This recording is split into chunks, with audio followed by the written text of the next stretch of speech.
dais. Chairman, Yes, Madam City Attorney. can, You're recognized. can you advise that we've finished? Oh, I our- thought you need to read the statement. No, I'm done Okay, with the. the shade meeting is closed. We've conducted our business, Thank you. and we are resuming the regular agenda. While we're waiting for the full 5 commissioners, I'd like to take up some of the non-controversial items that we can. And if I read anything that you feel we need discussion on, I'll remove it. But my intent is to pass the remaining CA agenda, that's CA 1 and 2, the remaining PH agenda, and that's 1, 2, 3, 4, 5, 6, 7, 8. If there's anything concerning there or needing discussion, I'll pull it, but if not, And 1 and 2? yes. There's been a motion and a second on the CA agenda. Is there any further discussion? All in favor say aye. Aye. Any opposed? Motion passes on CA1 and CA2. The PH agenda, 1 through 8, is there a motion? Okay, on PH2, I believe that was being, okay, that's staying, okay. 1 through 8? Yes. On page 7, Chairman, Yes, Madam I City. just wanted to state for the record with regard to page 7, and we'll modify that item, so it would have to be passed as amended, that the Brownsfield designation would be for all the properties that are in the item. However, I wanted to clarify, the backup showed that Southside Park had been previously designated in 2014 as a Brownsfield, and it did not.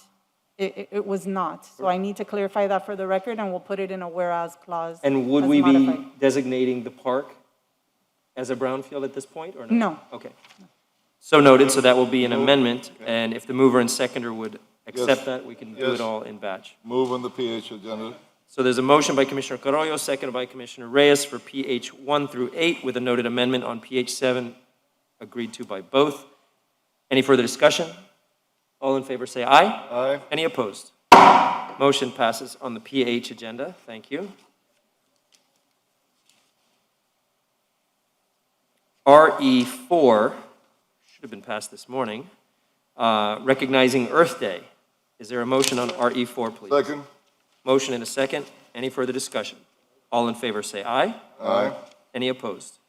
Motion passes. And Chair, it's my understanding you would like to be a co-sponsor for Yes, RE? thank you very much. Include me also as a co-sponsor.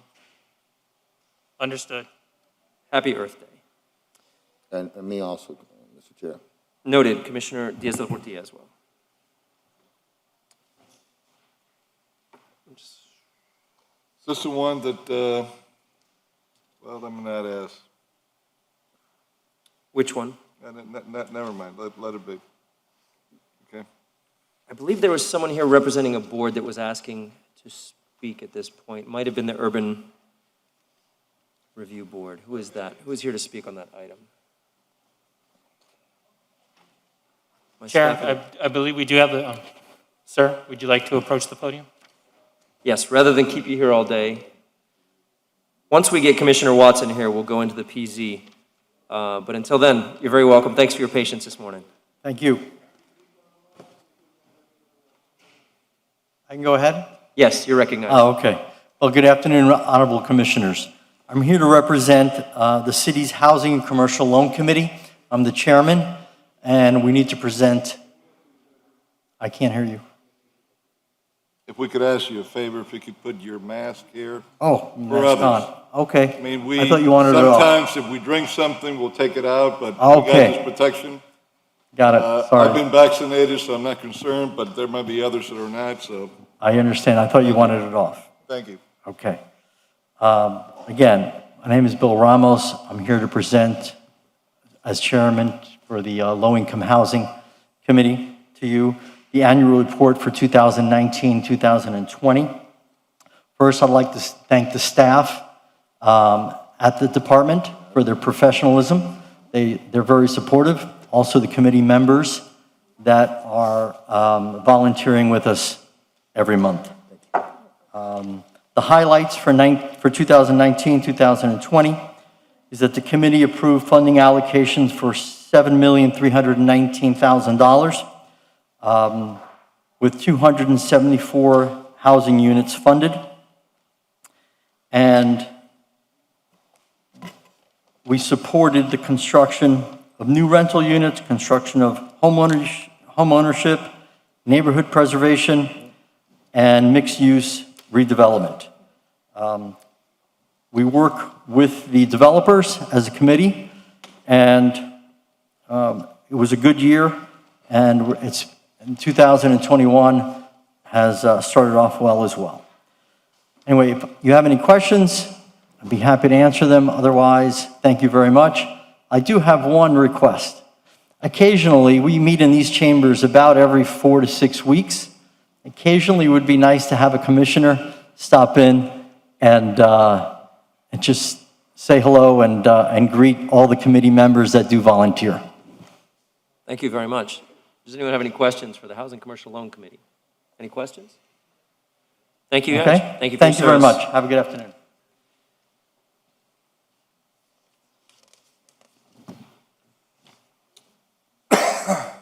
So I'd like to respect those who are in the chambers waiting to be heard and speak for their patience and health reasons. I would like to move to the PZ agenda. So I would like to table that discussion item. I believe the remaining people that would like to speak on the boards are appearing by Zoom. Is that correct? All right. So just so they're not waiting on Zoom, just let them know that we will advise. But I'd like to get through the business of the folks who are here in City Hall first. I'd very much appreciate that. All right, why don't we move to PZ 10 and 11. Commissioner Watson, that's in your district. I believe that the administration has a presentation. Our planning director, this is an amendment to an SAP, an existing SAP, as well as to their development agreement. Good afternoon, Caesar. Let me get loaded up.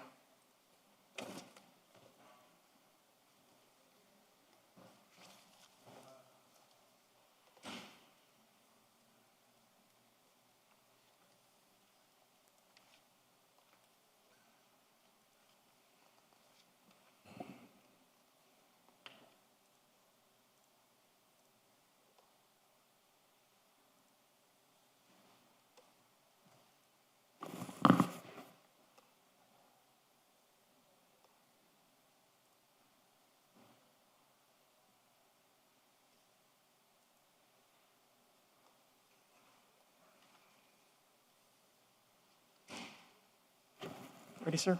So what I'd like to do is allow the city's presentation, see any questions that the commission has of the city with regard to that presentation. Then the applicant can present as well, and we'll do the same. Do we have an issue with intervener status on this item? And just a minute, you don't need to come up. Yeah, Mr. Savage. And if so, Madam City Attorney, should we establish that first, or is that something we can do as we get along a little further? Establish the, Intervener status. well, I think the presentation is fine, but if you would like to address the intervener status so that they don't have to It's going to stay, take a moment to do it, so I'd rather get through. I just want to make sure from a procedural perspective that we get everything in order. Yeah, that's fine. You could do before or after. The presentation has to happen anyway. Got it. And speaking of procedural, I do want to make my Jennings disclosure, and if any other commissioners would like to do so as well, this might be a good time before we get into the item. So for myself, per the applicable provisions of Miami 21 and Florida law, I, as a city commissioner, am disclosing that I spoke on March 14, 2021, with Neeson Kasdan, a representative of the developer, neighbors, other interested party involved with this quasi-judicial hearing, and the subject of our meeting was this item. Such persons having contrary views to those expressed in the following disclosure will now be given an opportunity to refute or respond to the foregoing communications or ask for a reset of this hearing in order to prepare for a proper response. The procedure complies with Florida Statute 286.0015. So yes, on a few occasions, I've heard from the applicant, and I wanted to make sure that's noted and it does not sway or bias my opinion as a commissioner. Yes, I have Commissioner a Reyes. genuine discussion that You're recognized. I was contacted, I never met with anybody, but I was called about this. So noted. All right, so we'll go back to the administration. Commissioner, Ditto to what you said, I spoke to Mr. Robbins last week. I believe it was last Thursday. Yeah, that's appropriate as well. Yeah, is that appropriate enough? Ditto to what he said, I spoke to Mr. Robbins. And I briefly spoke to Mr. Caston, Mayor Caston also, but not about the issue. He just moved me over to Mr. Robbins. Okay? Did you need to make a declaration as well, Commissioner Watson? Yes, I spoke to Mr. Robbins. Is that what I'm supposed to be declaring? Yes. Okay. Thank you. And Madam City Attorney, the only reason I bring it up, this issue that came up in the courts recently with the Playhouse situation, and it seems that the county interprets their Jennings rules a little differently maybe than we do. And I wanted to make sure that we express our Jennings rules in a way that are enforceable in a court, so that if any of our decisions get challenged, that we've done what we need to do. So the purpose of Jennings is that if anyone feels that they are prejudiced by the communication, then they would bring that up after your disclosure. As long as a disclosure is made, we've complied with the law. Because what would happen is somebody asks for a continuance in order to address the disclosures because they feel prejudiced, et cetera, so they could bring new evidence, what have you. But that's why Jennings is, and we can talk about how the county interprets that. Not necessary. I just wanted to make sure that we are following procedures so that Yes. our decisions are enforceable. Yes. Thank you very much. So now we will hear from the city administration. Commissioners can ask questions throughout or afterward, and then we'll hear from the applicant. Good afternoon. Thank you, Mr. Chairman. Cesar Garcia Pons, Planning Director. I know that we discussed this during briefings, but I have a PowerPoint slide of about a dozen slides to go over the highlights of the changes between the existing SAP and the currently proposed one. Generally, this is for the Miami Design District SAP. It's shown here in the red outlined area with the hatch. You can see the location of it. That boundary has not changed as far as this particular application is concerned. Underlying land use also has not changed. You can see generally underneath is general commercial with the bits of other locations, but that is no change in this particular time. And then the existing zoning, the underlying zoning also does not change. There are bits of T6A, T50, a little bit of T4L as well. No changes to these. So all of the underlying land use and zoning remains the same. Some of the major changes or recommended amendments to the SAP are updating the entities. There's a list of entities of ownership. They've updated it over the past 10 years. There's been some changes in ownership that's included. There's been a couple of uses that are going to be added. One is the apartment hotel or condo hotel use and the auto-related commercial establishment. Generally, the auto-related commercial establishment is like a showroom as opposed to a repair shop. There are definitions for the new gateway sites, which we'll talk about in a second, which are the two parcels to the east known as Tuttle North and Tuttle South. And then there's a program to share density and intensity amongst the T6 zone properties within the SAP, kind of a transfer of availability of transfer of density and intensity. Specifically, the density and intensity transfer program. So the parcels that we saw in the drawing earlier that is a T6, which are generally the ones on the south side, the request now is to allow them to transfer density, existing density and intensity from one site to the other. So if a parcel does not achieve the density and intensity on that parcel, it can then transfer it over to an adjacent parcel or a nearby parcel that can receive it as a T6 property. That would allow for to fully build out the parcels. This is not an increase in density in the SAP. This is not an increase in intensity in the SAP. It's a redistribution amongst the T6 properties. The gateway sites are, as I mentioned, the two sites on the east side of the property, Tuttle North and Tuttle South. Tuttle North is not requesting a height increase, so that's one item. The Tuttle South project is the one that's increasing a height increase to up to 36 stories. In order to receive the 36 stories, they must meet the following criteria. Those are the 6 that are underneath. The building must have exceptional architectural merit. They must provide a 10,000 square foot civic space at the ground to be publicly accessible. They must provide artwork within that civic space. They must provide a decorative facade treatment around the parking structure if there is one. They must provide community outreach specific to this parcel to the Bay Point property owners of Buena Vista Historic HOA, and they must provide enhanced streetscapes in order to receive the potential of the 36 stories. As an example of the Can you location, repeat so as that far for as me? context is concerned on number 4. Yes, Excuse Mr. me, Watson? can you repeat that for me, please? In order to be considered, it must include the following. What was that? So this slide here, in order for the Tuttle South property to achieve 36 stories, they must provide those 6 things. I believe it's on your screen. Yes. Oh, it was on the screen, it's not right now. It is now. And I could, and I did read through those. So the Tuttle site, the context of these Tuttle sites. So the thought process behind the request for 36 stories and the planning department recommending approval of the change to 36 stories is really the existing context. So starting from the south, looking up, is if you look just south of I-195, the zoning transect is T624. 1 block further south to that, the zoning transect is T636. So when we look at the maximum heights that are allowed within the transects, from the bottom going up, the maximum height of a T638 transect is 60 stories. The next block to the north, with bonus, if they bonus. The next block to the north is T624, which they can bonus up to 48 stories. The request of the Tuttle property would be 36 stories. The parcel just to the north, Tuttle North, would stay at 20 stories.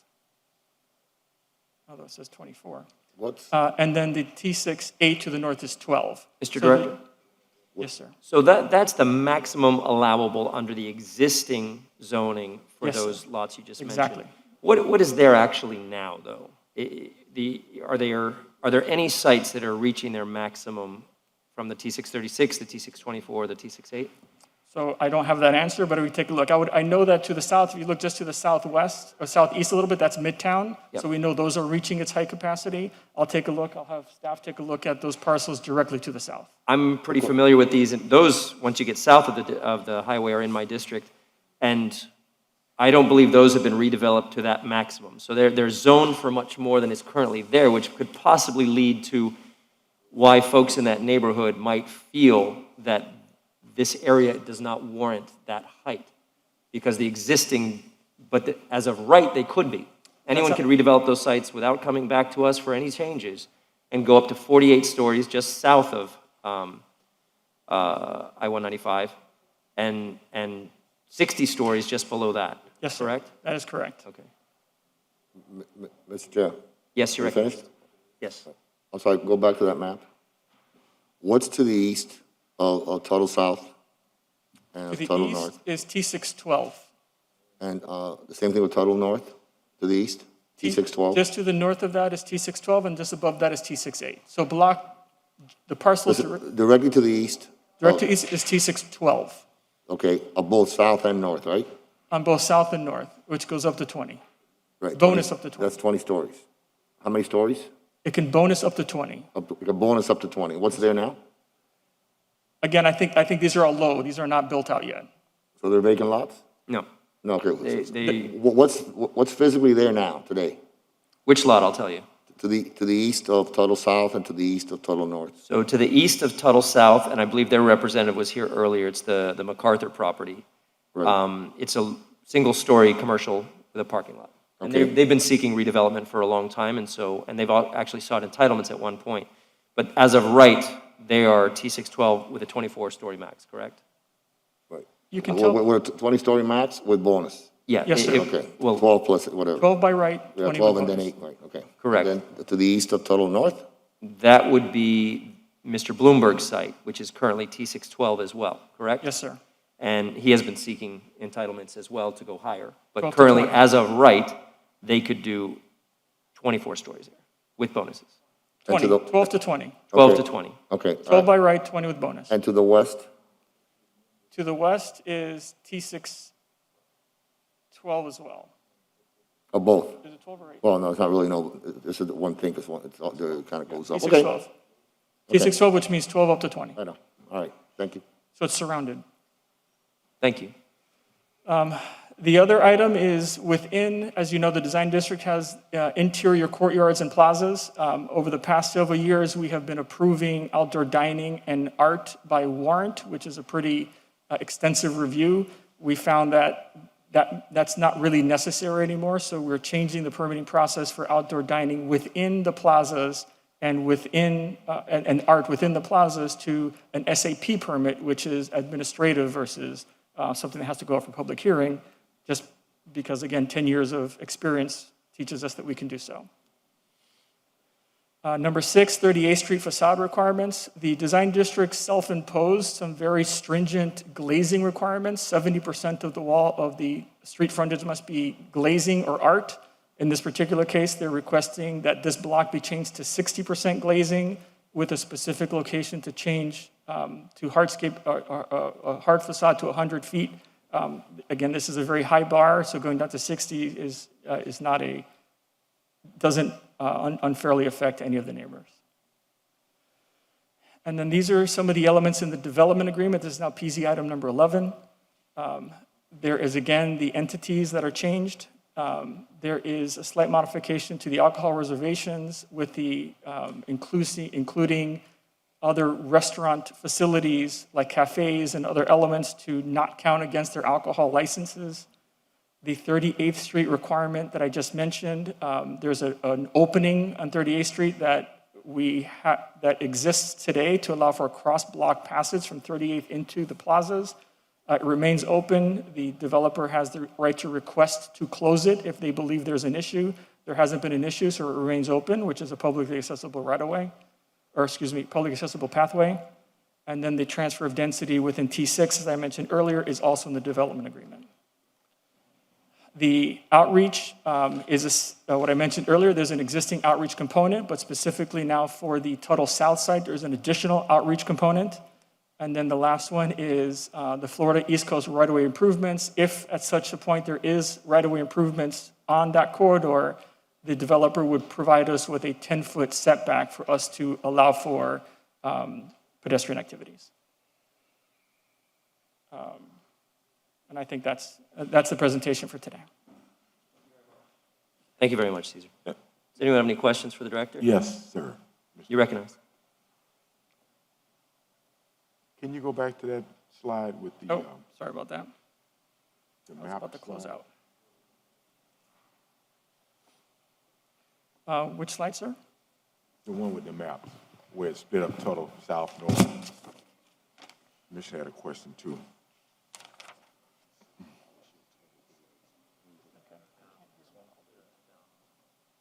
This one, sir? So yes. So is that 112, the pink line that's running east-west? Is that Excuse me, 112? Commissioner, I cannot hear you. I apologize. That could be a problem for me. There I you guess. go. Now you can hear me? Yes, sir. You sure? Yes, I sir. can take off my mask. All right. This pink line, is that 112? The highway Yes, is I-195. I-195. Okay. It's right there by It's the- called 112 when you The get bridge a is little over further. to the Okay. right. Where's the Project Blue in relation to this? The Project Blue is just off the drawing to the right. Do we have a broader picture? I can go to Google and show you. It's literally a block, 2 blocks over to the right. You're talking about the blue condominium? Yeah. Yes. So Yes, that's on the south side of that highway, right on the water's edge. it might be helpful for me to show you an aerial map. So it's right at 36th Street. Well, that T624A, 48-story max, Yes, sir. it's right there, Yeah, to the right. to the right of that.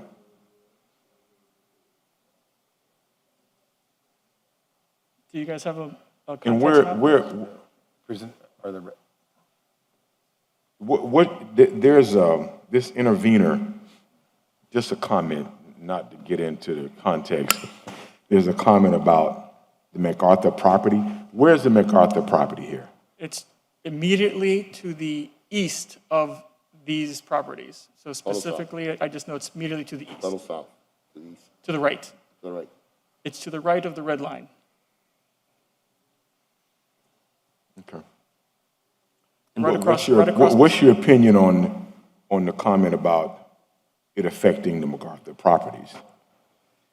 So I think this is the best slide to explain it, is as far as height is concerned, which I think is the issue, is because of the potential context, the planning department believes that it is appropriate as a transitional height. Again, we can go from 60 to 48. Currently, it would be 48 to 20. to 20 to 14. There's no substantive difference between 48 to 20 to get to 36. So we start 60, 48, 36, 20, 12. So from here, you still have 48 behind it. And the blue condominium you mentioned, that is a 35-story building, if I'm not It's mistaken. tall, I don't have the exact number. About 36. 36 That was stories. 36. I think it's allowed 36, but I think it's actually a 35-story condo. Blue? Blue. All right. And this is first reading? Yes, sir. Okay. Thank you. Any other questions for the director? Thank you, sir. Stick around, though. Yes. Don't go far. Good afternoon, Neeson. Good How are you? afternoon. Good afternoon, Mr. Chair, and members of the commission, Neeson Kazan and Marissa Amiwal, with Ackerman representing the applicant. Craig Robbins, the principal, is here, and he will speak briefly after I make my presentation. With us today also as a resource, if you have any questions, are Andy Dolkart, who is our economist, who has done the economic impact analysis, as well as Adrian Bukowski from Kimley Horn, who has done the traffic analysis. Alex Shapiro is also here from the Design District. He's the Director of Development. I'm sure that all of you are very familiar with the Design District. As you see by this map here, as you know, it is at a critical juncture in the city and in this county. The access point to Miami Beach, to the airport, Bright Line goes right past it. It's really kind of a very central location. The properties have been shown to you by the planning director that Craig Robbins and his partners have assembled in the Design District over the past 25 plus years, which is a majority of the property in the Design District. I would like to talk for a moment about the enormous positive community benefits and impact that this project has had to date. A lot of developers come and promise things. Craig has a track record that is, I would say, without peer in this community in terms of delivering to the community.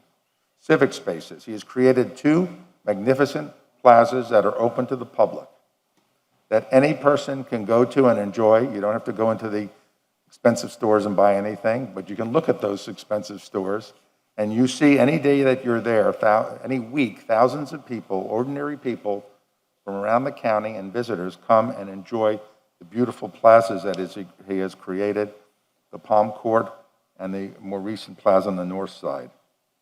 This shows you, this is the Paseo Ponte, which is the connection between the north and south plazas, also open to the public. The streets have very wide sidewalks with special paving. You'll see the lighting in a moment as well, and very beautiful and mature landscaping. It's like a virtual urban park throughout the Design District. This is another view of the connection between the parts of the Design District, all open to the public.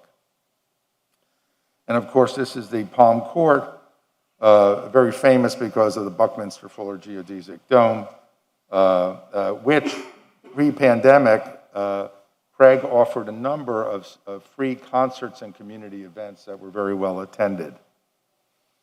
The total right-of-way improvements that he has done to date, and I know you've all been there and you've seen them, between the landscaping, the lighting, and the special trees and the special lighting, has totaled approximately $24 million. He has gone far and above what was required or would be required of him to make this special environment at significant expense. We show the mature trees again here, that special lighting, which in the evening gives a great character to the neighborhood. And he has even created little pocket parks. This is on the north side of the Design District facing the Buena Vista neighborhood, the Paradise Plaza Park area, which is for the benefit and enjoyment of the residents in the neighborhood. And by the way, the Buena Vista East Historic Neighborhood Association has endorsed this application. In terms of public art, what Craig has done here has been extraordinary. There is approximately $6.9 million in value of public art that he has placed in the plazas and on the streets. You're looking there at the Buckminster Fuller Geodesic Dome, his works by Zaha Hadid and other great artists, the Le Corbusier model in the Palm Court, the beautiful glasswork in the Palm Court itself, which in and of itself is stunning. The mural in Jungle Plaza, you see this by Urs Fischer. I'll just go through it rather quickly, including getting some of the world's most well-known artists, such as John Baldessari, who did a screen on one of his garages, as well as the other mural that you see there. And of course, his museum garage, which is across the street from the Institute of Contemporary Art and the De La Cruz Museum, Craig commissioned 5 different artists and architects to do this facade, which in and of itself is a sight to behold. And of course, each of the facades, instead of doing one building looking all the same, Craig hired multiple architects to do different and beautiful and interesting facades. We'll go through that rather quickly. And one of the greatest gifts to the city from the design district, though, has been what it has done for the cultural community. And free culture free to Miamians as well. Craig and his partnership donated the land for the Institute of Contemporary Art and was instrumental working together with Irma and Norman Brayman in building the Institute of Contemporary Art there. A $75 million investment, $23 million worth of land cost. And I would note, and free admission to the public, also at zero taxpayer cost to build this outstanding global level museum. But that was not the only art museum that Craig induced as well. If you see there as well, early on, through his friendship with the De La Cruzes, he convinced them, and they willingly and happily located their art collection and built their own museum, the De La Cruz Museum, just a few doors down from where ICA is. In addition, they pay for the ongoing maintenance of the extraordinary streetscape that I've explained to you. The total value of all public benefits to date, and I just want to focus for 1 minute on this chart here. The public right-of-way improvements, less a little bit of funding that he received from the state, is $24 million. And there was about $4 million in funding from the county and the state. And if you back out the standard right-of-way improvements of $6 million, he had net additional $13,765,000 in public right-of-way improvements. The public arts investments, almost $7 million. The artistic garage facades, almost $9 million. The ICA contribution in land was $23 million, with a total benefit, because it was built and it's open to the public, of $75 million. And the ongoing maintenance cost, when you reduce it to a present value, another $4.9 million. So the total public benefits derived from the design district to date are $119 million. And that does not include the benefits for people who are able to, for free, enjoy the art museums, not to mention as well the millions of images that go around the world that advertise and promote this city. The economic impact, I mean, it goes without saying, the impact has been tremendous. It has created 4,600 jobs.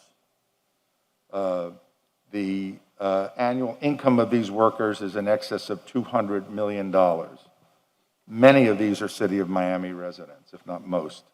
The Design District project will pay over $9 million in property taxes, including almost $3.6 million annually to the City of Miami.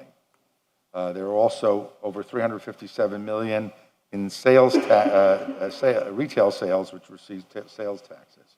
So you can see this has been a tremendous economic engine. It has delivered the promise of jobs to this community. I'd like to talk briefly about the amendment that's proposed.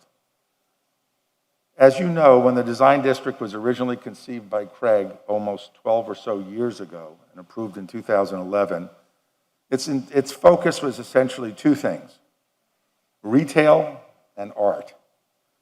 And of course, with that, restaurants and other things. The world has changed some since then. The retail world has changed.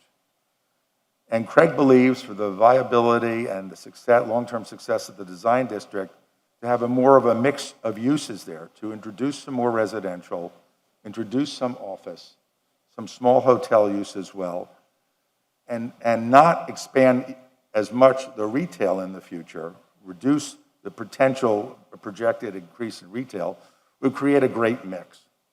And that's what's driving this, to allow us to move around the pieces within the design district, no increase in FLR, no increase in density, allow them to move around those pieces to create those additional uses. And another important thing has happened as well.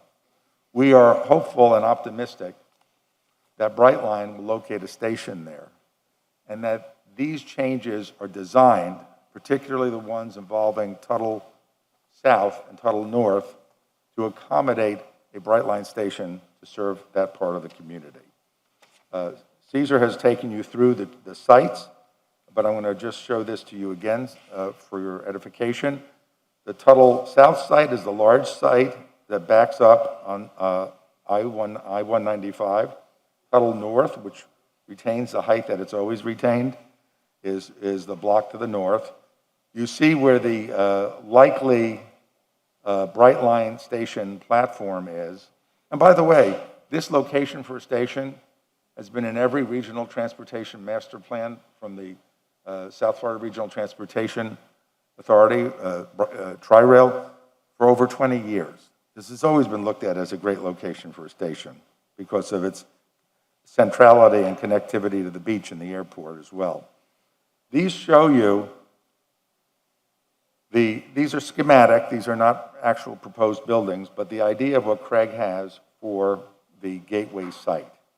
And as you know, you can see by the architecture Craig has done here, not only here, but starting 30 plus years ago in South Beach, and then doing Aqua and Allison Island, where St. Francis Hospital was, where I was born. He always has great architecture, and he believes that you can make a more elegant building with a greater statement at the entrance to the design district if you can just slightly increase the height on this one particular parcel. Not increase the intensity, not increase the density. This shows you other images of it. It shows you an image where it's connected to the train station. And just very briefly, before I turn it over to Craig, this is a schematic rendering of the train station and where it would be located.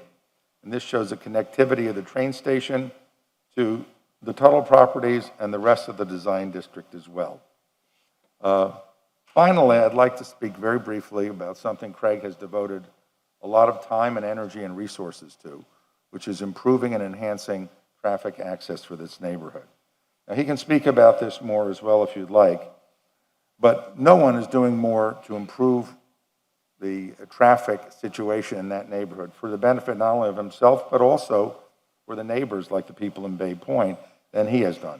Number one, there's already been approval of, by this city and funding set aside to create a crossover on 42nd Street across the railroad tracks to provide another to Dixie Highway, the federal highway, to provide another access point in and out of the design district so everything doesn't have to go down to 36th Street or come in off of 38th Street. In addition, the train station, as I pointed out to you, if the train station is awarded, will be at that location, further making access to the design district easy without having to use a car. One significant thing that Craig has spent a number of years on, probably 4 years now or more, in working with FDOT, is to create 2 new ingress and egress ramps off of I-195 that would exit and enter on North Miami Avenue. So anyone coming over from the beach who's going to the design district or Midtown or any of those other points west would not have to get off at 38th Street and cross Biscayne Boulevard. They could get off at North Miami Avenue. And similarly, eastbound traffic to Miami Beach would not have to, again, go through 36th Street and that congested intersection. And Craig can explain to you more where it is at, but it's at the point of almost, I think, the PD&E study being done. So he's strived mightily to improve that situation. Finally, and I'd like to introduce Craig to address this, is to talk about the extensive community outreach and his philosophy with regard to that. Before Craig gets up, there's just one thing I want to say. I mean, I've known him for over 35 years. He invested in South Beach with Tony Goldman when no one was investing in South Beach, restored properties, and made that neighborhood a success. He then bought the abandoned St. Francis Hospital and developed it as Aqua, a residential community that has received international awards for the quality of its architecture and planning. And over 25 years ago, he bought the property in the Design District, which is in an abandoned, dangerous, moribund neighborhood. And it was his vision, and then joining up with his partners, that has created what we have today.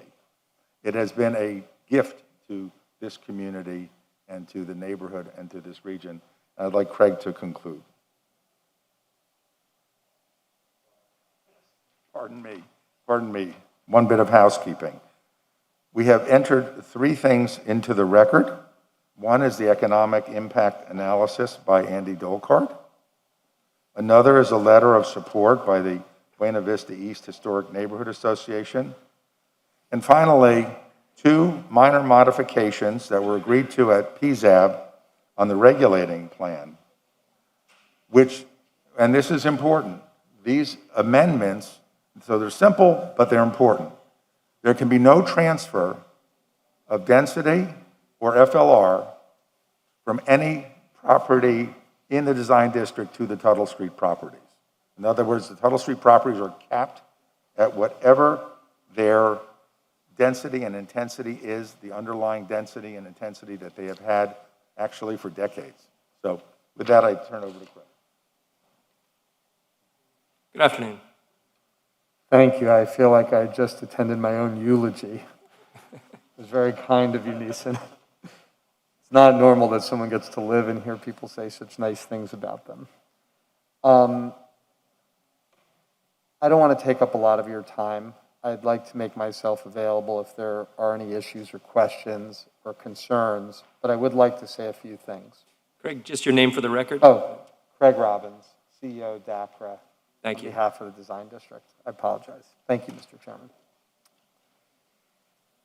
The first thing is that throughout my career, I have never gone and asked for anything from the city without first working very hard with the neighborhood associations around me.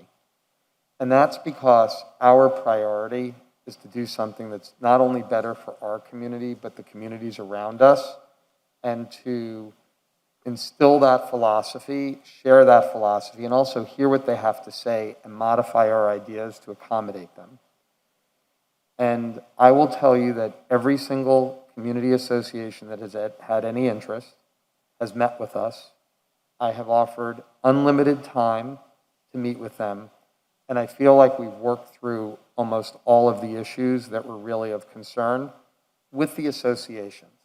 Of course, as elected officials, you know that you never have 100% consensus on anything, but the associations themselves have all said either they are going to support us, or equally importantly, they're not going to oppose us.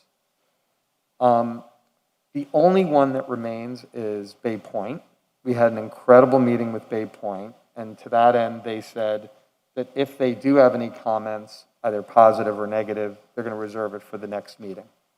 So I know that you know how unusual it is for a developer to be coming for some modification to zoning and to have not only met with, but worked out most of the essential issues with all of the associations around them, and that's personally important to me. Secondly, and something that I think is exemplary, and I hope that you consider this as other matters come up in the future, this is what SAPs are really all about. This SAP has enabled the design district to become the design district. It wasn't about increasing zoning. It wasn't about increasing traffic. It wasn't about getting other rights. It was about making a neighborhood work when one person owns, or one group, because it's not me, it's our partnership, but where one group owns 70% of that area, we wouldn't have been able to do the plazas and the Paseo Ponte and a lot of the things that Neeson showed you if we didn't have this SAP. And the only reason we're here today is because as we continue to work, we don't want to take up your time. We know how valuable your time is, but we learn that in order to really continue to do what we've been doing on the level that we've been doing it, certain modifications will facilitate that and enable us to do it. And I would say my main message today is I hope that you all will entrust us and enable us to continue to do what we've been doing. And that's the only reason we're here before you. And one of the key things about our proposal that I think everyone needs to understand, because there's a lot of confusion, not only are we saying that we don't want to increase any of our FLR or density within the context of our SAP, but in totality, we are waiving 100% of the bonuses. So while we want to be able to move things around, and for example, on Tuttle Street, we're going to increase, we're going to use what the amount would be to the bonus so that we can have a real flagship building, an iconic architectural structure, a gateway building when you come in the neighborhood. We're going to lose that square footage from within our SAP. And therefore, there is nothing that we are going to build in this project that we couldn't do as a matter of right. But in addition, we're committing that we're going to forego lots, hundreds of thousands of square feet of bonuses that we could do as a matter of right because we're waiving that. I hope that you consider this worthwhile. I promise you we won't let you down. We'll make you proud, and this will facilitate the next iteration of the design district that I think can make it even better and more exciting for all of us. Thank you. Thank you, Mr. Robbins. So, gentlemen, if you have any preliminary questions from that initial presentation, we can entertain those now, but what I intend to do at this point is to consider the intervener request. I'm sorry, Mr. Chair, Go I ahead. want to leave that up. I want that to stay up. Could you leave that presentation up, please, so we could reference it as necessary? Mr. Kazin almost. Did you put want to me- reference it right now, Commissioner? Yeah, Mr. Kazin almost put me to sleep, but let me see if I can get back on track here. Commissioner, pull that mic down. Is Mr. Badia still in the building, Hector? Is Hector still here? Hector Badia. Yeah, is he here? Can you go to the MDD access slide, please?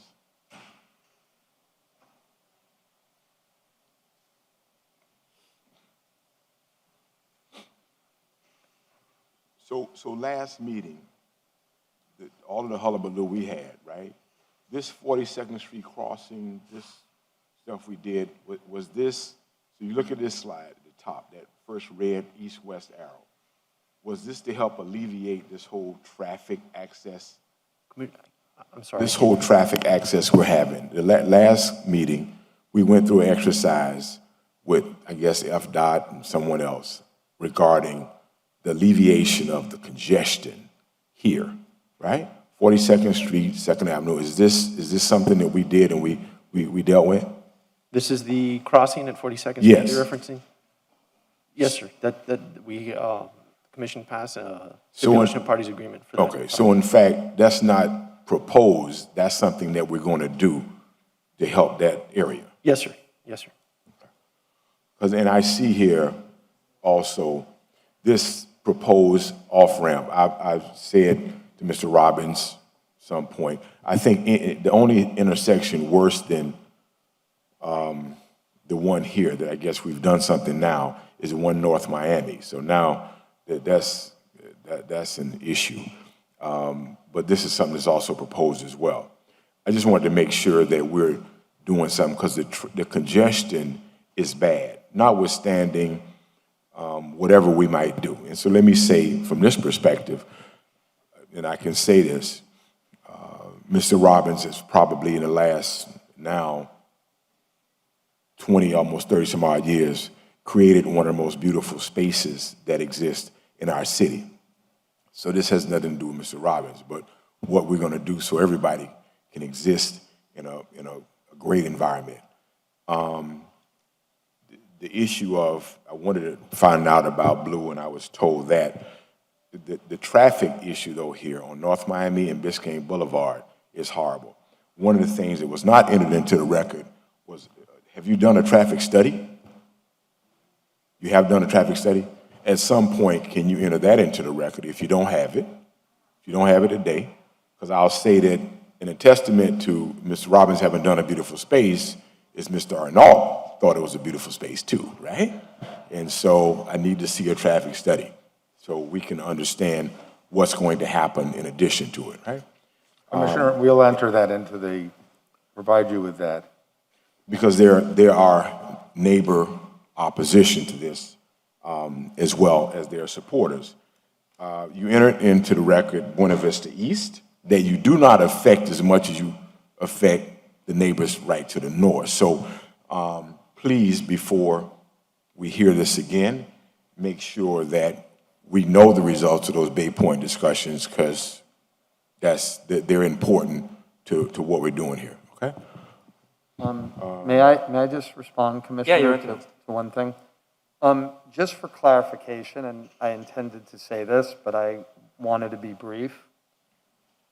Our project, this SAP before you, does not allow us to build 1 unit or 1 square foot that we can't do as a matter of right.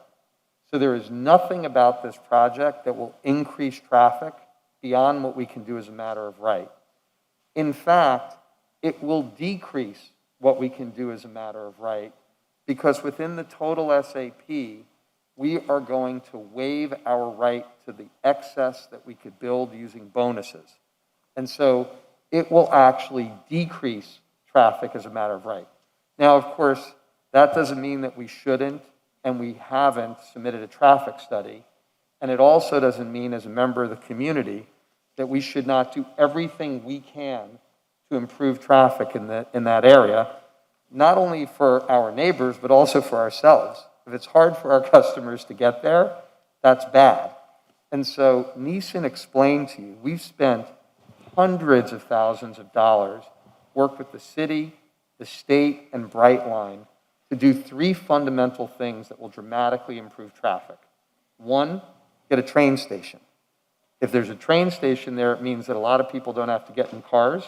They can get to the design district without getting in a car. The second thing is that you have a horrible 5-point intersection at 36th Street. That's an understatement. So we have worked with the city, the county, and the state, and Brightline to do what you guys know is almost impossible.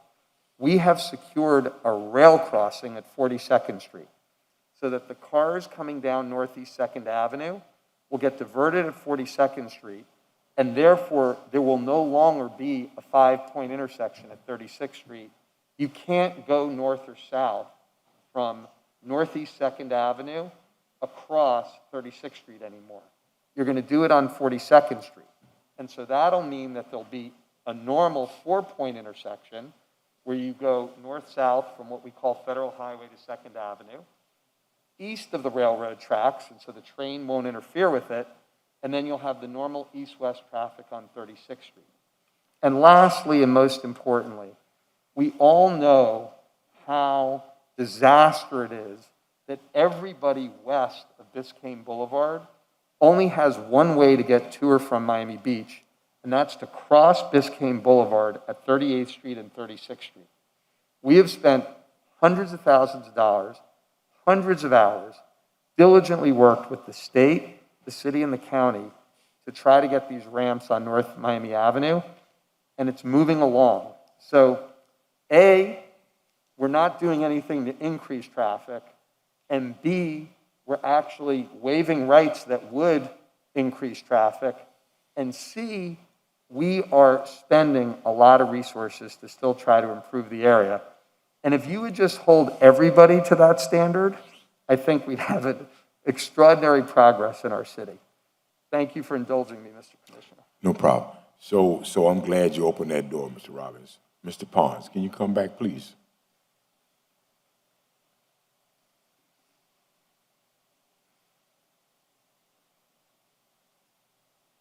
Yes, sir. So in the context of this SAP, because I think that is always used and it's not really understood per se, this word gateway, that's kind of loosely defined in terms of what we consider gateway, right? In this case, it's specifically defined. We added a definition as to what a gateway is in the SAP. So Okay, the so when SAP has definitions. But when I asked that question the other day, it didn't seem like it was that specific. So the question you asked was, is a gateway defined in Miami 21 as a thing? In Miami 21 is not defined. It's not defined. In this But SAP but specific. say that louder, because then we wind up getting lambasted for a lot of reasons. And the vehicle itself, the vehicle is what it is, but our code now does not define it very specific, and I think that's what people don't see. So I just want to make sure that that's clear. All right. All right, I just wanted to. Yes, sir. Let the record reflect that the applicant put on the record, for the record, a traffic study. Thank you. Any other questions for the applicant at this moment? We'll get back to them. So as a quasi-judicial hearing, the way we're going to conduct this now is we will entertain the application for intervenor status from Mr. Savage's client and abutting property. And from that point, if granted intervenor status, he'll get equal time. We'll be able to cross-examine and ask questions of the applicant and the administration. And of course, we can ask questions of him as well. Mr. Chairman?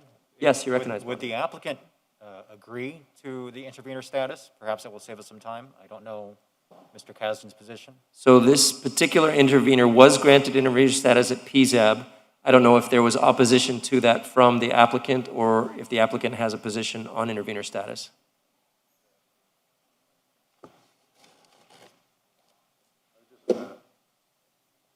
Mr. Chair, just like to hear his presentation as to the basis for his status, and then I'll. They're reserving their opinion. Good afternoon. Okay, thank you, Mr. Chairman. Again, my name is Paul Savage. I have law offices at 2555 Ponce de Leon Boulevard. I'm here with MacArthur, on behalf of MacArthur Properties 3. In this particular little segment, I'm only directing my comments to my request for formal recognition of intervenor status. That was unanimously voted upon by PZAB and also conceded at that time by the applicant and the co-applicant, the city. The facts haven't changed since that time, but I'll just go ahead and go through it. I have introduced into the record the same package that I handed out at PZAB, and that package talks about the Miami 21 definition, includes abutting property. I'm abutting property. If you look in your screen, you can see that my site, my client's site, is directly across the street from the Tuttle sites or the Gateway sites. And this is the applicant's actual slide here showing the vehicular circulation that goes around my site, my client's site rather. And number one, this enactment before you does give a special height variance right across the street. The definition of intervenor in your code is anyone who is affected more than the public at large. So that you don't want to give it to somebody that's just across town and they have some kind of a beef with the applicant and they really don't have any impacts. We are the opposite of that. We are directly across the street. You may not be able to see it there, but I'll show you here. This is also their rudimentary site plan, which is not their final site plan, of course, but you know, they're giving you some renderings to show what they're thinking about. And I've put in red, there's my site there. Again, right across the street. We're going to have all of the traffic that flows from this project go to our principal frontage. I want to make the point that we're the only site in the area that has our principal frontage across the street from the Gateway site. I've got some In this slide, I've pulled out some of the highlights from my intervener motion that I filed earlier. And again, it talks about both under the city standard as well as the case law, we are affected more than the citizens at large. And we're also saying that there's some illegal problems here with the notice, with the code, and if you're alleging those, I was able to defend a motion to dismiss in a case with Miami World Center, where I had standing and was able to show that, and I've attached that to my materials when I got that order. So I've been, working at this for many years, and all of my colleagues in the zoning bar have looked at this and said, if you don't have intervener status as an abutting property owner across the street from a 36-story tower, then I don't know who does. Our traffic circulation, if you can look at this slide, there's actually kind of an S here that flows the traffic that will come. Our site is there on the right-hand side. Mr. Robbins' sites are on the left. So really, not only just those gateway sites, but really for the whole southeast, it just it's a pooling effect so that anyone who needs to go to westbound I-195 has to go not only in front of, to the side, and around the back of our property. So again, there's another picture of our site. You can see I-195 in the south there. So again, let me just make sure we are abutting. We're across the street from the gateway sites. They have introduced today some changes about density on the gateway sites, but one thing they didn't mention is they changed the definition of what is a unit so that there's certain apartment hotel units that are described as these sort of dorm type units, loosely defined, and those only count as 0.5. So even if they don't bring any additional density right across the street from us, if you're entitled to 10 cookies and all of a sudden you say, well, it only counts as 0.5, then you're going to get 20 cookies. Okay, so they've counted units in this document as 0.5, and that way they doubled their density as to certain kinds of units. So that's going to go across the street from us, most likely. And as staff mentioned, most of this density and the like is most appropriate in the southern end, which is closest to us. And lastly, I want to say in support of my motion to intervene, again, we have basically a height variance across the street from us and all the traffic that will be generated in front of and around our site. But if there's one thing I want to say, and that is, nowhere did the staff or anyone mention that they have repealed the master plan, which for 16 years or more has put a cap on the total development capacity of the master plan. They've repealed that, and I'll show that in my case in chief. But lastly, they have not done a traffic study. I have the traffic study. Mr. Savage, so some of what you're getting into is into the substance of your opposition. Okay. I'd like to stick to just the intervener status qualification at this point. Very good. Okay, so I think that I've made all my points, and in conclusion, we have additional traffic that will be generated by the site. There will be additional development both across the street and across the entire district. We are uniquely positioned next to the ramp so that anyone going west on I-195 has to come in front. And we are intimately involved with the subject of traffic flow. I want to make one last point in support of my motion to intervene. We are incorrectly looking outside of a zoning district at other buildings for zoning appropriateness, but looking inside the district for traffic data, and it should be flipped. Again, substantive. Let's wait, because you'll definitely have time to get into that, and we'll give you equal time. Okay. So a couple questions for you, please. So, and this may be academic, but if there is, well, let me go to the density first. You mentioned that hotels count as half a unit, and I don't think that's something new they're inventing. So as of right, on site now, if they were to develop hotel use, that would still be the case. They could do half units to count toward their density, correct?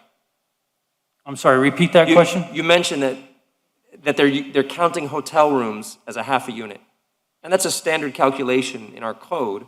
So how is that actually adding density more than what they're allowed to by right as of now? Well, okay, so you have a document that's in front of you now that is in strikeout and underline. And there's the state of the world right now and what they can do under that document. And now there's strikeouts and underlines. So we're going to go from one day to the next. You cannot have a 36-story building. And after you guys sign this, assuming you do, they're going to have a 36-story building. Likewise, that definition of 0.5 is not in there now. It's new. They are increasing those units. I'm sorry, that's a doubling of a certain density that is not allowed today and will be allowed tomorrow or, in 2 months or whenever this is done. Thank you. So I'm gonna bring that to our planning director in a moment. And the only reason I ask that is because if hypothetically there is no additional density being sought or square footage being sought, only height, my question is, how are you being adversely affected in a greater way than the general public? If there's no additional true density, and I know you're asserting that there is, but if there were no additional density and no additional square footage, isn't there, simply by them going higher, how does that affect you more than anyone else in the city? Well, because if I'm somebody on the other side of the city, I don't see a building that's taller. And by the way, one of the slides that I will show, or you can see on that board right there, is they take Miami 21 transect zoning and put a giant X through it. So if I'm somewhere else in the city, I'm going to enjoy stair-stepping transect zoning without any dramatic surprises. If you enact this, now I have a building sticking up without the transect regulations, which have a giant line through them. So yes, I'm going to be affected. Somebody 20 blocks away still has Miami 21 transect zoning. You guys are going to strike it. So now I'm going to have a building that is out of character with the community in the district where we should be looking. Fair enough. So your point is that because they would be going higher than they could now, it could be blocking views, reducing values, et cetera, for your property once developed. Is that the That's basic assertion? correct. That's correct. We have transect zoning for the protection of the public for a reason. That's going to be taken away. Understood. So, Mr. Kasdan, based on what, are you done, Mr. Savage, in terms of the presentation for intervener status? That together with the document that I put in, which quotes the Renard standard that I prevailed in Miami World Center, that not only am I affected under your definition, I'm also challenging the legality and notice and other things, which also we will get into that. standard. We will get into that. I have that there. So based on that, Mr. Kasdan, do you oppose intervener request? Very briefly, Mr. Chair, I'd like to make a couple of points. Yes. Number one, I don't think he's established a harm particular to his property different in kind from other properties. And I'd like to point to a couple of things. Number one, he says that traffic will flow from the design district to his property. Look at the illustration he put up there, and those of you who know the neighborhood. Where his property is, his site, traffic only flows into the design district. You cannot get from the design district on 38th Street or on Biscayne Boulevard to his property. So it's important to understand it has no impact whatsoever. Number two, and Mr. Chair, you correctly pointed this out. Neeson, Mayor, I apologize. I just need a clarification. If someone were in the design district heading east on 38th Street, could they not cross Biscayne Boulevard and enter the Cloverleaf? You can't go, you have to go from Biscayne Boulevard and make a right turn. Okay, so you cannot cross eastbound You cannot there. cross Biscayne Boulevard. It's one way, right? So you would take a right heading southbound You'd have on to Biscayne come, Boulevard. you'd have to be going north on Biscayne Boulevard and make a right on 38th to go east on 38th. Got it. You can't go from the design Understood. district. Thank you. Point two, and you pointed this out, Mr. Chair. There is no increase in density. And perhaps my colleague, Mr. Savage, doesn't understand that an SAP only changes certain aspects of the zoning particular to the special area plan area. All other portions of the Miami 21 code apply. And that includes the fact that for density calculations, hotel rooms are done at a 50% rate of residential. So that's not a portion of the code that we changed. In summation, I would like to say this. I do not believe that he has established that he has a particular harm or impact. One last thing I would like to point out, because we really need to put this on the record. That site, his client's site, he tried to do two things: to vacate an alley, to make it a larger development site, and to increase the zoning on that site. Mr. Robbins opposed that. He opposed it because it was bad for the design district and it was bad for the neighborhood. Because that is a critical intersection. It is the entrance ramp for 95. You can't get into or out of that project. So imagine a large retail or office project on that corner. We have no access in except off of Biscayne Boulevard, in essence, or crossing the Julia Tuttle Causeway and coming in that way. The reason why he's here today is because Mr. Robbins thought that was bad for the neighborhood and bad for the city. And that's the basis for his objection. The final thing I would say is this. I don't believe he's established standing. I believe that the motive is not as he expresses it, that there's an alternative motive that I've expressed to you. That said, we are fine with letting him put on the record whatever he wants to put on the record. We are fine with him questioning Mr. Robbins if he wants to, so that there can be no question that he has had every opportunity to put whatever he wants on the record. So you're open to intervener status? Mr. Chairman, may I add one thing? Yes. So Neeson alluded to this, but this is critical for you all to know, and I would not have brought this here today had the MacArthur people not wanted to bring this up. You just listened to someone telling you how horrible it's going to be, that there's going to be more traffic going onto 195, and how they're right in that path. Let me tell you the difference between the design district and the MacArthur property. Design district is on the west side of the street. And we all know that everybody on the west side of the street, they can go west by going to North Miami Avenue. They can go all over the city by being on different streets. But what these people want to do, and what I oppose, and the reason that they're trying to be vindictive now, and Mr. Savage doesn't know about this. This was meetings between me and his clients. He wasn't participating in them necessarily. They want to build a massive building on that site, and every single car would have to come in and out on 38th Street, blocking the entrance to 195 for everybody in the city. And that would be a horrible thing. It's not that I'm against another developer. And most importantly, you all control it, because there is a vital public alley right in the middle of their site. And therefore, they cannot do anything meaningfully vertical with that site unless you decided to vacate that alleyway. And it would be insane, given what Mr. Savage has put on the record, for you to ever consider doing that when you would be disenabling all of us to have an additional option for public access in the future, and you'd be facilitating a project that otherwise can't happen. Now, once you know that that project can't happen, there's really nothing we would be doing to harm them, despite what he's saying. I apologize for putting this on the record, and I wouldn't have done it, but you need to know how much power we all have in this instance to stop a developer from doing something which he 100% cannot do. And the difference is we can 100% do what we're doing in 20 stories and have a less attractive, wider building. All we're trying to do is what we've been doing and do something that will enhance his client's property as well. Thank you, Mr. Robbins. So, and this request isn't a secret, because in my first year in 2015, actually just before I was in office, there was an application on the MacArthur property. I remember attending public meetings on that, et cetera. So it's not that their development interests are unknown. And of course, even the catty corner upper right is Mr. Bloomberg's property. So this is not a friendly group of neighbors. This is counter-development interests, and that's all understood. So if I understand correctly, though, regardless of those reservations, you do not oppose intervenor status. You do oppose?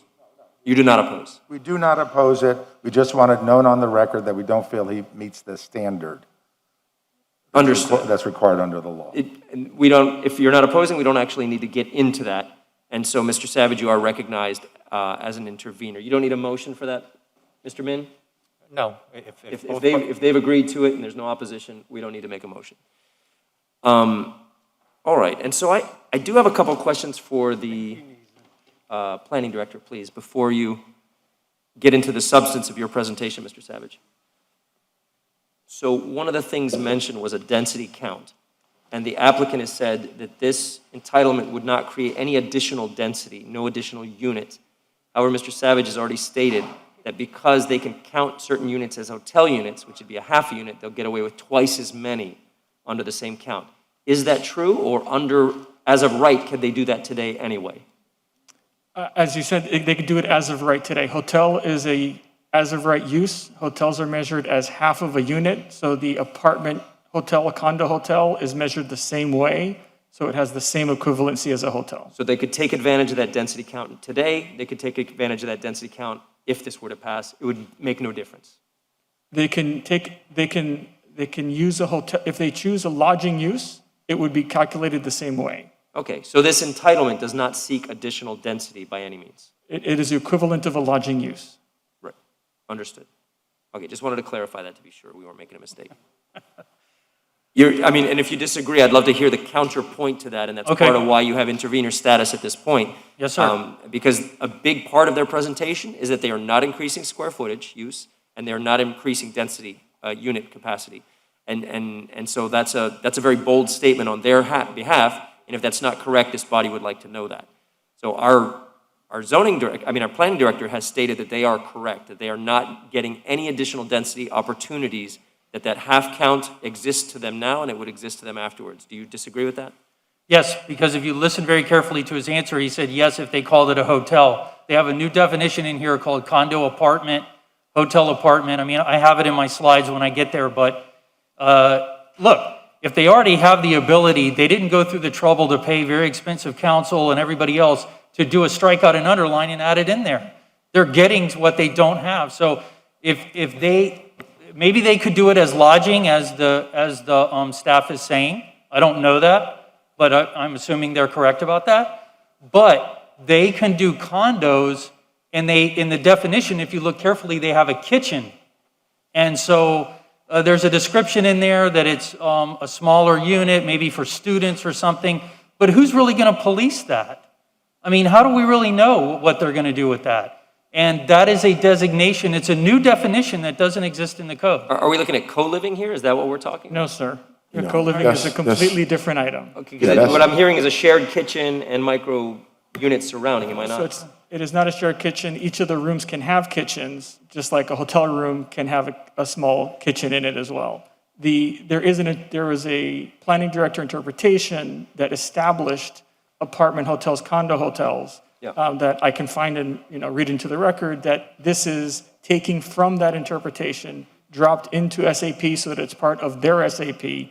And in the interpretation from the previous planning director, it shows an equivalency between this use and a lodging use. Right. So it is citywide, the ability to have apartment, hotel, condo hotels will be treated as a lodging use and measured as a lodging use. What you call it doesn't matter so much to us as the unit count. So as of right, have you done a count on their maximum capacity of density? Let's say they went full lodging on their current entitlement.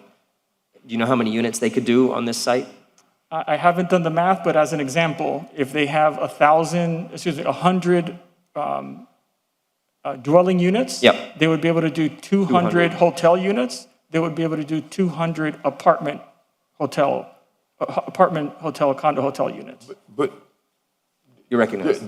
But also be clear, that's by code, by right. That's how we count. That has nothing to do with SAP, right? And that's the difference is what we're I just doing. want to make that, because people hear stuff and then they hear what they want to hear. It has nothing to do with SAP. It is not. The How difference. we count, whether we in Biscayne Boulevard or West Miami, okay? One residential unit equals 2 Lodging hotel. units or Okay, just- apartment hotel units. Okay. Yes, sir. I'm satisfied that I do not hear that there is an additional density being granted. And that's what you're stating. Yes, sir. Okay. We may agree to disagree, Mr. Savage. Okay, so Chairman, I appreciate you throughout the day monitoring the status of the procedure. And just so that we keep that good practice going,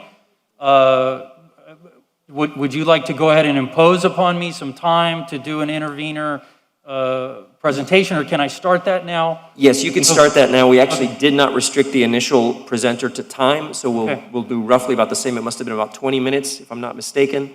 But roughly, we're not being too rigid here. Okay. How long is your presentation? Pardon me, sir? How long is your presentation? If I was going to uninterrupted? say 10. That'll be, the 20 will be more than enough, and it'll be very conversational, and I'll get through it. You have the floor. And someone may interrupt you to ask a question, just a clarification, or, but it won't interrupt your time. Okay, great. So we saw that, my client's site is right there. We're monitoring this very closely. We talked about the intervener status. One thing I do want to put on the record is the commission got today some of the latest documents. And so these are critical. There's 1,800 pages in the packet. They did make some changes after PZAB because they conceded certain things about transferring density.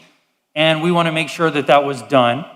And so there's various red lines and the like, and I don't think that this was adequately noticed for the public because the package that the commission got, which is the same one available to the public, does not have the latest documents. So I think that needs to be cleaned up together with the materials from PZAB. There was a technical problem and it was not loaded. Also, there's a notice problem on the development agreement. It requires a Florida statute, and you have to put density and population and things like that in the notice. And I think is another reason why, if you want to clean up this record, it would be a good idea to continue this item to allow for a traffic study and other things to be done.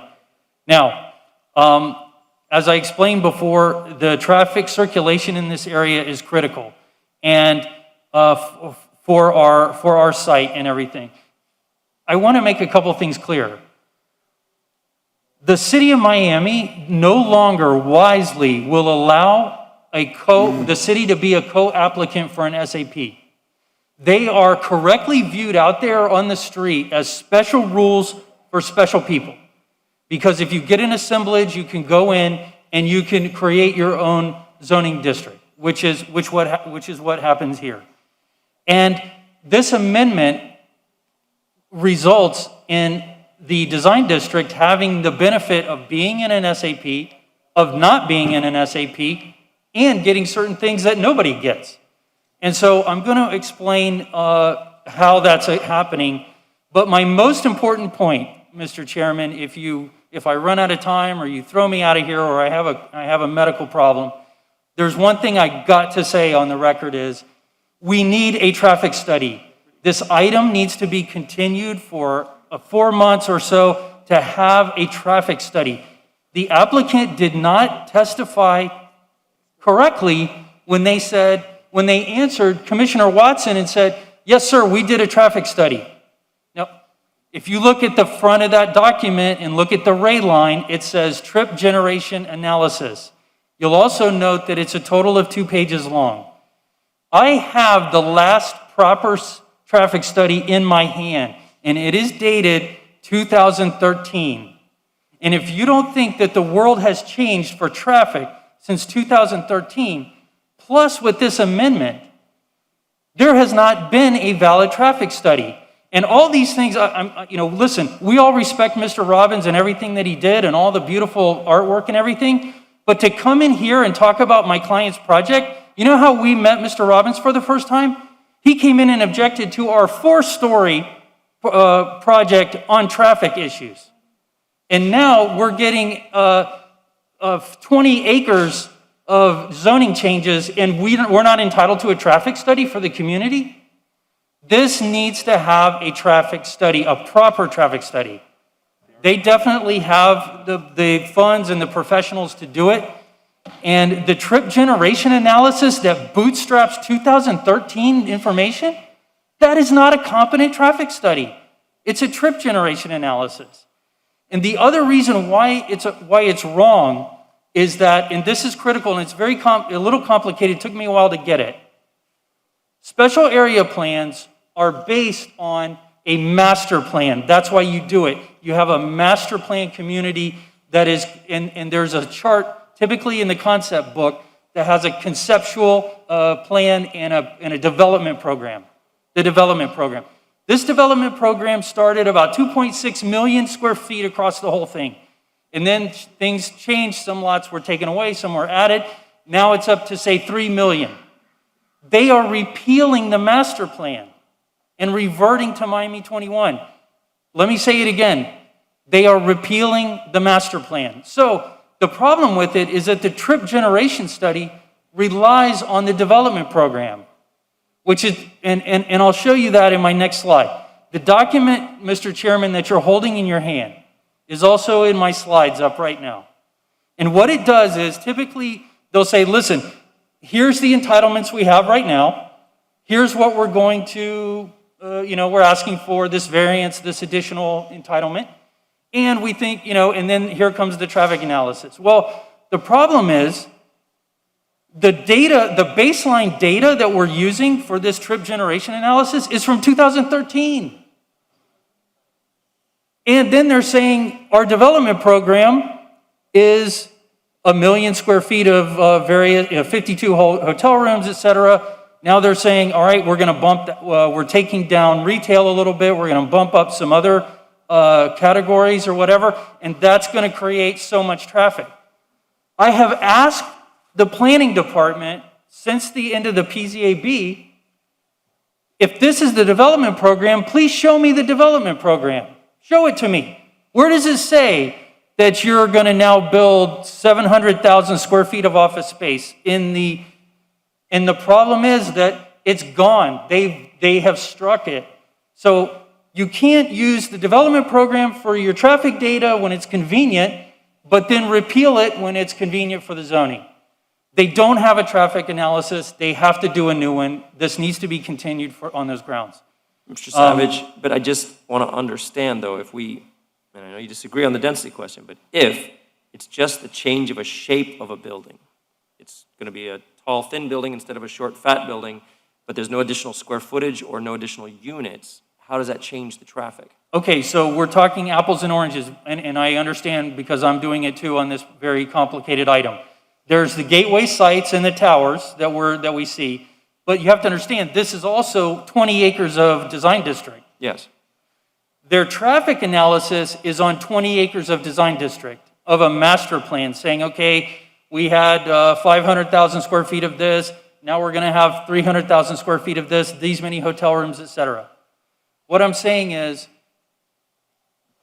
that data doesn't exist. They've repealed the master plan. They're just going to the zoning of each lot. And so there is no development program. They need to do, you cannot use 2013 and then extrapolate from there. You need a new traffic study for this 20-acre change. I can show you here in this chart that extrapolates the text of the Kimley-Horn document.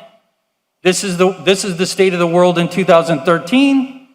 We're coming down in retail. We're going up in office. We're going a lot up in restaurant. We're getting another 315,000 square feet plus another 221 hotel rooms in multifamily. So this is what they're using for a traffic analysis. So I say to the planning department, where does it say that they are getting these additional entitlements? Please show it to me. But, like, for example, this next slide, this is the 2013 master plan.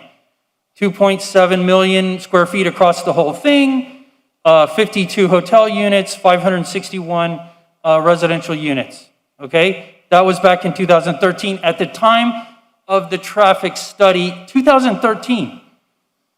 This is the latest version of the master plan. Again, it was at 2.7 million total. Now it's up to a little more than 3 million. Okay, great. We're going, according to their document, we're going up 350,000 square feet of capacity, commercial capacity. That is equal to 2 Walmart supercenters or 3 regular Walmart discount stores. You don't need a traffic study for this much, for this kind of additional use, or it's a very, very large office building of 325,000 square feet. You don't need a traffic study for this area, but after all that, what do they opine? There's only 18 additional trips in this trip generation study. Only 18 additional trips. So from all this, we're getting 18 additional trips. I'm sorry, that's based on 2013 data.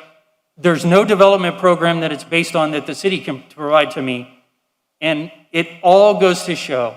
Listen, I'm not here stomping up and down saying, do not do anything in the design district, stop this item, etc. What we're saying very reasonably is this is 20 acres. Can we please have a traffic study that's not from 2013? That's all we're saying. Continue the item to do a proper traffic study for the community. And for, we're adjacent, so we're very concerned.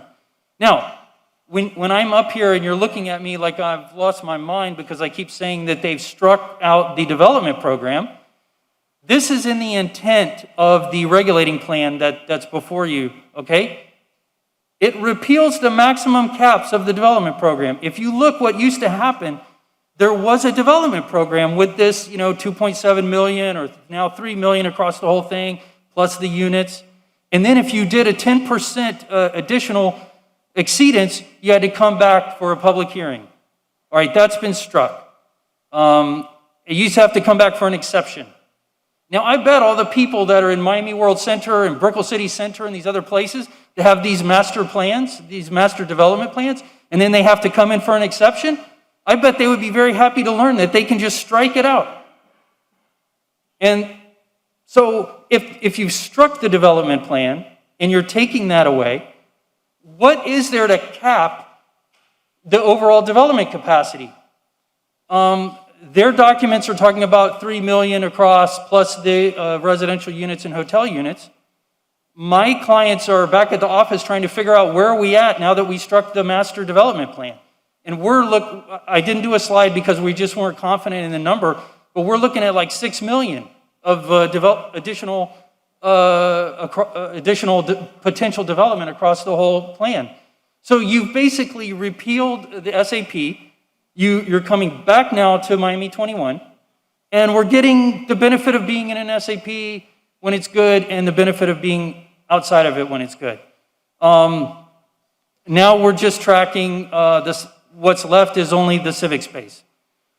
Oh, yeah. Here's the Article 7. If you have to go back for a 10% exception, it's gone.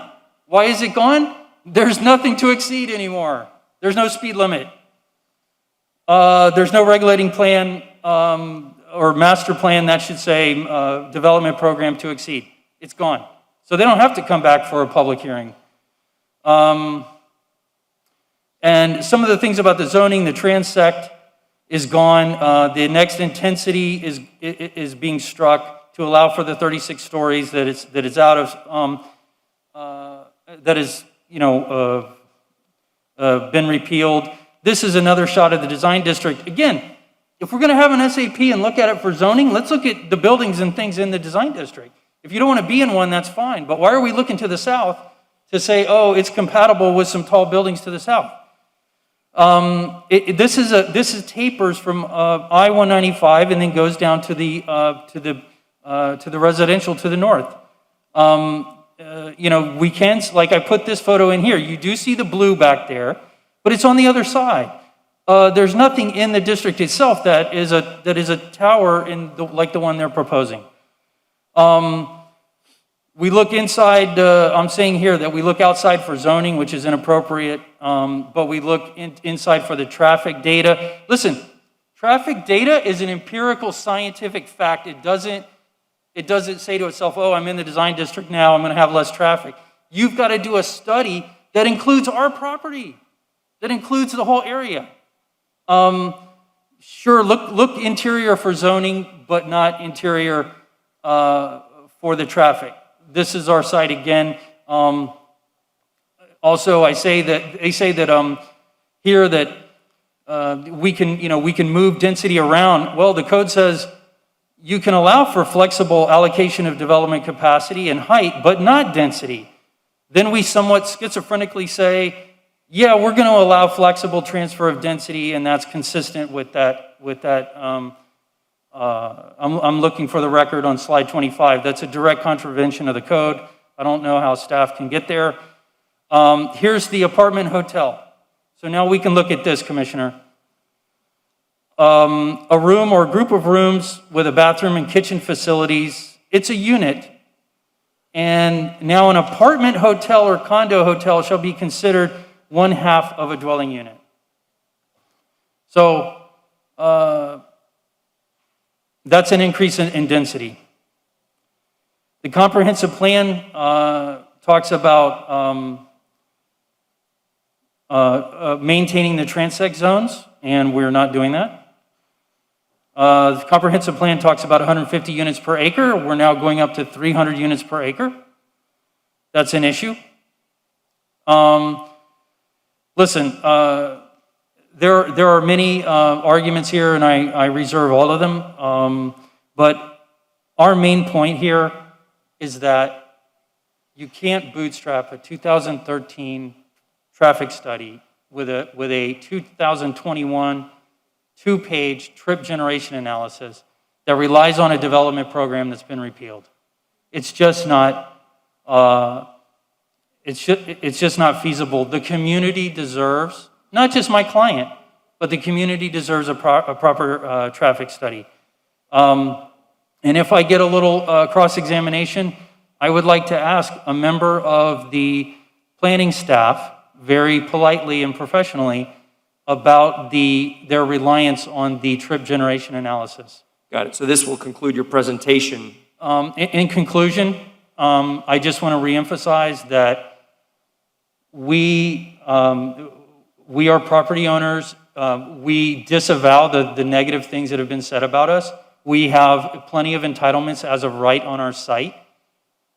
We don't intend to hinder the progress in this area, but we think that a bona fide traffic study that takes into account the real development program and the surrounding areas is necessary and appropriate. So in conclusion, before I get to do the question, you've asked for my conclusion, and my conclusion is please defer or continue this item for 6 months or however it will take to do a proper traffic study that includes our traffic engineers also. We have some very good ones, and that we can integrate and come back to you and say, okay, here's how much traffic is going to come. Here's what our entitlements are as of right, just as of right, what we're entitled. And you guys can build, it can hold this, it can hold that. Because listen, at the end of the day, we want to build something too eventually, and we need to have capacity. And the capacity has to match the development program. And right now, we don't know what that is. So in conclusion, please continue for adequate time to do a proper traffic study. Thank you. Mr. Garcia-Pons? You'd mentioned to me there's something you'd like to clarify about that density count. Yes, thank you, sir. So I need to correct something for the record. When I was speaking about the planning director's interpretation of apartment, hotel, and condo as exists citywide that Commissioner Watson asked me about, the interpretation actually says that the apartment, condo, hotel, condo is to be measured as a residential unit, not as a lodging unit. So that would be 1-to-1 versus 1-to-half. So in this particular case, the definition in the SAP is treating that use as a lodging unit. So it's still the same question, similar question that you asked, Mr. Chair, is can you do lodging at half of a unit? The answer is yes. As part of this SAP, we would like to treat the apartment condo as half of the unit similar to lodging, which is different than the interpretation that we have. Right, so different than Miami 21, but... It's an interpretation, it's not actually... Correct. Was it codified? Is it in the code now? No, it's just an interpretation. Steve. Understood, but there's no substantive change to what they have as of right today, to what they're requesting proposed in terms of the number of units they could do. So, and this is where it gets, there's a little bit of a gray area. So apartment condo is not a lodging unit, Right. right? So they can do, let's say, 100 residential units and 200 lodging units. In the interpretation world, they could do 100 residential units and 100 apartment condo units. So this is now changing the density of an apartment condo from residential to something more similar to lodging. So that would add, it would double their, go ahead, Commissioner Diaz-La Portilla. That's not what you said earlier. No, it's a correction. He's correcting himself. I am correcting correcting myself himself. as, yes, So yes, sir. So tell me how the interpretation world works in your mind. One How more does the interpretation world work in your mind? The interpretation, World that you described. so there was World, sorry. That's very there thick. was there was an issue on another project where there was this, the planning director interpreted a residential unit that functions kind of like a hotel unit. He determined that in that case, you can have a apartment condo type unit that looks and acts like a lodging unit, but you cannot treat it as far as density is concerned as a lodging unit, very specifically. So it's not a lodging, it's not the equivalency, as I mentioned, it's not the equivalency of a lodging unit. Okay, so And that's what I said earlier. so it can double the density, right? So in the interpretation, the answer is no, it's the equivalent of one. It's 1-to-1. Okay. In what is in the SAP now, the request is to treat that use similar to a lodging So use what's in the request today, now what's on the SAP? It's what they are requesting today. in the SAP. So Today, a yes. change to the SAP is The to add change that you're requesting, use. now what's in the existing SAP is what they're requesting today to change, one of the things they're requesting to change in the SAP, So correct? it's a double change. It's a double change, yes. Currently, One of them, that's why I said one of them. Okay, go ahead. so the use is not currently in the SAP. Okay, So it's now a new use, and it's being asked to be treated as a lodging use. Or, excuse me, counted as far as density similar to a lodging use. Correct, I got it. And that's different from what I told you, Commissioner Watson. I know you just walked okay, in. I understand. Do we have a I'll move it. handheld mic? I just don't want to have to disinfect It's each different? lectern each time. Not different. It's still cool. There's something very important that I want to clarify. The only reason that we are limiting our right to transfer density is because all the neighborhood associations that we've been working with asked us to do that.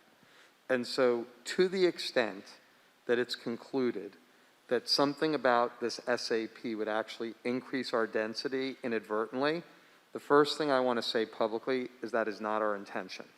Our intention is to be honorable to the neighbors. I don't care about their nonsense because it doesn't matter. Like, it's the reason we're putting this limitation on ourselves is it's because of a deal we made. And so I would say that for today's purposes, either pass it without us having the right to put kitchens in hotel rooms, which is fine with me, or alternatively, let us go and talk to these neighborhood associations, because if they don't want us to do it, we're not doing it, and we want to take it out, because otherwise I wouldn't be keeping my word, and I assure you it would be unintentional. So whatever you all decide is fine with me. You can just take it out, or you can let us, before second reading, get a consensus either way. And I'll tell you, if one of those associations wants it out, it's out. And it Right. wasn't our intention. Sorry to... I think an important crux of the matter is that it's been purported that there will not be a density increase, and we just want to make sure that that's sincere, not even by what they're intending to build, but by the entitlement itself. If there's the ability to increase density through that entitlement by the wording that's used, I want to make sure we're clear that if our intent is not to increase density, that it's worded correctly, that it doesn't.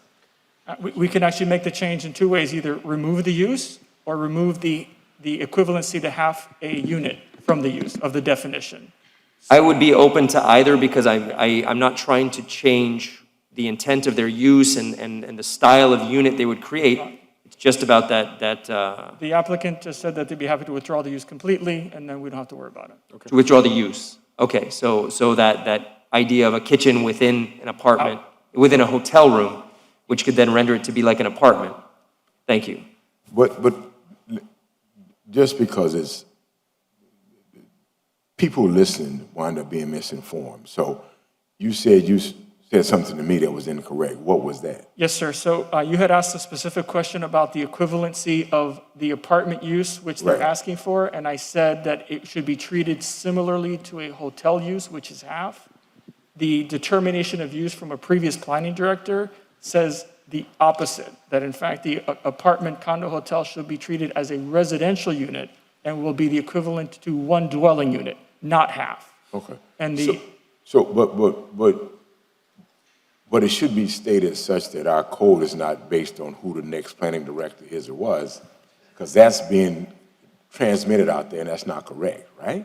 Yes, sir. So determination of use is done on a special condition that should then be codified. In this particular case, I referenced that because it's similar wording, but the definition in the SAP was different. Right. And so the applicant will get a chance to discuss with the neighbors who are affected more so than us, if that's what is to be done. Yes, sir. And they just proffered that if we Exactly. just get rid of it, it's no longer an issue. All right, that's, If I may, the issue is not with density within the SAP. What we agreed If was. I may, That while you can you speak a little bit closer to the microphone? To so the we can- mic. Oh, A little sorry. bit closer to the microphone. I'm so we- sorry. Yes, okay. I apologize. The issue with the neighborhoods was not with density within the SAP. What they were concerned about is they didn't want us to be able to transfer density from other properties to Tuttle Street, to the Biscayne Boulevard site.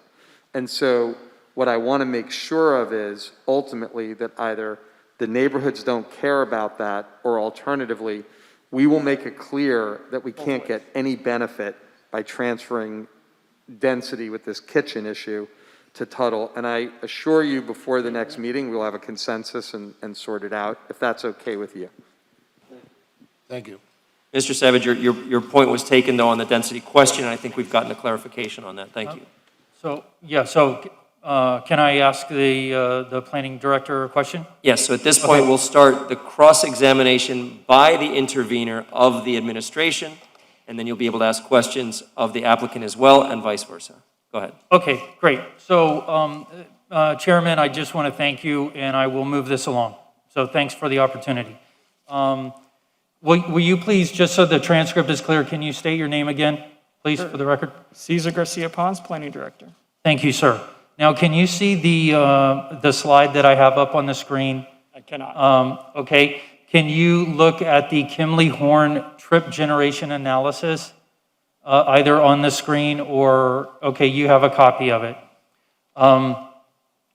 So if you look at, now the screen is highlighted in front of you. I want to turn your attention to the blue highlighting, and it talks about that there was an SAP, was previously amended and approved, and that as part of the Miami Design District's Special Area Plan Amendment, and then there was a traffic impact analysis dated May 2013. So I want to ask you, since May 2013, has a traffic impact analysis, a traffic study, been submitted to the city as part of this application?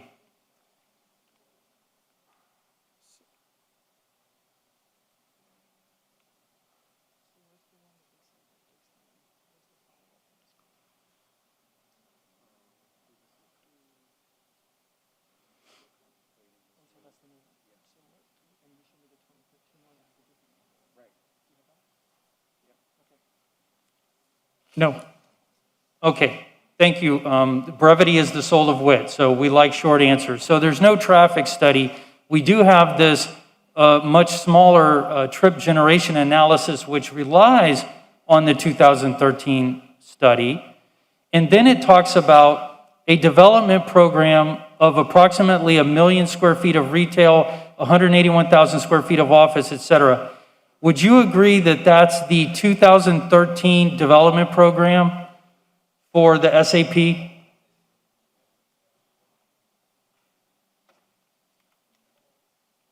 I would have to check, but that's what this is saying. So we could take a look at what was in the 2013 study. Okay, so, or at least we can say the author of this document is saying, is reciting, this is the 2013 development program.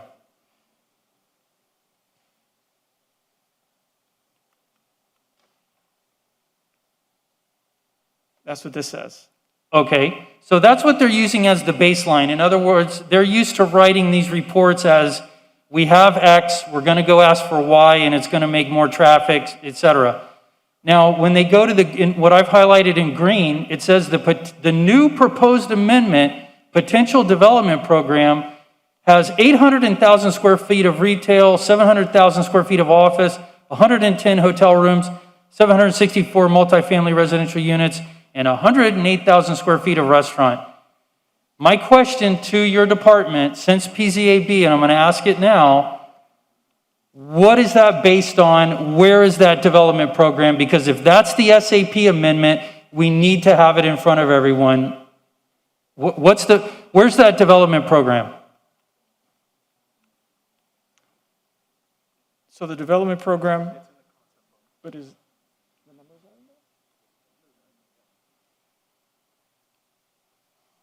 one second, we're going to see if it's where it's stated in the concept book.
So the development capacity, there is a development capacity in the concept book on page what?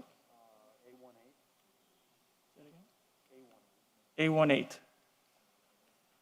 Okay, so I'm going to direct your attention to this slide. Well, wait, let me show you. Do you have that A18 available in front of you? Okay, and the one that is in the package to the commissioners only tracks civic space. The one in this package is on my slide 17. It only tracks this civic and open space. What page is that on? It's your A1.8 in your concept book that's in the package.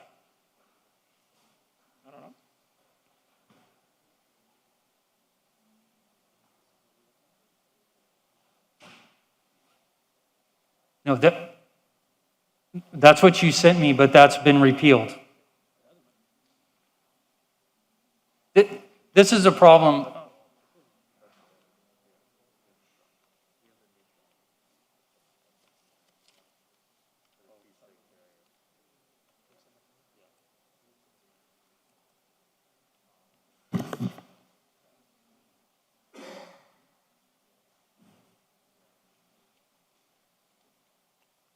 All right, let me ask you this. Can you see my slide number 16? Yes. Okay.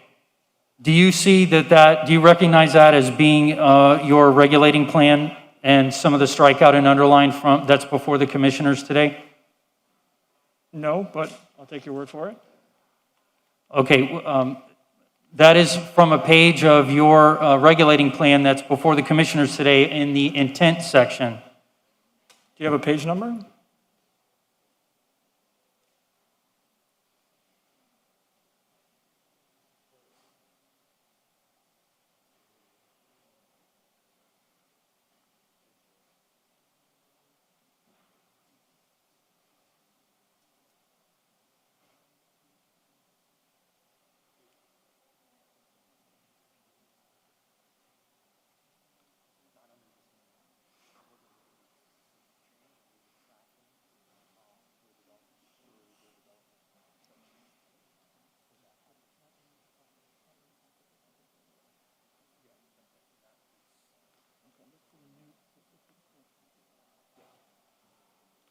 Okay, I have it in front of me. Okay, thank you. And so do you see that the A1.8 concept book language is being struck from this section? I can. You can or cannot? Yes. Okay, so this is discussing that the prior language, they had to obey A1.8. Is that correct?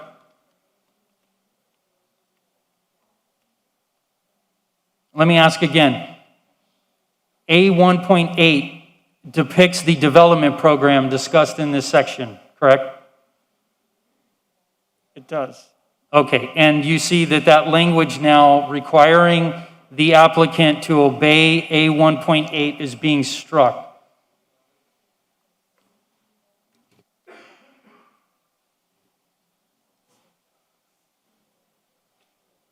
Yes.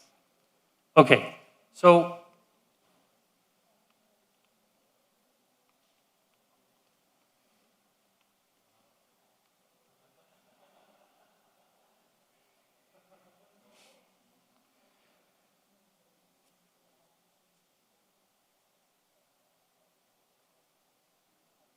I want to ask you one last time about the current concept book that's before the commissioners today. Are you able to please identify in that package that they're asked to vote on? Can you please find me the sheet A1.8 in the concept book that is in the package today? I'm having staff take a look at it now.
Because that's signed, right?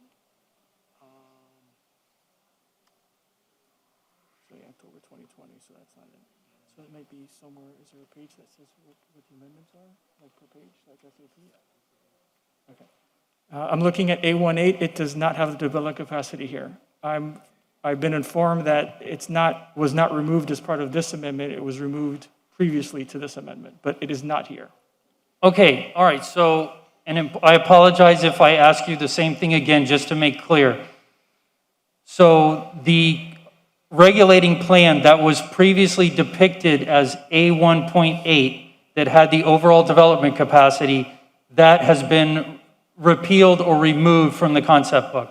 At some point before this drawing, yes. Okay. So the traffic generation analysis relies on a development program that has been repealed. Is that correct?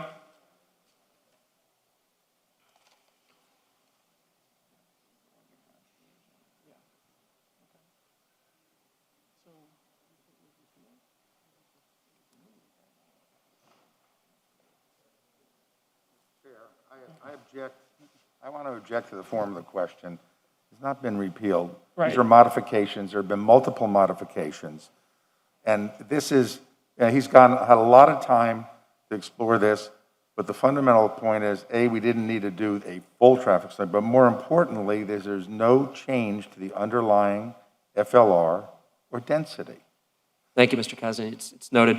Mr. Savage, you have lost an entire quorum up here. Yeah, I am so- the only one left. And I have a feeling it's because of that specific issue that what you're bringing up, traffic is important. This is probably the most important place in the entire city that we probably need a traffic study in general.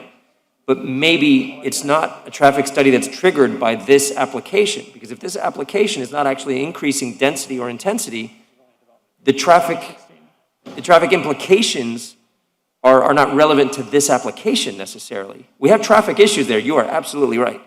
And some changes need to happen to get the flow going better. But things may need to be updated as well. But I'm just not sure whether the specifics of what you're going at and finding inconsistencies in the traffic analysis would make a difference here. Well, look, sir, the reason why they haven't done a full-blown traffic analysis, well, apparently they didn't want to take the time or the money to do it, I'm not sure. But they're using excuse me, sir, they're using, this 2 pages is the whole traffic analysis that they're submitting to the city. And I've just demonstrated through cross-examination that it's based on a development program that's repealed. The data is flawed. This 2-page piece of paper just cracked. And I know it was maybe kind of boring for some of our members who have left the dais, but they're relying on this 2 pieces of paper as their traffic analysis. And all I'm saying is, if you're going to change the zoning across 20 acres of our city, please, for the love of God, ask them to do a proper and full traffic analysis. I don't know why we would use a 2013 traffic analysis and then bootstrap it with this 2-page document that I've just shown is totally flawed. It relies on a development program that's repealed. Mr. Chair, if I may. and You're recognized. I know you've been very indulgent in I'm this trying. discussion, but Mr. Savage is making misstatements. The zoning is not being changed, one bit. The density is staying the same. The intensity is staying the same. In addition, the SAP development program is not being repealed. It's being modified as it has been modified a number of times in the past. And so all of his objections are just fanciful and have no real basis whatsoever. I would also point out, as a practical matter, that what we are also doing is lessening the amount of potential retail in the future, and retail is the largest generator of traffic, and increasing somewhat the amount of residential and office. The net result, based on the analysis that was provided you and sent to the commission, shows that there is I think an 18 vehicle trip per PM peak hour change in the traffic. So we've done an analysis. It wasn't required. We're not repealing the development plan. We're modifying it. This is not the first time. It's been modified many times. And we're not changing the underlying intensity or density or zoning whatsoever. Thank you, Mr. Kasdan. For me, and my fellow commissioners may agree or disagree, I do not see a traffic implication on the Tuttle side of things because there is no change. in density and intensity. Now, where density can be shuffled fungibly, property to property within the SAP on the west side, perhaps a case could be made that if they consolidated all that density in one part on one street on one corner, it would have a traffic implication that would need to be assessed. So, I mean, that's the only place I can think of where this traffic analysis comes into play as a crucial factor in this particular application. And I'm happy to look into that further to understand that better if that could happen, if they could consolidate all their density in one unused portion and place it all in one property. That could have an effect, but that's definitely not happening on the Biscayne Boulevard side where our real crucial traffic issues are. So I'd like to get past this part of the traffic. It's definitely been noted from what you've stated with regard to any questions, inconsistencies, or outdated reports, but we hear you. Can we move on to the next issue? Okay, yes, I will, and I'll just say again that the conclusion that there's 18 more trips is based on a totally flawed analysis of a repealed development program. So, Chair, this is One at a time, argument, please. this is a time for questioning. He's concluded his presentation, I believe. Understood. What other questions have you, Mr. Savage, for the administration? thank you, Mr. Chairman. Not related to traffic. Okay, not related to traffic, and I appreciate the time. If you can see, sir, the slide number 25 that I have on the screen, and that is a cut and paste of your staff analysis and one of the criteria that is set forth in the code that governs the amendments of SAPs, which is what we're doing. In 3.9H.10, it talks about the flexible allocation of development capacity and height, excluding density on individual sites within the SAP, as long as that does not result in development that is out of scale or character. The analysis answers that you are allowing density and intensity from site to site. Can you, and then you conclude that it's consistent. Can you tell us how you arrived at that conclusion or how your department did? If the standard says excluding allocating density, and yet we are allocating density.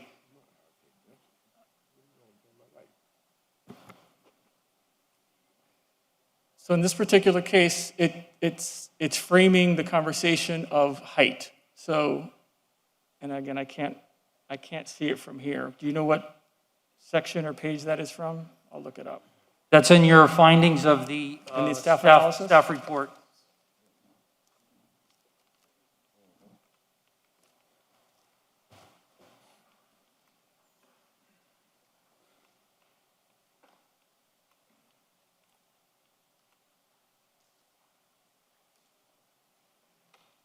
Right, so this is, you can flexibly allocate development capacity and height, excluding density, with the caveat as that does not result in development that is out of scale or character with the surrounding area. So that is you can do that as long as it doesn't, as long as the result does not result in a development that is out of scale or character. So it's really about the scale and character and less about the density. Okay, so, but you recognize that the code talks about flexible allocation and then says excluding density. You see that in the code? In the finding? No, in the code itself, 3.9H.10. Yes. It says excluding density. I see it. So the description of flexible allocation of development capacity, et cetera, excluding density, and would you agree that the amendment allows for the transfer of density?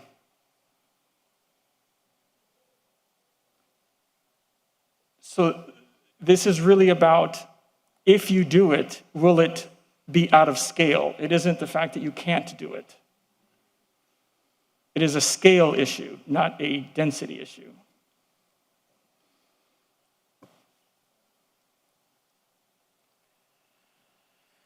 Mr. Chair, this is an SAP, as other SAPs like Brickell City Center, which allow density to be shifted throughout the property. So that's why this is an SAP, part of the reason.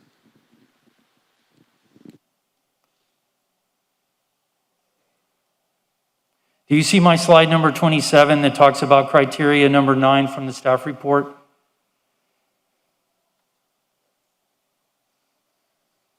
Page 10 of 13 of your staff report. There we go. It goes a little bit over to page 11.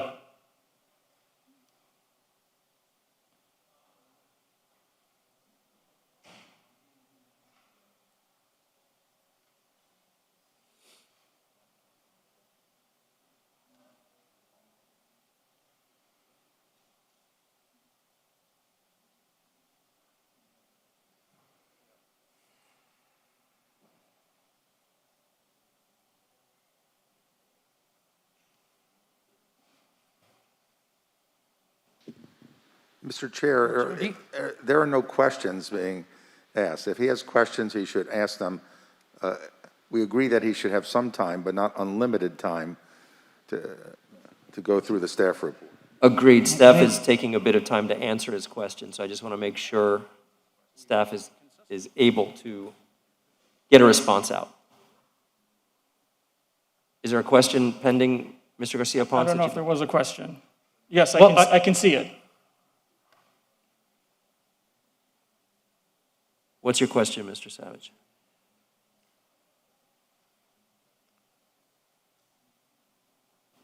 The 36-story building on the Tuttle South site, would that be permitted under normal Miami 21 transect zoning? The underlying transect zoning of T612 is 12 by right up to 20 by bonus, if it's outside of an SAP. So the answer is no. Mr. Chair, So- once again, he understands exactly, the planning director has stated on the record that this is a tweak to that particular transect for that particular site. He's now just asking questions that are all known and facts established on the record. Actually, I think he's finally getting to the meat of his issue here, and I'd like to hear the planning director's response. I just answered. I'm sorry, there was an interruption at the end of your answer. So the question is, would this change be allowed under Miami 21? Is that the correct question that you're asking? Yes, essentially. Meaning outside of the SAP, if this were Yes. not in an SAP, could they apply for this, is what you're asking, Yes. right? So under Miami 21, T612 allows 12 by right, 20 up to bonus, outside of an SAP. Right, so to seek this change in height under Miami 21, if this were not under an SAP, they would need to seek an entitlement, an upzoning, basically. Right, it's not allowed in T612. You'd Right, have so to they would need to another- upzone to what? The next T624 will get you to 48. Does that satisfy your Would question? T624 allow it? Yes, it gets you up to 48. With bonuses? Okay, can you see my next slide number 28? That is a cut and paste from your regulating plan. Yes. Okay, so you recognize that from, I think it's table 4, where you've changed some of the density. And do you see where it now has an underline allowing for 300 dwelling units per acre? Yes. And am I correct to say that the comprehensive plan governing the city of Miami in this area requires 150 dwelling units per acre? There are locations in the city that have additional density. And before this amendment, what is the density of this area under the comprehensive plan? 150 units per acre. Thank you. I don't have any further questions. I just want to say on the record that the reason it took so long is that probably my fault. I should have had better page numbers and things, but it took the staff a long time to answer. So that's why it went a little longer. Understood. And I have not interrupted my opposing counsel. So I appreciate the time. I think I got what I needed. I'm going to conclude and say that the trip generation analysis is insufficient. I urge you to continue this item for a proper traffic study.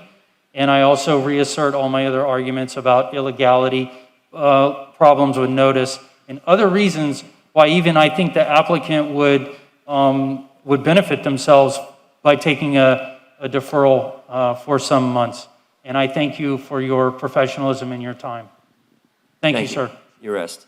All right. Thank you, Mr. Pont. Don't go far. Mr. Chair, Mr. just Kasdan, you're, very, very brief, Yes. just a response. There are no changes sought in the comprehensive plan with respect to density and the number of units per acre. And the SAP does not change that density in any respect, other than what is allowed underlying in Miami 21. thank you. Does the applicant have any questions for staff or for the intervener? No, sir, we don't. Thank you. So both sides rest. I'd like to see if we can get our commission back. We're missing a couple who I'd like here to. I know they can hear from their offices what's going on, but if we're going to bring this to a head, I want to make sure everyone has a chance to weigh in.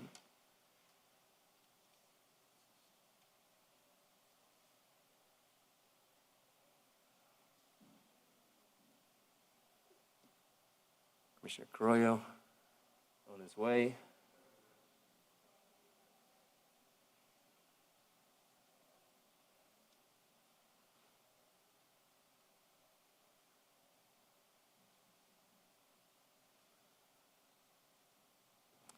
Mr. Garcia-Ponce, there was, in that last question Mr. Savage made about, not the second to last question, he made about what could be done as of right under Miami 21 to get to this height in combination with what I believe it was Mr. Recio from Weiss Serota mentioned this morning. Even though he's not an intervener, he spoke in support of the intervener's position. He brought up a point that had not been considered at this time, and I wanted to ask for your interpretation on that. He said that by utilizing this amendment through the SAP rather than the traditional bonus system, the applicant is achieving a certain height that would otherwise cost them millions of dollars to achieve through the bonusing system of Miami 21. Is that correct? And if so, how much of a savings are they finding through the SAP amendment versus Miami 21? Yes, sir. We took a note of Mr. Recio's question, and we did a back of envelope analysis. So as I mentioned before, the underlying transect zone is T612, which means they can do 12 stories by right. If they want to go up to 20 stories, they would need to bonus up to 20 stories, which could have a cash equivalency of a certain dollar amount, or you could reach it through other methods. If we do the cash equivalency version of it, there is a dollar value to get to 20. If they are allowed to get up to 36, they will have an additional 16 stories of value as far as height is concerned. And I did take that note. So specifically for the Tuttle South site, and again, this is back of napkin looking at the development capacity of a site.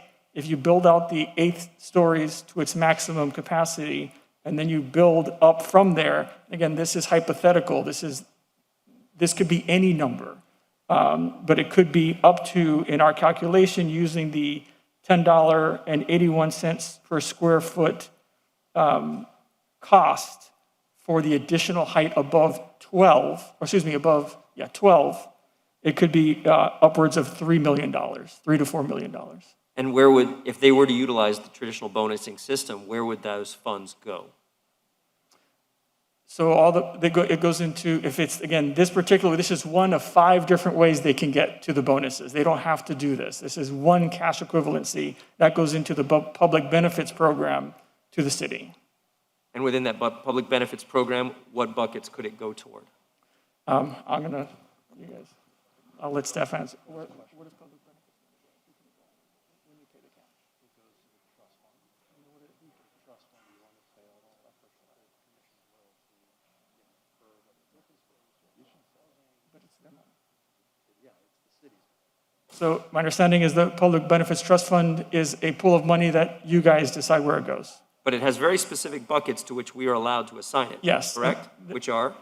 And I'll have to.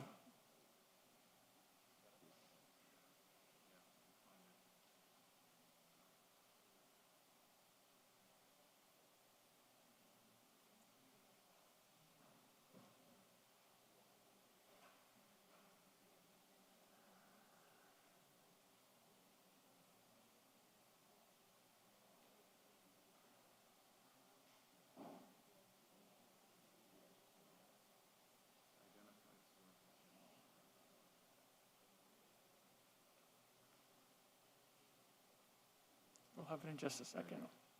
We got it.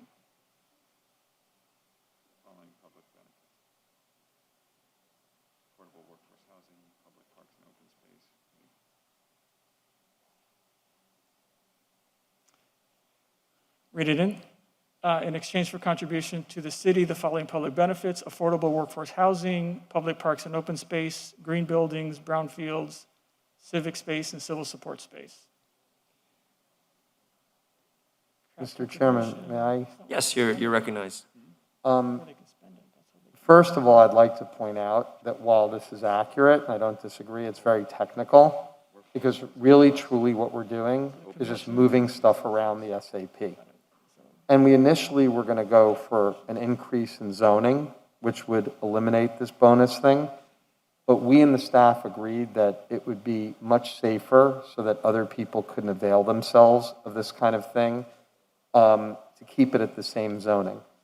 I think that, and we're not getting any extra FLR. Correct. Normally, when people are doing more, they're getting these bonuses, they're getting FLR. But most importantly, we've created $119 million of public benefits already. In addition, we are a gold LEED certified neighborhood. We've spent a lot of money and resources on sustainability. And that doesn't include, for example, and I love Midtown, but Midtown to the south of us, 1 block away, the city paid for every street with tax increment financing. Every parking space is paid for. We have not mentioned the fact that we're providing generally, other than the street parking, all the parking for the design district at subsidized prices. It's another $100 million of public benefits. So I would hope that since we're really not getting anything extra out of this, and it's part of the SAP, that you all would not think it would be necessary to have us, who paid for every sidewalk, every street light, all of the infrastructure, all of that public art, who contributed $23 million of land in order to have a public, free to the public museum in our city, this extra amount, and we just would ask you to consider that as you think about this issue. Thank you, Mr. Robinson. And I, Mr. Chair, also specifically, Yes. in addition to the $119 million in public benefits you already saw, with respect to accessing additional height on the Tuttle South property, we have to give 10,000 feet of open space, we have to contribute public art, we have to do enhanced sidewalks and streetscape. So even as to that specifically, we have huge public commitments. so, and listen, everything, let me frame it this way, and I'd love to hear from especially the district commissioner, but SAPs have been taking a hit, and some, for many reasons, rightfully so. But I don't think anyone could argue against the design district as being, I don't believe anyone could call the design district an abusive SAP. This is exactly what SAPs were designed for, to create design flexibility, not just to get more. And you all have done that. And in achieving that SAP, every entitlement has a value, and there's a return expected on that value from the city. You have delivered on that with all of your investments in the streetscape, the non-standard improvements, and the artwork, et cetera. I just want to make sure, and Commissioner Croyo is usually the caretaker of our funds as a city, that if an entitlement is being granted today that has a specific value, that's being considered. And you have my support on first reading from what I've heard so far today. But as we get between first and second, I'd like to understand better, because this is the first time I've heard of this, as it was brought up this morning by one of your opponents with a grain of salt. So I really want to get a full analysis from my planning director over this next, between now and second reading, to see if this truly is a $3 million entitlement that's being granted that would otherwise go into our Affordable Housing Trust Fund and our green spaces, that if there's a value to be contemplated for that, if it's being offset some other way that I'm not understanding it. So I'm not saying that that's the case. It has been purported. I'm asking questions. That's all we're at this point. And I just want to make that very clear. And I think for the benefit of our residents, it's good for us to ask the hard questions. So We'll do the calculation for the next meeting. thank you. Commissioner Watson, this is an item in your district, so I'd welcome you to take the lead at this point. Both sides have rested, and we have our quorum. Yes. I'll just say that clearly this vehicle has been misconstrued in a lot of ways, and yet someone like the applicant has probably used it as best as it can be used for the purposes it was designed for. In saying that, I think it's important to have updates. I wouldn't want him to be burdened anymore about updating something that he did some years ago, no more so than we've done with our own zoning code. And so from that perspective, I think that we need to take it not as we know him, but as we see the project and how it reflects upon the neighborhood. That being said, I too will support moving it forward so that the remainder of those either opposition or people that have support can be demonstrated so that we can get what's best for the environment. And I don't mean environment in terms of climate change, but environment in terms of the neighborhood. Thank you. Commissioner, is there a motion on the item? I move on the first reading. It's been moved by Commissioner Watson, second by Commissioner Carollo. Is there any further discussion from the dais? Hearing none, all in favor say Chair? aye. Yes. It is an ordinance? Yes, please, if the city attorney could read it into the record, please. Thank you, Mr. Clerk.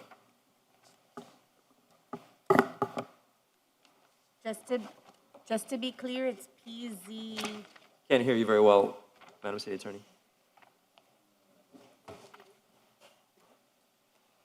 PZ 10 and 11 is what I'm reading. into Yes, the correct. record.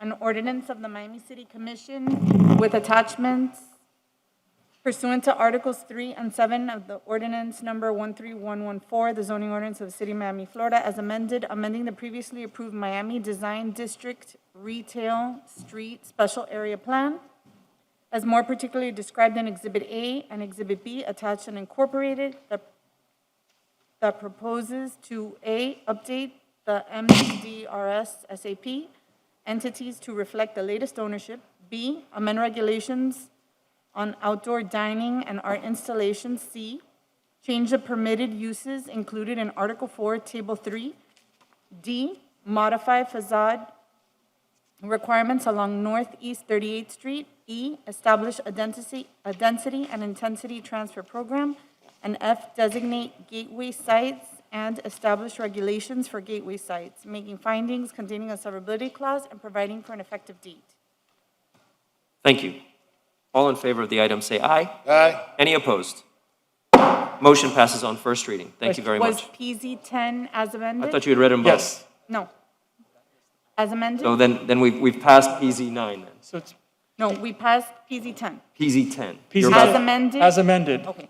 Thank you. Then PZ 11, an ordinance of the Miami City Commission with attachments, approving the second amended and restated development agreement pursuant to Chapter 163 Florida statutes between the Miami Design District Retail Street Special Area Plan applicant entities described in Exhibit C, attached and incorporated, and the City of Miami to govern the MDDRS SAP comprised of approximately 22.56 acres of property for the purpose of A, updating the applicant entities to reflect the latest ownership, B, establishing a density and intensity transfer program, C, updating regulations for alcohol beverage sales, and D, modifying review of required cross-block pedestrian connections between Northeast 38th Street and Northeast 39th Street, authorizing the city manager to execute the agreement and substantially the attached form for said purpose, containing a severability clause and providing for an effective date.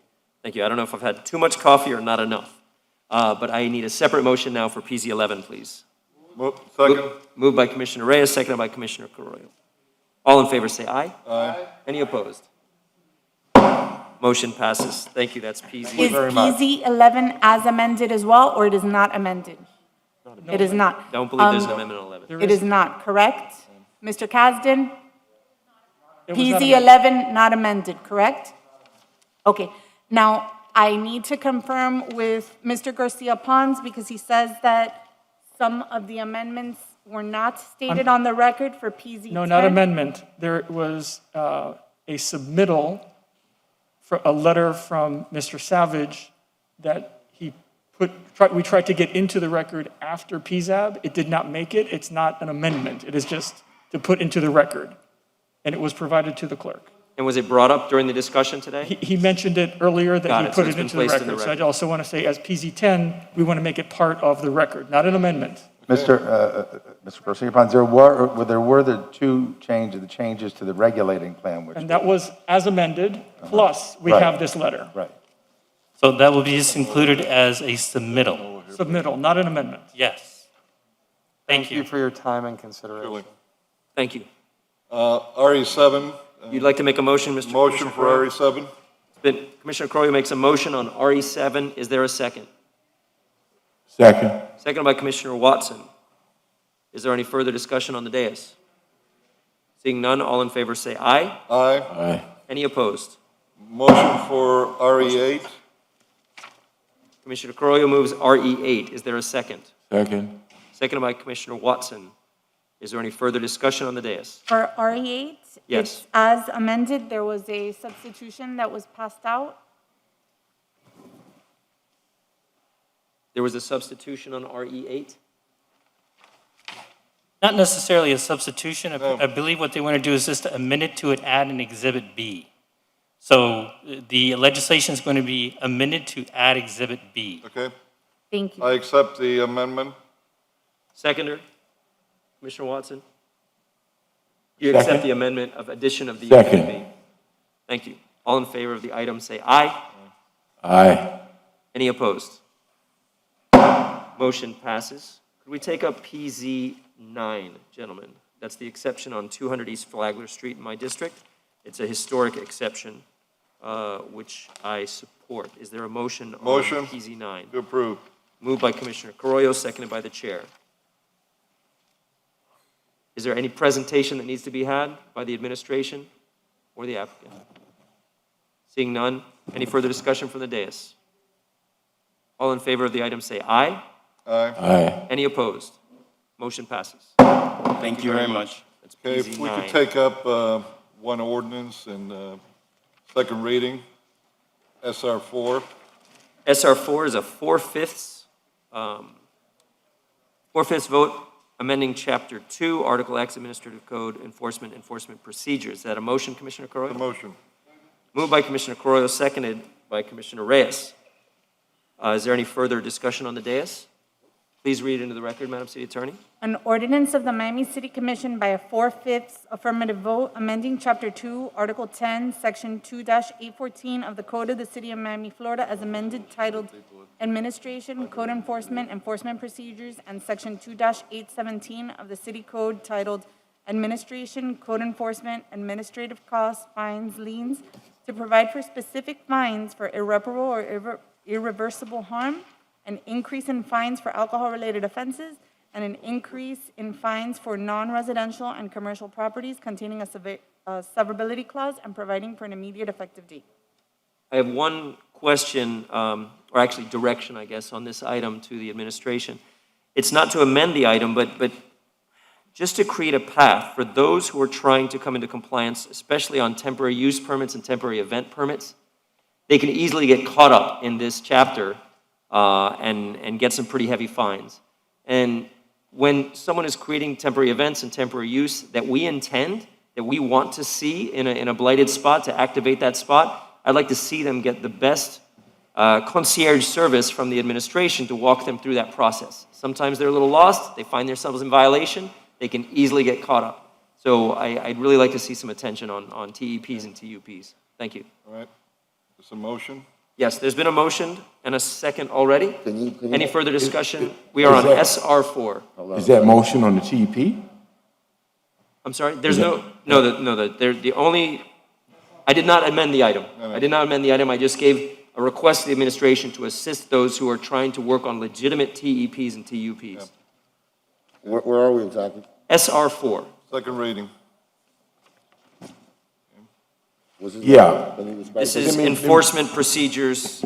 The city attorney just read into the record, enhanced penalties for code violations. Oh, that's what we did last commission meeting. That's correct. Yes. Okay, and this is, and your clarification was, I caught the tail end of it, I'm sorry. Simply that those who have temporary use permits and temporary event permits legitimately be guided through the process by the administration so they don't inadvertently fall afoul of the law and get caught up in a heavy fine. So And this is meant to go after those who are violating the code, those who are operating incorrectly, correct, Commissioner Right. Correa? Absolutely. Yeah. And to expedite that process, right, so people Yes. can, okay, Yes. perfect, all right, that's fine, thank you. The item's been read into the record. We have a motion and a second. This is a 4/5. All in favor of the item, say aye. Aye. Any opposed? And Motion If passes. we could do a companion ordinance that will be on first reading, FR6 with this. This I'm would be sorry, the- FR6? Yeah, it's a companion ordinance to what we just voted here. Madam City Attorney, would you read FR6 into the record, please? An ordinance of the Miami City Commission amending Chapter 4 of the Code of the City of Miami, Florida as amended titled Alcoholic Beverages, more particularly by amending Section 4-2 to add new definitions and adding new Section 4-14 to require all City of Miami employees to immediately document and report violations of Chapter 4 of the City Code, Chapter 562 Florida statutes relating to alcoholic beverage enforcement, and Chapter 895 Florida statutes relating to racketeering, to the appropriate authority and arrests, containing a severability clause and providing for an immediate effective date. Is there a motion on FR6? There's a motion. Moved by Commissioner Carollo, Second. seconded by Commissioner Watson. Is there any further discussion on the dais regarding FR6? I have some discussion. Yes, you're recognized. I have a little bit of a concern, actually, a concern, not a little bit of a concern. And the city manager and the city attorney yesterday addressed some of them, because they said she was gonna work on it between first reading and second reading. The way I read this, it's clear language, it says to require all City of Miami employees to immediately document and report violations, and it talks about Chapter 562, which is alcohol beverages, and 895, which is racketeering. And the way I understand it is to require all City of Miami employees. That's 4,689 people. That was not the intent, and I've already told the city attorney. that Well, let me finish, she- Commissioner. She I needs have to the floor. amend that. I know, okay, I have the floor. If you don't mind. Thank you. What the intent and what the language is are two different things. The language is very clear. It says to require all City of Miami employees to immediately document and report. It's being changed. Well, but it's not being changed now. Well, You can amend it now if you want then, but I can't. That's what I've asked the city attorney to do when she Oh. would read it. Okay, all right, so we're gonna do an amendment today? I asked her to do it today. Oh, okay. Not to wait for the second reading. Oh, because he told me yesterday that they were gonna go between first and second reading. Well, I spoke to her today. Oh, okay, Since that was the wording they came up with, I told her that I thought we should be more specific, that it should be code and police okay. I'm that okay are with that. involved in the task force that are doing this kind of work. Obviously, we would want every city employee that might be aware of illegalities to report them. But this ordinance is specific to those that are working these type of details. Okay, so, So that's going to be amended on the floor okay. by the city attorney. Mr. Chair, Commissioner Reyes, you're recognized. yes, I had the same question, but I knew that it only meant, it was amended, that it was only going to be for code and police officers, and as a seconder, I accept the amendment. Yes, I agree. Okay, that's all, that was my only concern. I thought it was too broad in its reach, and I was afraid that it was. I agree with that. That's the only That's thing. why I told her that. I agree. Thank you, Commissioner. Thank you, Chair. So it's been changed to police only? Police and code. Right.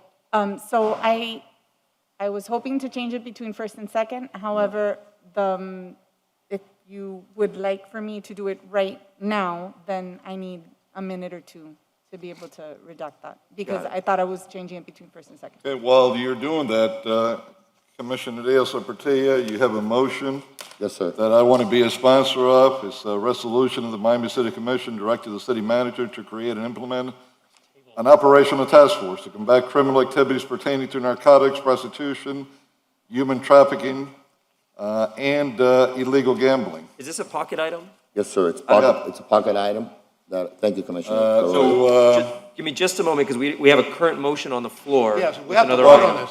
So I'm a little, I don't you're have a you're copy right. of this Yes, pocket you item. wanted the time, so Yeah, no, I understand where you're going, I just don't have. absolutely correct. Yeah, can we take up the pocket item, get that done, and then we come right back to this? Does that Okay, work? I have the The language. clerk has a procedural You issue. ready? Okay, hold on. Just- She's just- ready, she's ready, she's Just a ready. moment, Mr. Clerk, you're No, recognized. she's ready. She's for- ready. for the I amendment. understand, but I'm He's recognizing. gonna say we can't do that. He's gonna say we cannot do that, right? No. What we were basically just going to do to give the city attorney just a couple of minutes was to table FR6 and then go to the pocket item, then we can come back to FR6. Got it, it could be tabled, but she's ready. All right, thank you, Mr. Clerk. Okay, so where it says to require all City of Miami employees charged with such inspections to immediately, blah, blah, blah. So if that works, charged with such inspections, Thank you. or who have the responsibility of such inspections, you know. Mover and seconder Yeah, that approves. works. That's fine. All right, all in favor, and it's been read into the record already, all in favor of FR6, say aye. Aye. Any opposed? Okay. Motion Back passes. to the resolution. Can I get a copy of this pocket item, please? I don't have it for some reason. You should have. I should, but I can't. Here's one that, I have an extra one here, I think. I don't have it. Thank you. The So, resolution of the Miami City Commission directing the city manager to create and implement an operational task force to combat criminal activities pertaining to narcotics, prostitution, human trafficking, and gambling to improve the health, safety, and general welfare to the residents, visitors, and business in the city of Miami. I will be sponsoring this, and I will make the motion for it. I will Well, second that. well, the thing is, that's already sponsored by me, so it's my pocket item. Well, I'm joining your, You're close. as a sponsor. I want everybody to sponsor it. Oh, okay, well, I'll be back. So I will co-sponsor also. but, Yes, that's absolutely. no problem. We should all sponsor all these. Yes, That's right. we should. let me get some procedure going here. So All right, I have the motion. just a moment, I'll second. Commissioner. All right, we're going to name this PI1, Pocket Item 1. You need to open it up for public, Thank you very much. I Yes. think I'll get there. public comment. We're going to name this Pocket Item 1. The motion is by Commissioner Carollo. The second is by Commissioner Diaz de la Portilla. I'm going to open for public comment. This is a resolution of the commission to create an operational task force. Is anyone here who'd like to speak on this item? Seeing none, I'll close public comment. Can I ask you a quick question? Yes, we're open for discussion on the dais. Just, I guess, quick, there's always two questions. First question is, how does this relate in terms of cost for us? Because, I mean, the police does some of this, so are we now, It's an, I mean, are we You're now right. elevating it's or? an operational task force, so the manager will determine whether it's, some code enforcement members, some police I see. officers. it's not only police officers, it'll be an operational task force. The concept of task force is not only one department, it's a combination of different departments. But that's up to the manager to determine what's the best way, most cost-efficient and effective way of doing that. The point Commissioner is- Watson, you're looking for No, a let me- budgetary let me impact, is that finish. correct? Right. Okay. Just because what I want to do is I want to make sure that we're all focused on that. So it's Those no, vice crimes. I spoke to Chief Acevedo a little while ago, and he's very excited about this and the opportunity to go in and clean up some of these neighborhoods. so it's all pulled from what we already have? Yes, sir. Yes, sir. And so we're all sponsors now, right? Yes, sir. Oh, if you want to, I mean, it's up Yeah, to yeah, you. I'm a sponsor. How can I not want to sponsor that? Thank you, sir. Thank you. All right, thank you. All right. So you're clear on the budgetary, there is no budgetary impact at this point because it will be reassignment? Mr. Manager, Yes. you agree with that? That'll be our goal. If there is ultimately any impact, we'll certainly come back to you and report. Understood. Excellent. There might be some overtime at some point in time, but I think it'll be overtime well spent. Thank you. We have a motion, we have a second. Is there any further discussion? All in favor of the item say aye. Aye. Any opposed? Okay, before, Motion passes the on the chief, PI1. before the chief would go, Chair, if I could, Yes, you're recognized, Commissioner. if I could, through the manager, have the chief up here. Mr. Manager, okay?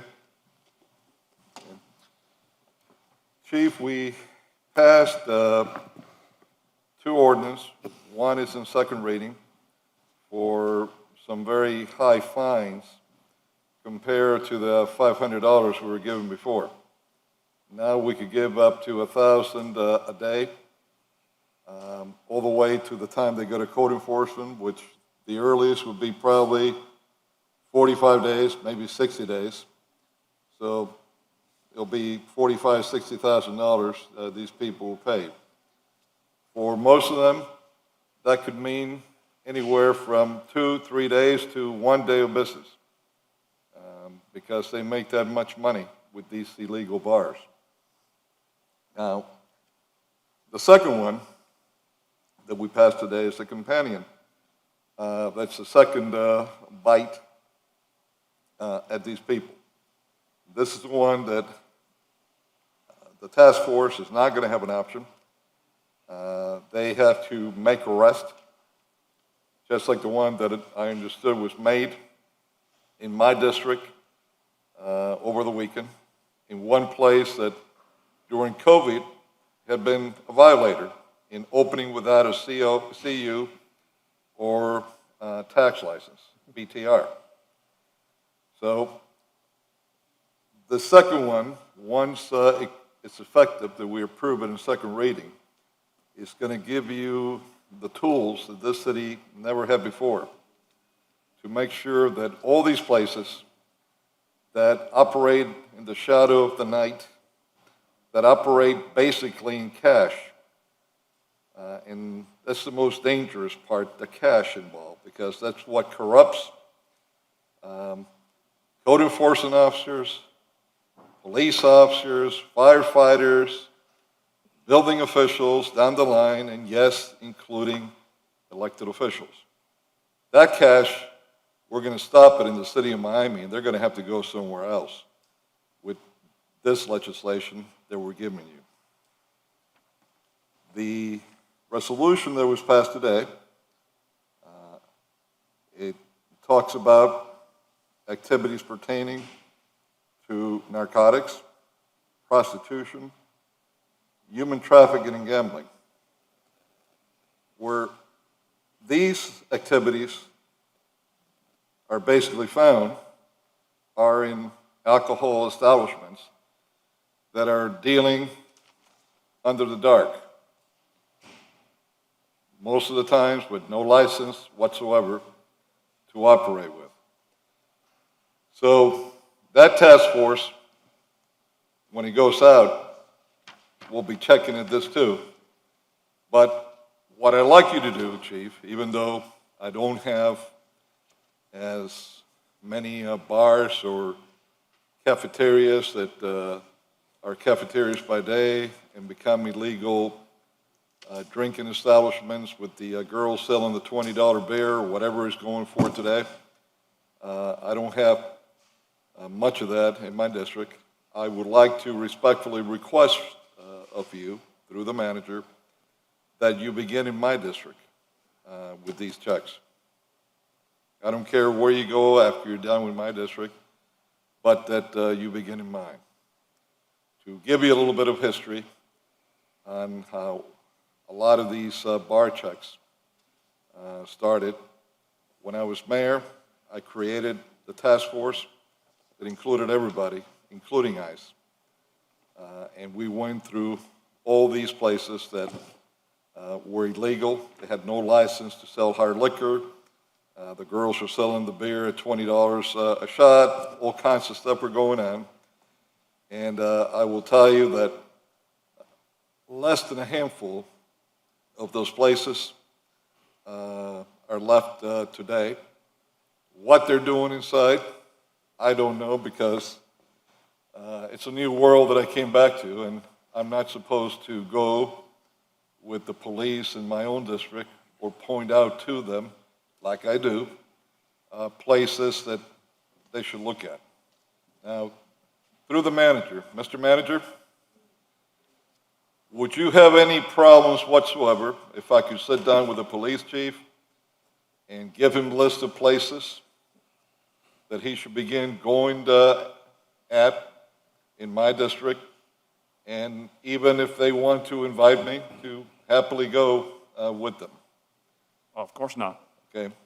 Last but not least, Chief, I am going to give you Channel 51 newscast today, where there were bars from the outside in my district. There were filmed on the outside, just a name. And there was a picture that you couldn't tell how the girl looked because they had it blocked. And they were claiming that there was prostitution. And one of my colleagues was accusing me of protecting prostitution in my district, which is the biggest farce in this city.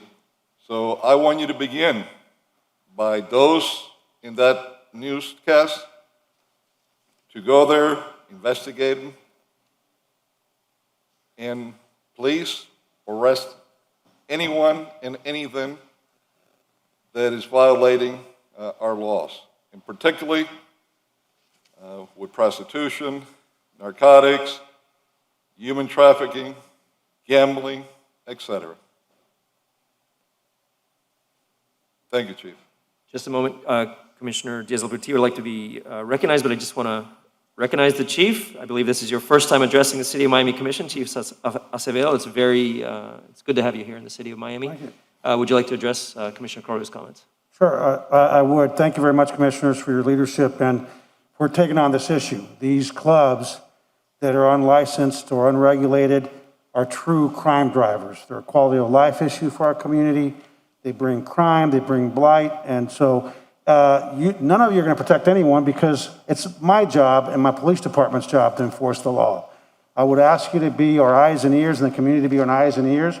If you have a problem location, let us know, but we're going to use a holistic, multidisciplinary approach to deal with very complex issues, whether it's prostitution, gambling, illegal alcohol sales, whatever it is, we're going to do it. By the way, I know that the manager, the task force we put together, I know that the manager shared those results. I'm proud of those results. We made quite a few arrests. We're not going to apologize for that. And tonight we'll be out for our second time. So, and I do share, Mr. Chairman, I don't know if we call you Vice Chairman or Chairman, but I do share that we need to make sure that we're enforcing that our community, our business community is trying to do the right thing, that the city has processes and systems in place that facilitate people that want to operate legally, to get them their licenses in a timely manner. And I think we know the difference between players that are being dirty and not playing by the rules and those that are, and trying to circumvent the rules, and those that maybe are missing a permit or two or whatever because the bureaucracy is not keeping up. So I think that our focus is going to be the worst of the worst. And I would urge every one of the commissioners that if you have a problem location, we have the resources to start hitting them. You're our eyes and ears, and we stand with you to keep our community safe. Thank you, Chief. Commissioner Diaz-Alberti. Thank you. Chief, and I'm glad you acknowledged at the end, there's a big difference between establishments that are not permitted or maybe missing one or two permits, a CU. In fact, we have a number of cases, I think we'll be hearing one a little bit later, that had to deal with a missing CU, certificate of occupancy, we call it here, we call it CU, and other permits that are missing. For example, one particular establishment, one of my colleagues brought up about a month ago, actually had, after the fact I found out, actually had a business tax receipt from the county. And another colleague had brought up that they were selling, why wasn't the alcohol confiscated and all this? Well, they actually had a catering license. It was special event promotion at a particular warehouse in Alapata. And there was a couple of interviews, a number of interviews that were given, implying that that bar wasn't, that club was an illegal club. Our clubs may not be fully permitted. It's a civil infraction, and we need the administration to walk them through that permitting process, because in a city in the 21st century, in 2021, as you know, because you come from a big city in Texas, New York had the meatpacking district, Chicago had the Fulton district. Our own Wynwood started as these club spaces that where no illegal activity was taking place. It was kids in their 20s listening to electronic music, open air, some were closed. These are warehouses. They're called warehouse districts. They're areas that are in disrepair and that need to be revitalized. So we have entrepreneurs that are coming to our community from New York and other parts and are revitalizing these distressed areas. In that process, as you know, the permitting process in Miami can be very, very difficult. And no human being, whether he's a commissioner or not a non-elected official, goes to any place and says, hey, excuse me, can I see your 7 permits before I walk in? For example, Super Blue is having a difficult issue now. One of the museums is being built in my district because they cannot open because they need an additional permit. Rubel Museum had the same problem. So permitting and missing permits is not a criminal offense. It's a civil infraction, and we need you to be aware of the difference. And I think you are, because you mentioned at the end, between that activity, and I'll correct one of my colleagues today, it is not true, or not correct, that these bars are bars that are legally, it's because of alcohol licenses. These bars are fully licensed, fully permitted. These are cafeterias that at 7 p.m. at night turn into bars. So they have their Florida permits, they have their county permits, they have their city permits, but they just turn into, places where dens of prostitution and illegal gambling and all kinds of things. I showed you pictures earlier today. If you were in my office, just for full disclosure, important for you, for the manager to know, that of pictures inside of these places where you have the illegal machines, which we call here maquinitas, where you clearly have prostitution and women dress in a way that, where you have the $20 beers. That's really the priority. To go not after clubs that are investing in our community and maybe are missing a permit or 2 or 3, but to go after the places that have been here for decades and nothing's happened, that have been engaging in these kind of activities and nothing's been done. I have a list already of about 14 of those places. I told you I would share with you. We're continuing our research to find out in all districts where these activities are taking place. The reason why we created, why I sponsored the pocket item today, was to make sure it was made clear to the public that our priority should always be going after criminal activity first.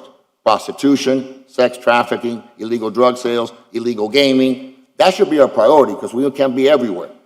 Secondary to that, it is not the job of the Miami Police Department to go after permitting issues. That's code enforcement. That's what they do. If there's illegal activity inside these clubs, then of course you go after that. But there are 2 different clubs, 2 different kinds of animals here. One are pop-up clubs that are missing some permits, where there's no illegal activity going on, there's no prostitution, there's no drug sales going on, or sex trafficking. And then there are the ones that clearly are only made for that at 7 o'clock they become illicit centers where all kinds of activity takes place. That's why when the first resolution that Commissioner Carollo passed talked only about alcoholic beverages, I proposed that one today to make sure that we get our priorities straight. First, the criminal activity, the prostitution, the illegal gaming, drug sales, and then a different department, plus the task force that we have now, the Commissioner Carollo created, to deal with the permitting issue. But it's 2 very different things, and I want to make it very clear that this commission knows its priorities. Thank you. Thank you. And just, Commissioner Carrillo, you're recognized. Is that it? I don't know if you or the city attorney would like to answer that, or if you would like to bring your building director here to answer that. But first and foremost, whether someone has a permit for a CU with the county or not, or is a revolving permit, the most important part is they need to get a permit, a CU with the City of Miami and a BTR with the City of Miami. Am I correct or not? If you could have whoever you would like to answer that to us. You're recognized. Commissioners. State your name and the... Ace Marrero, Building Director. I'm going to speak on behalf of building for, if you don't have a certificate of occupancy, you don't have the rights to occupy and obviously hold business on a facility that has not been fully built. So, in terms of a certificate of use, because there might be instances where you might be doing a change of use, and you might have very little construction involved. I'll let other We're talking about construction. Alcohol establishments. Well, and I'll refer to those establishments in terms of construction. If construction has been done without permits, we will go ahead and issue an unsafe violation for all of those instances. In fact, on the first time that the task force went out, we identified, I believe, was 4 sites that had done work without permits, and those were properly cited for that infraction. But my question directly is, in the city of Miami, everyone that opens a business, whether they have whatever they have from the county, they are required to have a certificate of use, yes or no? Yes, but I just want to make it clear that building doesn't regulate certificate of use. We Oh, just- I understand that. Yeah. I understand that. Secondly of all, the BTR, which is a tax license, the city of Miami, every business that's open is required to have a BTR, correct? Yes, they do, and I'll let those departments that handle that to do that. Then let's get So zoning whoever is just handles shown up. that, come over that and explain it. Thank you. Good evening, Honorable Commissioners. Eric Nimitz, Code Compliance.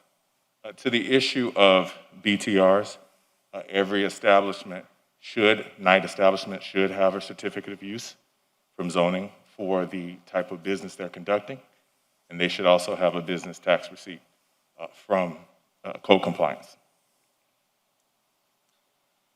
Does that answer your question? I just want to get that in the record, and that's as clear as it can be. Commissioner We Diaz-Lopez. require a CU and a BTR, which, for those that do not understand what a BTR is, A business tax it's a receipt business tax for the city of Miami, for the city of Miami. regardless of whether they have permitting from the county That is or from the required. state. Now, in the instance that Commissioner Diaz-Lopez is talking about, I wasn't there, I didn't see anything. That's his business. All that I can go by is what our own people reported. They requested alcohol license, they requested a CU, they requested a BTR, and they were not provided with one. Yes, sir, they did not have them. Which address is this that we're talking about? 772 22nd. And again, if anyone whatsoever has any information on any establishment in the city of Miami, but in particular, I'm asking in my district, that there's illegal activity going on in particularly alcohol establishments, please report it to the police department, report it to the manager, report it to my office. Because since I've gotten here, I think every one of you know that I've been fighting illegal alcohol establishments, but not just since I got here. That's been my history. And we did such a good job when I was mayor that when the next mayor came in, Mayor Diaz, he kept those task force going. Yes, Commissioner, I think that the current introduction of the formal task force will do a great service. The coordination between building, between fire, between the police department and code will help make sure that these establishments are not a danger to the well-being of the residents. But sadly, when I came back as a city commissioner this time, my hands were tied. I had a city manager that didn't want us to participate in anything. The task force, they were being sent. I never knew where they were sending them. I never knew what they did or the results of anything that they were doing.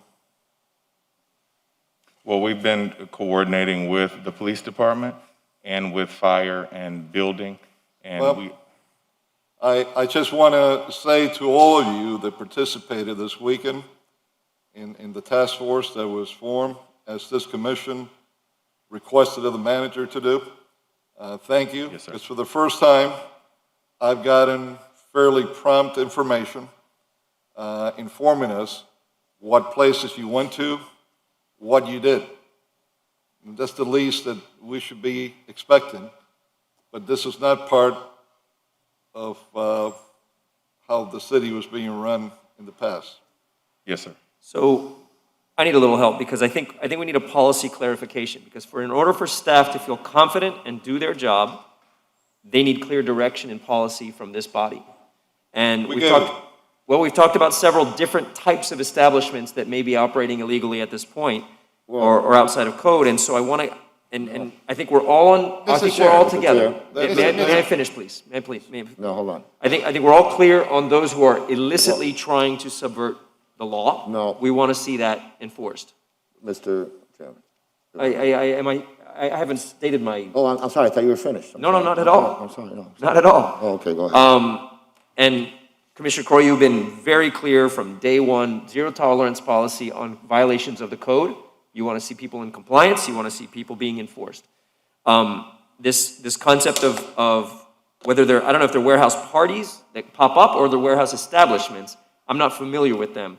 And if they're missing a permit or two, I need us to decide whether we're trying to encourage this and bring them into compliance or help them be successful businesses, or we're trying to enforce this and say, no, if you want to operate, you need to go by the letter of the law. So I need us to come as a body with a clear direction to code, police, and zoning on this issue, please. Well, Commissioner Russell, if I can clarify a little bit about what you asked. Yes. Your question was, are these establishments that the task force is visiting, are they businesses who are just operating outside of the scope of what they normally do with their certificate of use of BTR? I think Commissioner Carollo and the task force's aim is to deal with unpermitted clubs that in this pandemic are pop-up clubs that are a danger to safety, well-being. There's alcohol without permits. There's fire code violations because they're unpermitted. They're totally unpermitted. They don't have a certificate of use. They don't have a BTR. So those are the type of businesses. We don't want to, businesses that are working within the scope of the code, they have a valid CU or a valid BTR.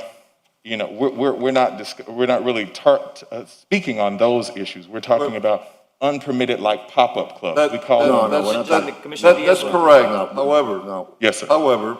No.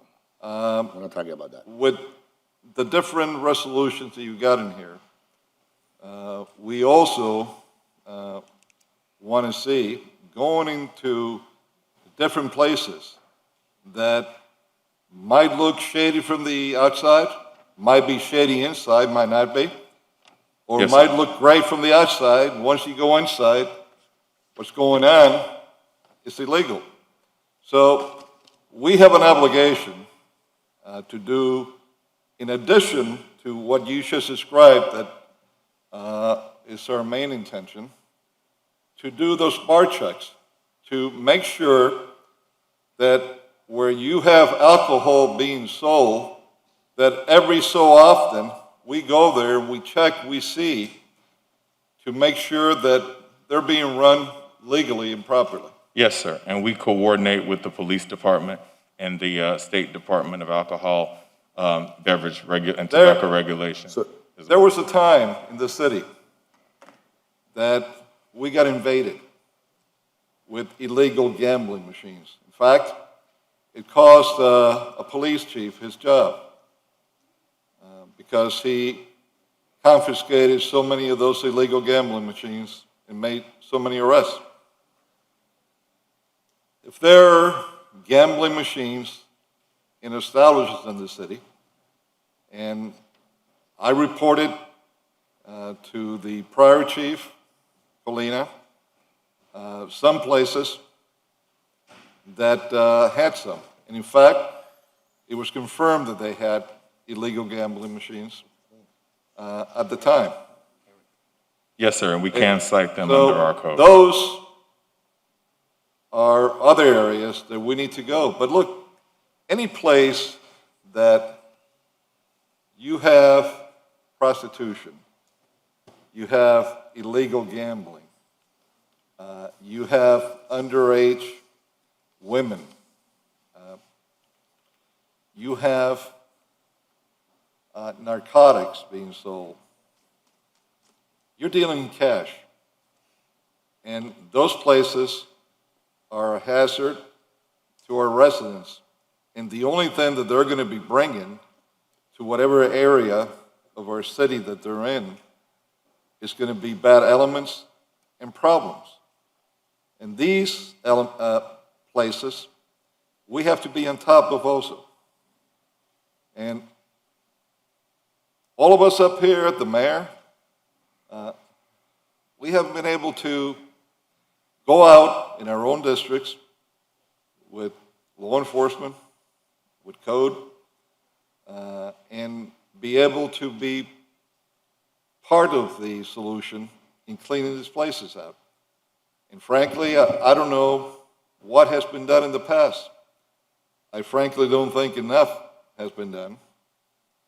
So by this body approving different ordinance, resolution, we've given you all the tools within the law, all the instructions and backing that you need to help our residents in cleaning our city up. And you shouldn't have to be in fear of having sacred cows out there. There are no sacred cows. And they could videotape all you want while you go out there. They could videotape you. They could take your picture. They could threaten you. But you're going to have the backing of at least the majority of this body. We want a clean city. We don't want those elements here. Yes, sir. Thank you. Eric, you said Yes, sir. something. How are you, sir? Good evening, Commissioner. Good evening, sir. You said something that was a little bit disturbing. You seem to be prioritizing these pop-up clubs over all these other clubs that, I'll show you the pictures whenever you want to come through the manager, of course, to my office, that have been around for decades.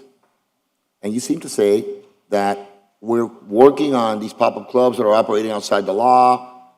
Are these permits civil or criminal, these permit violations? Well, a lot of them are civil, Commissioner. Okay, so a BRT, Those are civil. civil, right? But I'm sorry, I'm not finished. A Go ahead. BRT is a civil. A CU, is that civil? That is civil, sir. Is prostitution criminal? It is, sir. Illegal gaming? It is, sir. It's criminal. Sex trafficking? Right? That would be criminal, sir. Okay. And you're aware that they've been around for decades, some of them, right? Yes, sir. Are you aware of that? Have you ever been told that these bars, these cafeterias are turned into bars at 7, 8 o'clock at night in all districts? Because they are in all districts, except a little bit less in Commissioner Reyes' district because it's out west. But in our districts, we have these places. Well, I think But there's a- hold on. But you've never, all these years, how long have you been here? 10. In all these years, you've never made this a priority? You have to be told by this commission in 2021 now, on April 22nd, that all of a sudden these bars and cafeterias exist? And with names like Tentación, Temptation, Los Labios, the Lips, Delicias Hondureñas, Honduran Delights, and they don't sell Honduran food. Illegal gambling, last Saturday, machines, you see them? Fronton Bar, El Familiar, Brindis Bar. I mean, you have to drive by them. That's all you have to do. You see them. Have signs that say, we're looking for women who are presentable, presentable. They don't want women that are not good looking, they want good looking women, right? Isn't that like a key sign that these bars are operating way outside the law and engaging in criminal enterprises? The difference between civil infractions that can be corrected and that maybe through a permitting process have not gotten where they need to be because they may not be aware. The big difference between that and a criminal enterprise. And for you to be prioritizing, as you said, we're very concerned about these people operating outside the law, and you weren't concerned for 10 years? Are you listening to me, sir? Sir? And you weren't concerned for these 10 years that you've been here about all these places? Commissioner. So you had to come to Jesus' moment today when this commission had to vote on an issue? Is that what happened? Commissioner, we're concerned, but I think there's a distinction to be made. Code compliance deals with not Correct. criminal And infractions. inside these we- places, let me finish. And inside these places, you have, I'll show you pictures of that too. if I Wiring may- all over the place, no fire sprinklers, all kinds of code violations across the board, besides the prostitution, the drug sales, all the other stuff. You go inside and you'll see wires hanging all over the place, no fire sprinklers, no exit doors blocked, no handicap access. No fire sprinklers? Yeah, no fire sprinklers. You think they should have fire sprinklers? Of course, let me tell you. I'm gonna tell Okay, you. so then. let me tell you then why. you agree, with the actions that the manager took, Absolutely, and let me tell you why he took Okay. those actions, because we have to set the record straight. If I may, Commissioner. We had a briefing the night before that happened, and the manager and Ziri told me, they informed me that night, and Vicky was there too, our city attorney, that some fire sprinklers were missing from a particular establishment. And I said, well, Mr. Manager, you need to shut them down, because that's a life safety issue. Yes, sir. I didn't say shut them down because of a permitting issue. Shut them down because of a life safety issue. I would venture to say that all these places here and more have all kinds of life safety issues that you need to be enforcing beyond what the police has not been enforcing, which is the criminal activity, which Chief Acevedo told me that he would be focusing on that. And they're all over the place. But to me, it's shocking that you all of a sudden show this concern about pop-up establishments where there's no prostitution, where there's no illegal gaming, where there's no, How do we know that there's no prostitution, there's nothing else well, going on? because he's established, I'll tell you why we Because know, you're saying it? but I'm not done yet. Because you're saying it? I have the floor, no, we know because that's not their purpose.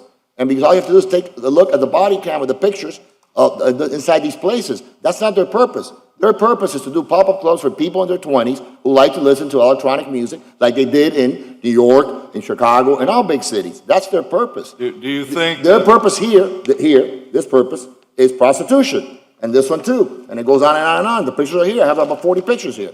Their purpose is prostitution and illegal activity, criminal activity. Well, The pop-up club's purpose, so you know, Commissioner, is to revitalize warehouse districts, and if there is prostitution, of course you close it down. But that's not their purpose. These are kids in their mid-20s that are going to dance and listen to some famous DJ from New York with some promoters promoting. It's wholesome. It's what we all did when we were young, and that's what they're doing. That's very different than these people that on payday go over here to solicit prostitutes and to do other things.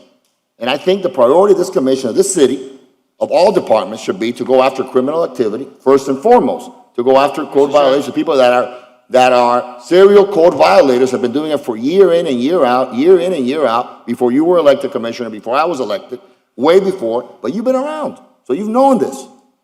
Yeah, you had not said, well, how about go this, go here, go there, you never did that? So tell me why. If I may, Commissioner, I think we have to make a distinction about kids having rave parties and having warehouse parties with situations where we're having events that are a danger to public safety and welfare. So I think every party that's in a warehouse is not an innocent rave. There could be drug issues. Of course. There could be unsafe structure issues. In any restaurant, no, in any restaurant, If I may, Commissioner, because I didn't interrupt. Please let him finish. Okay. If I may. So I think we have to make a distinction, sir, because there is a difference. And as far as the criminal element of it, I'll leave that to the chief to address. At code compliance, our job is to assist. We don't enforce criminal infractions. So when we're working and we're going on task force with the police department, we are there to assist with code matters that have to do with building code violations, solid waste. Maybe there's alcohol. See, because it's really not innocent at a warehouse party where there's drugs, there's underage drinking. That's right. There's alcohol.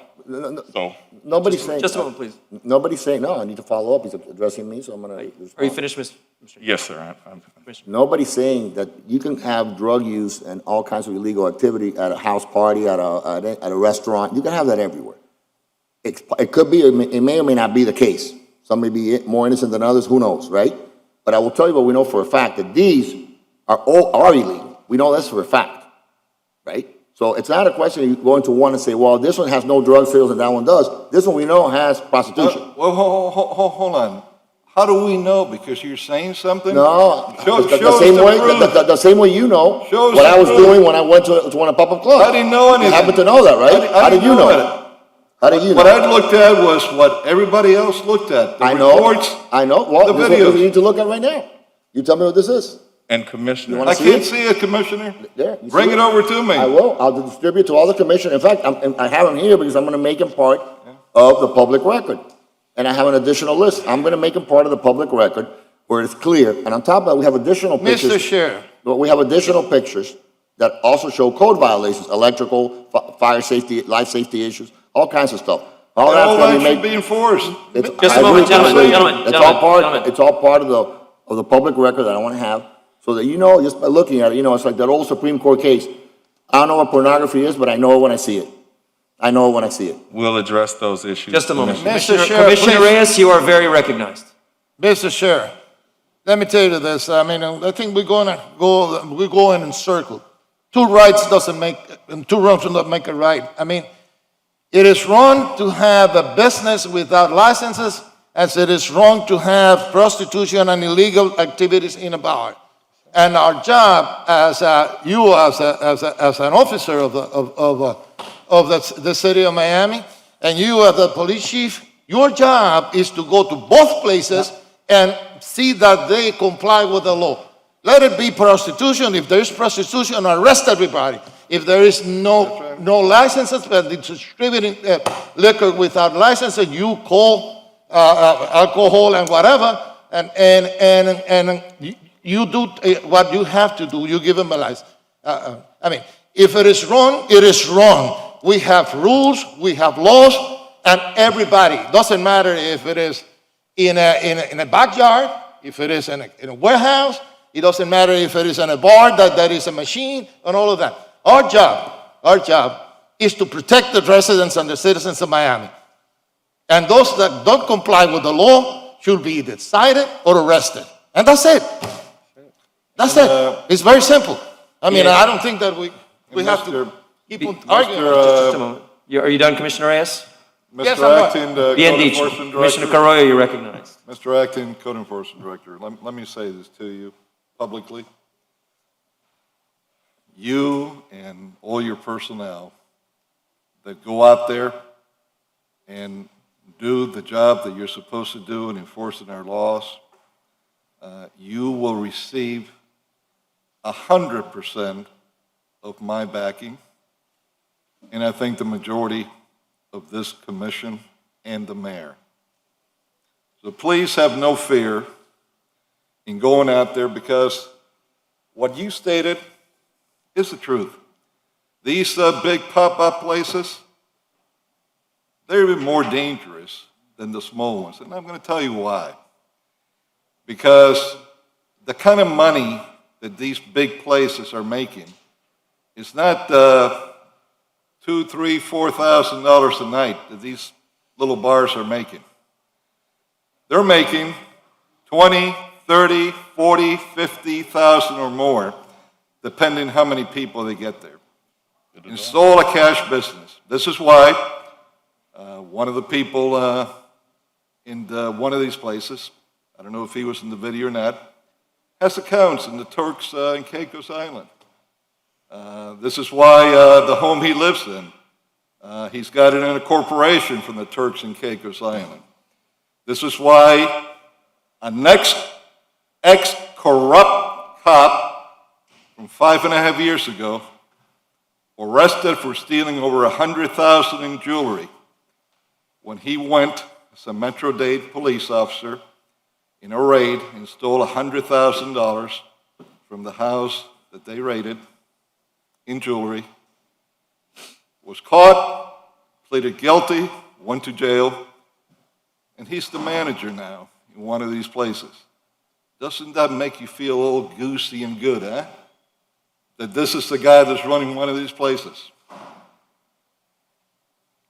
Look, I could go on and on, but I'm not going to, because I know in some of these pop-up places, from the manager to who set up the whole place, ran the bar, the bartenders, the girls with the pom-poms in the back, and who the real owners are.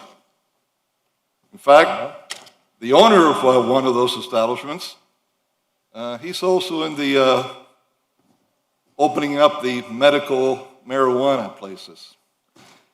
So for me to hear that, gee, these places are okay, it's just a little misunderstanding. If I see you and then they come up with the BS that, oh, they got one of those revolving licenses, and I'm too old for that. And my record is clear. I fought this kind of corruption since I was very, very young. And in the illegal gambling machines, I don't think that there's anyone that's been here since 2011 that even when I wasn't in this dais as an elected official, I got in the midst of a fight that I probably shouldn't have, and it wasn't in my best interest or health to have gotten into that with some very bad people, a real mafia, because I thought a police chief and the people in his high command were doing the right thing in clearing our city of all these illegal gambling machines. Now, we got some back that are coming. A couple of here, a couple of there, but they are not in Miami like they once were. We stopped that. And this is why we need a proactive police department that's not going to allow organized crime, people that are involved in RICO, to keep coming back and trying to corrupt our city, corrupt our employees, and corrupt the whole system, and then dress themselves up like little orphan Annie. Thank you. Commissioner Correa, I appreciate your words. I'd like to weigh in on this because, and Chief, I think your mission is clear and you have the full support of this dais unanimously to carry out your mission. However, the issue with code is not clear, and I'd like to make it clear whether a resolution is needed, because as chairman of a business improvement district where small bars are trying to survive and they've been getting hit through the pandemic and the curfew and everything, they call me and say, listen, if you're gonna have rules, enforce the rules, because these illegal operations, or these unpermitted operations, these warehouse parties are sucking their business away and stealing all of the bandwidth and the profit. And it's not like people would come to his bar and then leave at midnight when he gets shut down by our police because of the curfew. He says they don't even come anymore because they'll just go there straight from 10 p.m. So they were losing all their business to illegal operations. Forget about the life safety. If these warehouses are machine shops by day and party houses by night, who knows what could happen when something falls over or fire or occupancy limits. So I would like to make sure that you have the full extent of your powers and the support of this commission to enforce our code. I apologize, Commissioner Diaz-Labortilla, but I disagree with you on this from a policy perspective. I really believe this is their priority as the code, and the police has their priority. And I agree with you. But I want them enforced. I do not want I want a New York promoter. I want everything enforced. Not only a particular, I don't want to target it is a word I want to use. I don't want to be targeting. I want all of them enforced equally. But to understand that when I'm talking about code enforcement now, equally. It could be some of these, it could be some pop-ups, it could be established that are fully permitted. Electrical wiring, plumbing, whatever it is. Life safety issues. I want them all enforced. But for you to pick some bars that you may have gotten a call from over entrepreneurs that are investing in your own district, I think that's a mistake. I think you're picking winners and losers. I think you enforce across the board for everyone. If they're in violation of X law, you enforce it for anyone. You don't say, well, let's focus on pop-ups and forget about the legal establishment. May have an electrical violation, or may be missing a sprinkler, or not have a fire extinguisher, right? So I think the enforcement, no targeting, let's end that process and let's focus on enforcing the law, whether it's code, whether it's criminal, whether it's civil, across the board, evenly and fairly. I disagree. The bar who called me is a legitimate operation, following the law. That could be violating a code. But they're not. But they could. How do you know? Have you been there? You know all of them? You check all their permits? How do you know a CU is not? Right, but how do you know? Because illegal, they called you and told you? Commissioner. Because they happen to know one of them? Commissioner, No. Across the board. How can you be against, Mr. Chair, enforcing the law evenly and across the board? How can you be that? How does that work? Because we know that the illegal warehouse is illegal. We don't know that the legitimate bar that's been operating for 20 years has some hidden violation. I'm talking about the ones that complain to me as the chair of their business improvement district, asking me, are you allowing illegal operations just because an entrepreneur comes into town? Now, my wife is Brazilian. They have a word in Brazilian that I don't know if they have it in Spanish. We definitely don't have it in English, but it's called jeitinho. It means to find a little way to get something done. Brazilians are excellent at that, and I know Miamians are as well. We know how to make a buck, and you got to celebrate that to an extent. But we have illegal operations popping up on jet skis, and people are dying. We have illegal operations popping up in bars, and similar things could happen. I want that enforced. I believe the will of this commission does as well. If we need to vote on it, we will. But I do not want to hamstring you or feel that there's a mixed message from this dais about enforcing illegal warehouses. I think we agree. There's no mixed message. No, I think we agree. I think the code enforcement director, the police chief, the manager, every employee here listening has understood what we've asked, including enforcing small hidden establishment that we don't know what's going on inside. That's why you need to go and check them out. If there are a couple of illegal gambling machines, they got to be confiscated. And not pat them in the back and tell them, listen, get rid of them. Call the crooks back in. Call Vito and take them back to Hialeah to the factory. Or the one in Bird Road that's still operating. If you got girls with the $20 bears and they're grabbing something when you walk in that's not a bear, something different, arrest her immediately. And believe you me, I ran into that back when we established the task force. I even had mayors from the capitals of Central America that came with me to see how we were doing it so they could go back home and do it that way. And we trained some other people here at the time. So you need to hit the small ones too. If you find them, I truly don't think you have that many of that left, but you got some there. And you got them in every district, no doubt about it. Yes, sir. But we don't know unless you go inside. And you're obviously not going to know if you go there in uniform. You got to send undercover officers first, be there a while, and see what you have. And if something's going on, then they call, the task force, and you go in and you clean house.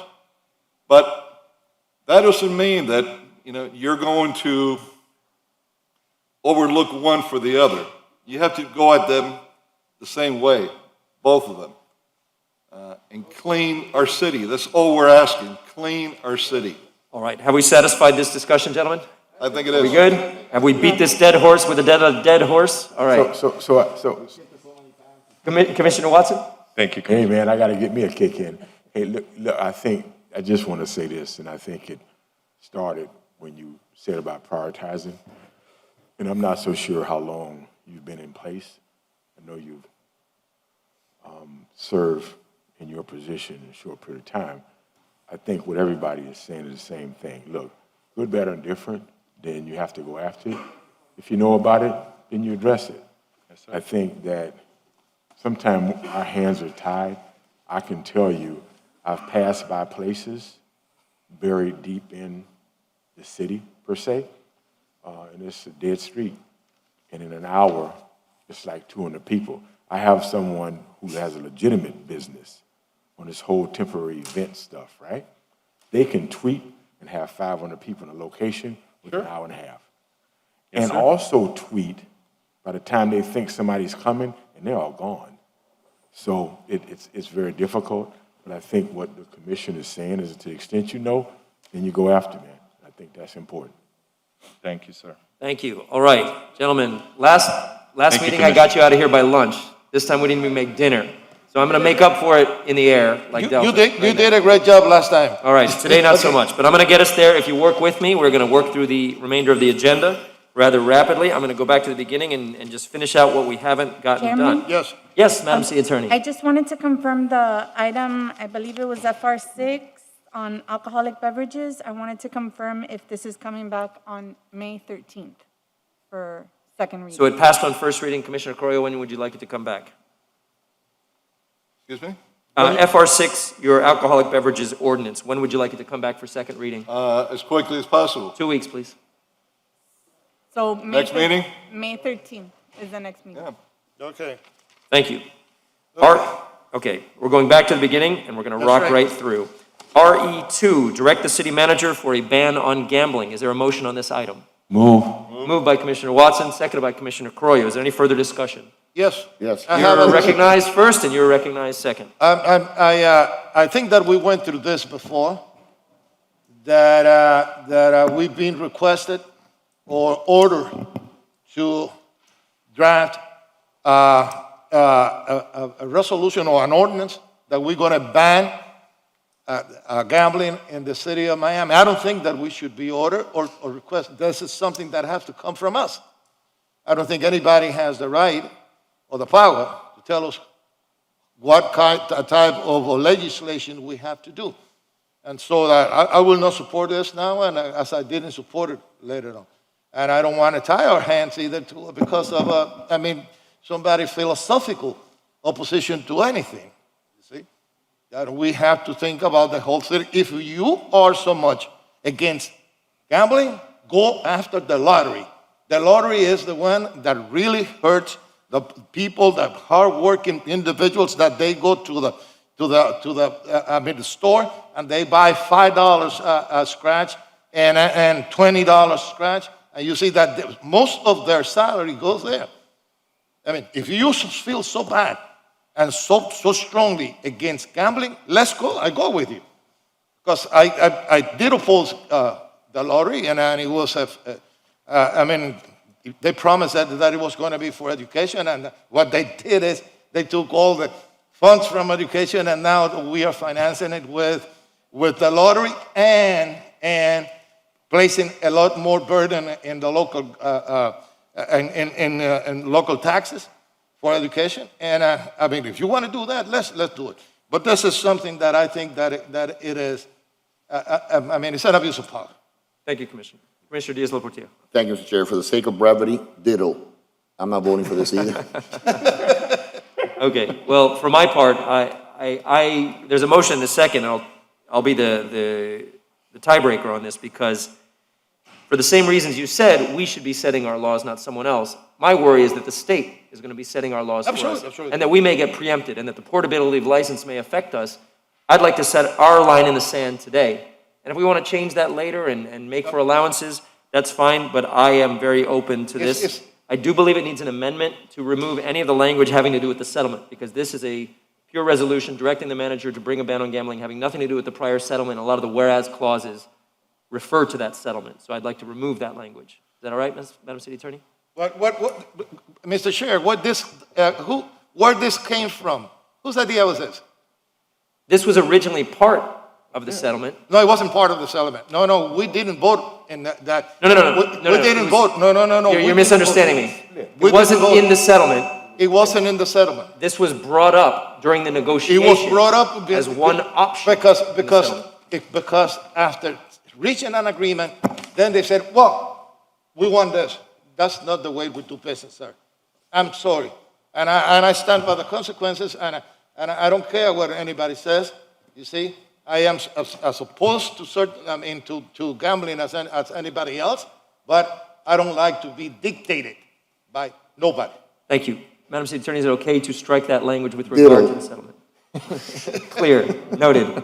Yes, we can. Thank you. Does the mover and seconder approve the amendment to remove the settlement language in the whereas clauses? Thank you. Is there any further discussion on the dais? Hearing none, all in favor say aye. Aye. Aye. Any opposed? No. No. Motion passes 3-2 as amended. Thank you very much. That's RE2. See, we can get controversial stuff done quickly. Okay. RE3, prepare charter amendment for police and fire chief. Is there a motion on RE3? Move it. Moved by Commissioner Reyes. Is there a second? For the purpose of discussing it, bringing it back, and I suggest that every one of us would meet with the city attorney and express our point of views. I will second it. Yes. I have every right, obviously, like any of us, to change my mind on this later on, before we have to put it in a referendum. But for the meantime, I think it might be wise, and it might send a message out if we are studying to put something in the November election. And There's been a motion, there's a second. Further discussion. I just want to clarify this. And this is only to set a process which we don't have. We don't have a set process, and the consequences, if we don't have a set process, is that can be violated. It can be circumvented. And I want the two most important positions in the city of Miami has to do with public safety. And I think that we have to have a process where the most qualified, a person that has been vetted and interviewed by a committee of experts, should be recommended to the city manager, so the city manager could pick from those. And if the city manager doesn't agree, we just start the process again. But have a process. And that's the only way that we're going to have transparency, Mr. Chair. The only way that we have transparency is, and we are not going to have all the different type of I would say, doubts that have been created. It is by having a process. I'm a process person. Thank you. Okay. Mr. Clerk, you had a comment?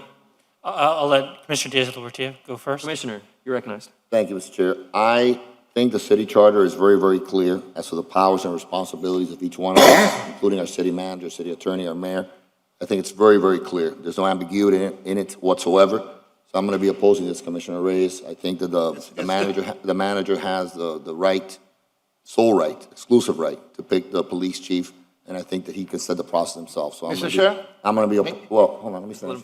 I'm going to be a minute. Oh, okay. Good. And so I'm going to oppose this, Commissioner Reyes. Commissioner Reyes, you're recognized. Yes, this does not take any power away from the manager at all.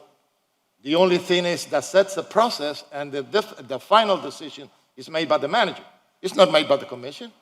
And he has what will provide the manager is with a group of names that have been vetted, have been interviewed, and their expertise in the field, it is going to be determined. And what of this, instead of taking power from the manager, will assist the manager in making an intelligent decision. Thank you. And if the manager doesn't like any one of the proposed candidates, the process can be started again. Well, the charter, gentlemen, is voted upon by the people. That's right.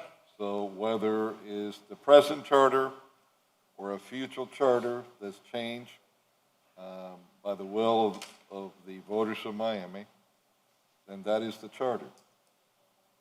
And charters in cities are changed every now and then. Yes, sir. And you try to make them better.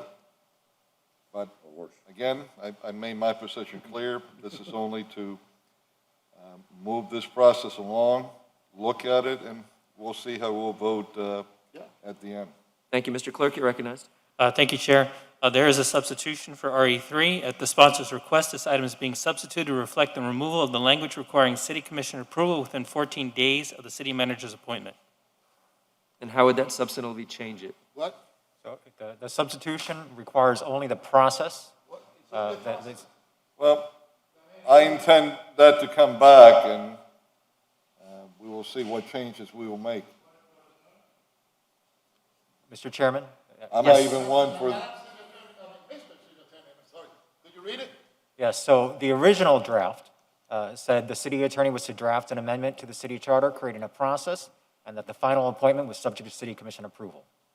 The draft has been amended with the substitution saying that solely the process shall be spelled out, but it is not subject to, the actual appointment is not subject to city commission approval. So as stated during the discussions, it remains solely within the discretion of the manager. Absolutely. Absolutely. Got it. I don't know if I like the first more than the latter.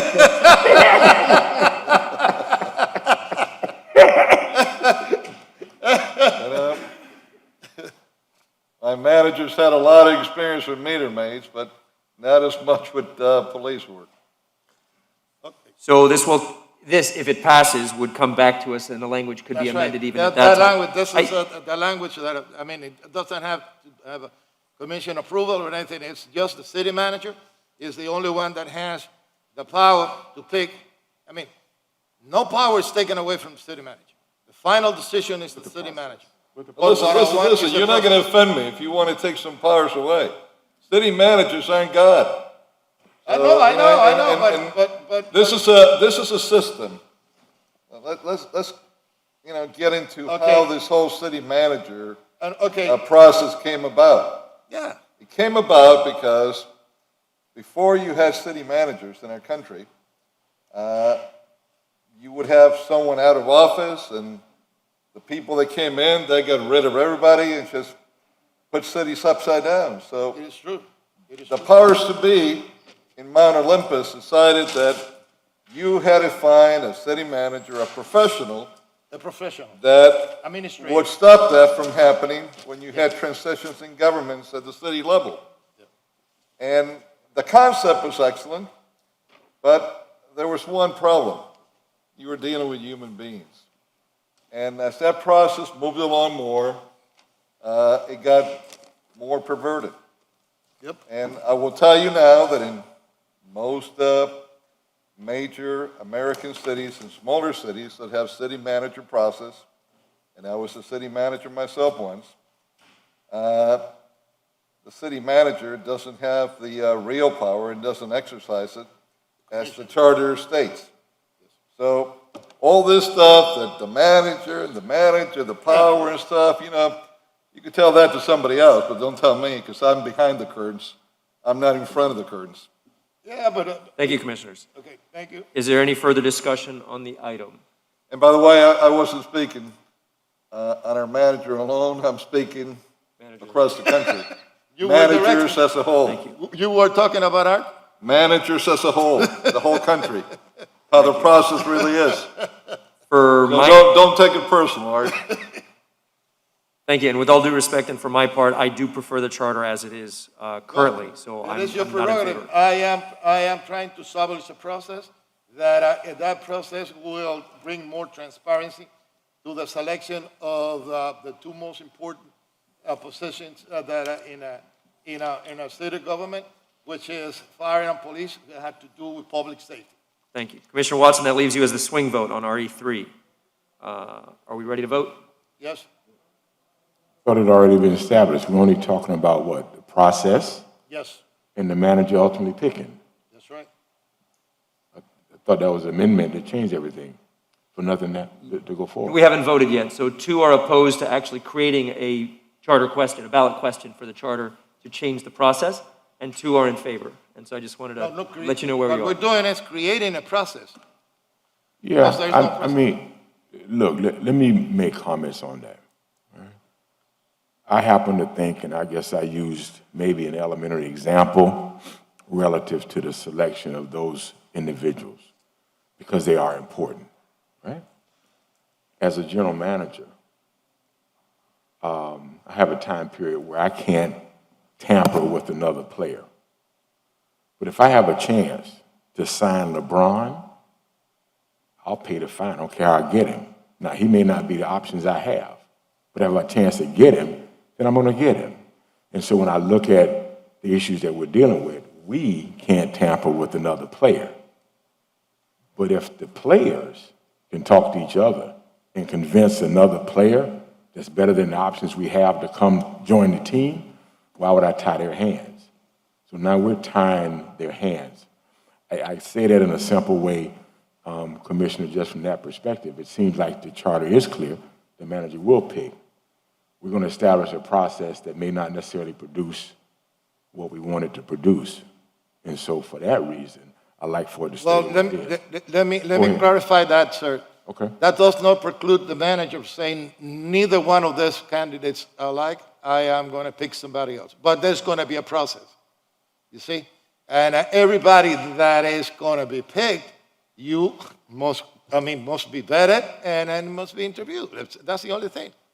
Like for example, we had there was a committee and that had very, very capable people in it, like Chief Dixon, Chief Harms, you see, and they made the recommendations. And if none of them were agreeable to the manager could have said, no, I mean, get me somebody else, and then you can get your LeBron. You see? That's what I'm saying. But being transparency, that's the only thing that I want. Thank you. So ultimately, the charter amendment change, does it go to the voters? Yes, so the voters are the one that have the last word. So I'll support that effort for it to go to the voters.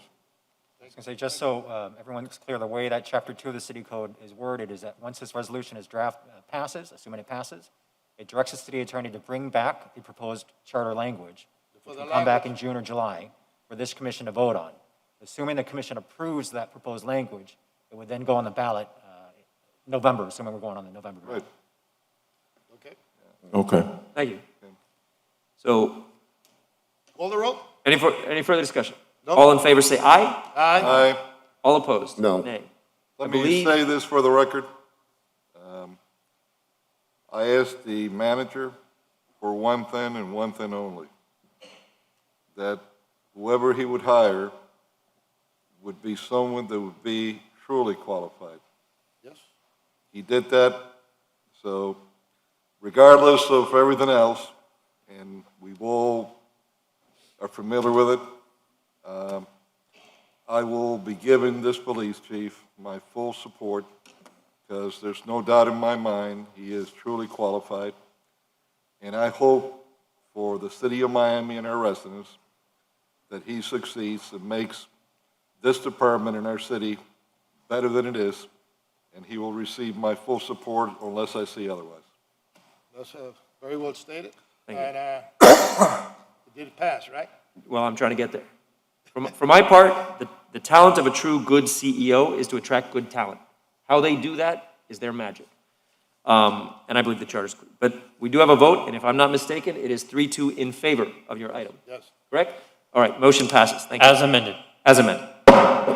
Thank you very much. Thank you very much, guys. And, we're not done. There is no ill intention of this, it's just to create a process. It's not because of a particular opposition to anybody. It's just creating a process.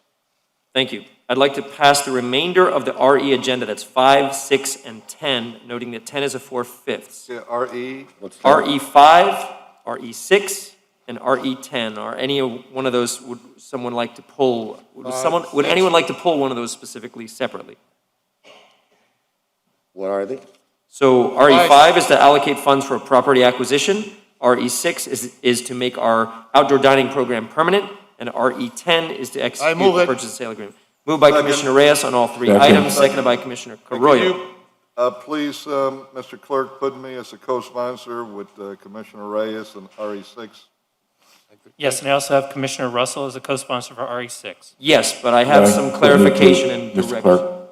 Yes, thank you. So we have Thank you. four co-sponsors on RE6. Me too. Unanimous co-sponsorship on RE6. Thank you. Thank Now, you. with that in mind, I'd like to raise something that I would like the Public Works Department to work out on this issue. We have an established sidewalk cafe permit program, which generates a lot of fees. Some restaurants pay over $25,000 a year. I don't want to create two parallel programs that are not only on an unlevel playing field, but actually disincentivize what we want. Absolutely. We want people to use the sidewalks first, and then the parking spaces. Absolutely. If we are charging, and for currently we have a current moratorium on charging for the sidewalk permits because of the emergency, and we're trying to help everyone recover, but eventually we'll bring that back. It is a significant source of revenue, and it is our right of way. I understand that, But we- and I will support you on that. So the idea is just for Public Works to work on this program to create a level playing field for both the sidewalk dining and this parking spot dining program, obviously in conjunction with the Miami Parking Authority, because a permanent version of this will create a hole in their budget. I would say for now, during the emergency, we don't want this to be charged. No. But in the long-term version, Then, the long-term version would look for a monetary compensation to the city and/or the MPA to utilize these spots. and may I add that we'll give them enough time for them to recoup some of the losses that they have, and then and ask them to ask for a permit, like, or renewal of the permit they have. Thank you. Excellent resolution, unanimous co-sponsorship. You don't need an amendment, it's just a direction to work on that program in that way. Roger, Commissioner. Thank you, sir, for calling Thank- an excellent. It's good legislation. RE 5, 6, and 10, any further discussion? All in favor say aye. Aye. Any opposed? Motion passes on the RE agenda. We're going to dispense with the second reading ordinances, please. If Barnaby, who is the fastest reader in the room, could read SR 1, 2, 3, and 5 into the record, please. Yes, sir. SR1. And that's a good chance for anyone who needs a bathroom break.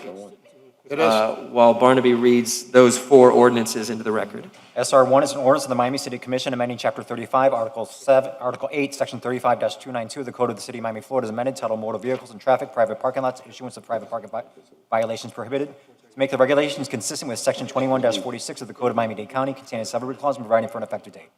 SR2 is an ordinance of the Miami City Commission amending Chapter 18, Article 3, Section 18-117 of the Code of the City of Miami, Florida, as amended, titled Finance, City of Miami Procurement Ordinance, Economic Stimulus Awards and Agreements, by making certain clarifications and modifications and facilitating the expediting of the capital projects that would be listed on Attachment A, referenced in this section, as amended from time to time and approved by the City Commission, containing a subrogation clause and providing for an immediate effective date. SR3 is an ordinance of the Miami City Commission amending Chapter 35, Article 5 of the Code of the City of Miami, Florida, as amended, titled Motor Vehicles and Traffic, Coconut Grove Business District, Design District, and Wynwood Park and Improvement Trust Funds, more particularly by amending Sections 35-220 of the City Code, titled Required Off-Street Parking and Payment in lieu of Required Off-Street Parking, and by establishing a new Section 35-233, titled Wynwood Norte Park and Improvement Trust Fund, intent established, Section 35-234 of the City Code, titled Funds Made Available, Financial Report, Section 35-235 of the City Code, titled Schedule of Fees and Charges for Wynwood Norte Parking Trust Fund, and Section 35-236 of the City Code, titled Parking Waiver Certificates for Revocation and Refunds, to establish the Wynwood Norte Parking Trust Fund, containing a subrogation clause and providing for an effective date. SR5 is an ordinance of the Miami City Commission with attachments amending Chapter 31, Article 2, Section 31-51 of the Code of the City of Miami, Florida, as amended, titled Local Business Tax and Miscellaneous Business Regulations, Local Business Tax Food Trucks Operating on Private Land, to establish a pilot program for app-based meal production on private land containing a sunset provision containing a subrogation clause and providing for an effective date.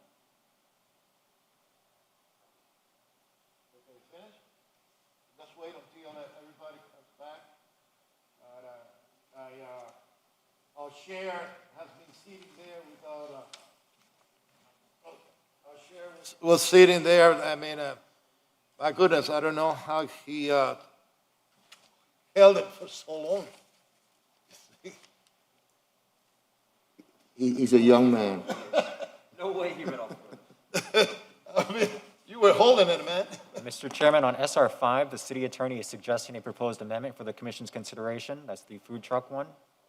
She is proposing that there be a requirement that all mobile operations acquire any and all necessary permits required by the building, planning, zoning, and any other departments prior to starting any business operations in the city pursuant to this section.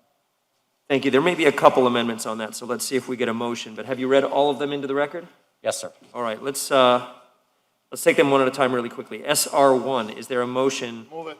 on SR1? Second. You can move it up. Motion by Commissioner Reyes, seconded by Commissioner Luis Portilla. Any further comments?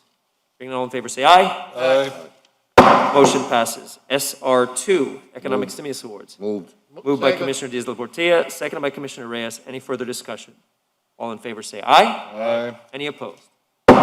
Motion passes. SR3, Parking Improvement Trust Fund.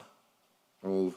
Did we ever set, this is Commissioner Watson's district, so let's wait for him to come. And I need clarification on what we, He's Let's walking. jump to SR4 then. SR3, Commissioner Watson, the Parking Improvement Trust Fund for the Wynwood Norte. Been moved. Yes, we're going to move that. Second. there's a- Second. Oh, So yes. moved by Commissioner Watson, Yes. seconded by Commissioner Croyle. What was the end amount that you settled on with regard to a per space fee? 17.5. That's a very specific I number. really, Mr. Chair, I was shooting for a little bit more, but I will support my colleague. Got it. So 17.5 is the product of a horse trade. I see. Okay. Compromise. I like that. Compromise, yes. We can't trade here. We can only compromise. All right. So there's a motion, there's a second, and I assume that's an amendment? for a substitution? Because it wasn't in the original legislation, correct? It wasn't, I thought it was done last meeting, but that also wasn't done. It would be an So- amendment, it's currently 15,000. It would be amended to be 17.5 for full space, and then And half then of we that for reset. half space. Does the We're gonna mover and have to have- seconder approve the amendment? Yes. So, yeah, Yes. Mr. Thank Chairman, you. Mr. Yes. Chairman, again, unfortunately, the version that went to print is at 15,000. If you're Yes. going to increase the amount, that is an issue under the case law that would require an additional reading. Right. Yes. So if that's the proposed amendment that Gotta you make want. it complicated, Yes. don't you, Barnaby? Can we do that additional reading now? No. You have to notice it. If that's Need the to proposed notice it? amendment that you Gotta be want, noticed. we can bring it back on May 13th. Yes. With that increased amount. So that would reset this as first reading, is that correct? You could either do it that way and adopt it as first reading, or we'll just make the amendment between first and second. You delay second reading until May 13th. So it would be a deferral of the item with an Correct. amendment And then and we second will reading would come bring it back with the increased amount. Commissioner Watson, which way would you like to do it? Wait a minute. Come Barnaby. So because it's been advertised today at $15,000. Okay. If you're going to increase it higher than $15,000, it would require an additional second reading. Okay. So our suggestion is, instead of doing the second reading today, Defer it. to defer it and do the second reading on May 13th, so we can bring it back properly noticed at the increased amount. Okay, that's fine. I accept that. Okay, so there's a subsidiary motion to defer the item. Second. Just a moment, clerk Yes. doesn't like it. No, there's a main motion simply to defer SR3 to May 13th. Well, we have a motion already to pass it, don't I we? think Commissioner Watson's going to be withdrawing his But he motion. hadn't yet, so it could have been a subsidiary motion. It would have been awkward to try and, well, yes, it could have been a subsidiary, yes. We love awkward. All right, so would you like to withdraw your item, withdraw your motion, Yes. and make a deferral motion? Yes. Thank you. Noted. Is there a second on the deferral? Second. Thank you. To the next meeting, correct? Yes. With direction for the amendment to 17.5. Thank you. It's already been moved and seconded. All in favor, say aye. Aye. Any opposed? Motion passes on SR3. SR5, app-based meal production on private land. Is there a motion for SR5? Uh-oh. I will move it for discussion purposes. Move for discussion, seconded by the chair. There are some amendments that we'd like to enter in that case that changes anybody's mind. Barnaby, you already stated the amendment you would like, which has to do with permitting. Correct. To make sure all of these kitchens are permitted appropriately with the building department. Is that Yes, sir, correct? that's correct. Building, planning, zoning, any other applicable regulatory. That they are what? Could you please? They, Permanent? no, permitting, not permanent. Oh, permanent. Oh, okay. You had a heart attack, didn't you? Okay. Sometimes I hear with my accent also, you know. Thank you. And a couple other amendments I'd like to request, and this could be trivial, but in H1, the words of cooked food could be striked, the words of cooked food, because they also serve sushi. Yes, We don't want to make sushi illegal under the code, so. yes, I agree with And that. ceviche, too. So, And ceviche they can sell too. and ceviche, yes. Okay. Another amendment request is under 2C, to take out the words ancillary use for A. This is, And this is gonna be the for phrase A. is, and this seems trivial as well. Mobile operations are permissible only on private properties with an active certificate of use within T5, 6, CS, CI, D1, D2, D3 transect zones where, and then the words ancillary use for A would be crossed, and it would say transect zones where the use category of food service establishment is allowed. So it's just taking out the word ancillary, and it means that use has to be allowed. Food, That makes sense. only food. So if the mover accepts that, the seconder does as well. Yes. Okay. You say it's only food, right? Yes, sir. Yes, this is food, no retail. No retail. Under 2D, the word properties would be struck, which is to say that mobile operation units, or food delivery vehicles shall not be located on public properties. So the word properties would be struck, and it would say public right-of-way. There may be opportunities or reasons, as we did during the pandemic, where we did use public property. So properties would be struck. Is that an amendment that the Yes, mover would? I will accept it. Thank you. Seconder agrees as well. Final amendment is under I of the same section, adding the word "as applicable" to this sentence. All mobile operations must provide to the city their contract for servicing all grease traps as applicable, and said contract must remain valid or the BTR holder will be in violation of this section. So if a grease trap is not required, they don't need to get one. Is that an amendment that's acceptable to the Yes, mover? it is. Thank you. And if I'm not mistaken, that is the remainder of the amendments. So there's been a motion, there's a second. Further discussion on the dais? This does not apply to D3 or D4. Correct and correct. Correct. Yes, The correct. current city code prohibits food trucks in District 3. Thank you. And it's 1 year. And this is a proposed Yes, it's a pilot. one-year pilot program. Also, the CBD downtown, they DDA boundaries. I do not believe it's the DDA boundary, I believe it is the Business district. the Central Business District, Central CBD. CBD. CBD is also not included. And the Omni CRA district, right? I don't believe that that has been locked down. Any further discussion on the dais? All in favor of the item say aye. Aye. Any opposed? Motion passes unanimously. Look at that. Loving this groove. You see how united we are? I'm calling it consensus. You like that word? Consensus. Trademark, Well, you know, consensus. Maybe we're just tired. We can find common ground all the time. Just to make sure the minutes captured consensus. All right, we got it. Okay, what's left? All right, we're rocking. So now we're in the first reading ordinances. We only have two of them left, FR1, which is a non-exclusive natural gas franchise agreement, and I'm sorry, there's two of them. FR3, Chapter 18, Professional Services, amend the code, and FR4, amend the code for a pilot program on fencing. Is there a motion on all three of those items? Move it. Second. Moved by Commissioner Reyes, seconded by Commissioner Arroyo. Please. I'm sorry, I have a quick question Yes. on FR4. Fencing. I'm sorry, on the fencing. Yeah, is that the same program that we did in Commissioner? Yes. Walters? Yes. And I'll ask the same question I asked back then. Is there an additional cost to property owners? Is this an additional burden to property owners? Yes, sir. Okay, and then the second question, I had a concern that I spoke to the city attorney about yesterday. Is there, Madam Attorney, Mr. Chair, through you.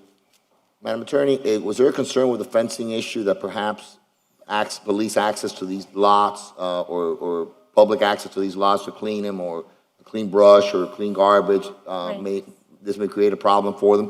So I've advised in the past that obviously fencing lots makes it a little harder for the city to access them. In this version for D4, I believe at the time of building permit, we're going to ask for some sort of waiver That's or right. a permission. However, even that sometimes can cause us problems or a delay. So as long as everybody understands that sometimes fencing does cause a delay to be able to get into the property, clean it, clear it, and all that. Yes. Those are the concerns, the legal concerns with a lot of. Commissioner, if I may explain, the need for this is because every time that we have an empty lot, it turns into illegal dumping. I mean, and then everybody start dumping in that. And I have the same problem that Commissioner Watson had, and I think that this at least will try to minimize so much illegal dumping. We have people from all over the county that comes and dump in our street, and we're trying to curtail that as much as we can. Okay. Okay? Thank you. We have a motion, we have a second on FR 1, 3, and 4. Could the city attorney please read them into the record? FR1, an ordinance of the Miami City Commission granting People's Gas System, a division of Tampa Electric Company, its successors and assigns a non-exclusive natural gas franchise agreement to use the public rights of way of the city of Miami, Florida, and imposing provisions and conditions relating thereto, providing for payments to the city during a term of 30 years, containing a severability clause, and providing for an effective date, and repealing prior ordinance.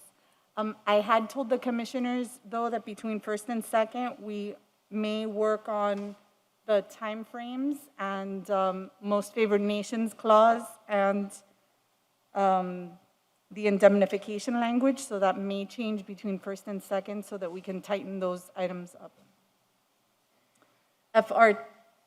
3, an ordinance of the Miami City Commission amending Chapter 18, Article 3, Section 18-87 of the Code of the City of Miami, Florida, as amended, titled Finance, City of Miami Procurement Ordinance, Professional Services as defined in Florida Statute 287.055, as amended from time to time, award of certain professional agreements not exceeding $500,000 by the city manager to provide for a consultant qualification process, a consultant work performance evaluation system, including the requirements, terms, and conditions of such system, procedures to address noncompliance, and the updating of certain terminology therein. Further amending Section 18-89 of the City Code titled Contracts for Public Works or Improvements to provide a contractor work performance evaluation system, including the requirements, terms, and conditions of such a system, procedures to address noncompliance, and the updating of certain terminology therein. Further, to establish a new Section 18-123 of the City Code titled Quality Control Plan for Consultants and Contractors, containing a severability clause and providing for an effective date. FR4, an ordinance of the Miami City Commission amending Chapter 10 of the Code of the City of Miami, Florida, as amended, titled Buildings, by establishing a new Article 12 titled Fence Requirements for District 4 to create a pilot program for fencing and lot maintenance in District 4, containing a severability clause and providing for an immediate effective date. Thank you. And I understand Commissioner Watson, you'd like to co-sponsor FR1, is that correct? Yes. Thank you very much. That's noted. Any further discussion? All in favor of FR1, 3, and 4, say aye. Aye. Any opposed? Motion passes. One. I'd like to pass the last remaining PZ item, which is PZ7. Is there a motion for PZ7? So moved. please? Closure of Southwest 7th Street. So moved. Moved by Commissioner Isla Second. Portilla, seconded by Commissioner Watson. Is there any further discussion? Hold on. Does this need to be read into the record? No, Chairman. Okay. That's fine. Any further discussion? All in favor say aye. Aye. Any opposed? Iris, would you like to say something? I just want to say thank you very much. Oh, yeah, I mean, you worked real hard for this. Thank you. I hope you liked my presentation. Thank you. Iris, you, I passes. mean, you really work hard. Motion passes on PZ7. That is the remainder of the PZ agenda and our action items. The remaining items are discussion items, as well as I believe we have a board and committee appointment and a budget update. So let's start with the budget update, please, and then the boards and committees. Mr. Casamayor. Good evening, Commissioners. I will be very quick. All of you have received the latest report regarding the close of the month of March, which means we're at the halfway point of our fiscal year. Based on the information that we've gotten from our budget office and our finance department, we believe that we're trending towards a $16.8 million surplus in the general fund. How much? 16.8 in the general fund, and then a $47 million deficit in the building reserve fund as a result of the $45 million transfer that we did earlier this year. In total, if you put them together, we're projecting a $30.5 million deficit. So the deficit is starting to close little by little every month. We're still going to be looking at some of the revenues, like the charges for services in the fire rescue department, police department, the real estate and asset management department. We're looking at the communication service tax from the state of Florida, our parking surcharge, and our interest earnings, which are all trending below the budgeted amounts.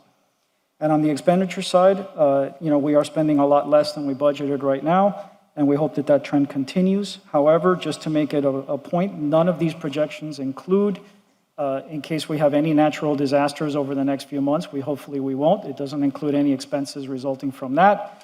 Doesn't include any expenses we may see from any labor negotiations or settlements. And we will continue to monitor some departments like IT, which has had some increases due to a labor settlement. Real estate and asset management may exceed budget because of expenses at the James L. Knight Center and some management and expense repairs at the Olympia Theater.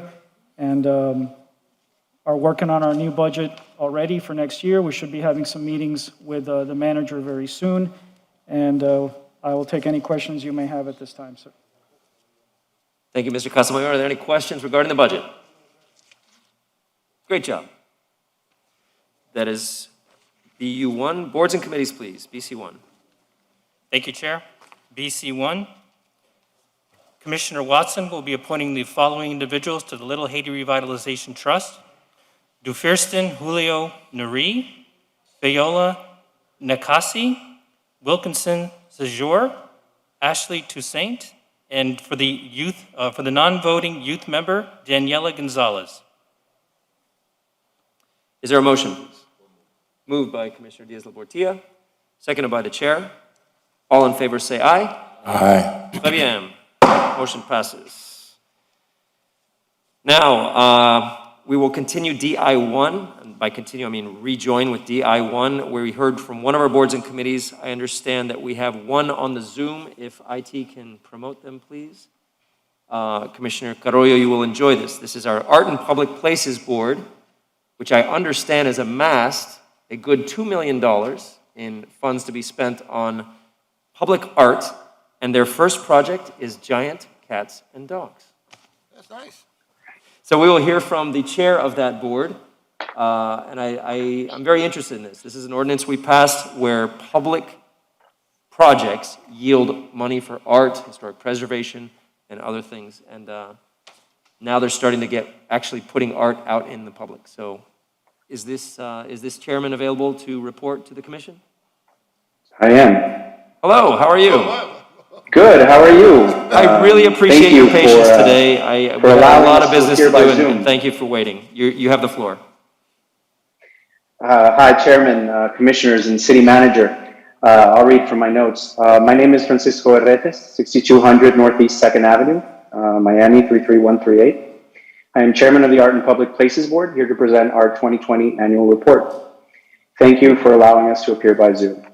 I would like to start by stating that the arts industry provides over 40,000 full-time jobs for local Miami-Dade residents, generating over $1.4 billion in household income and annual impact to the local economy. For every $1 in arts funded invested in Miami-Dade County, it generates $39 in the local economy.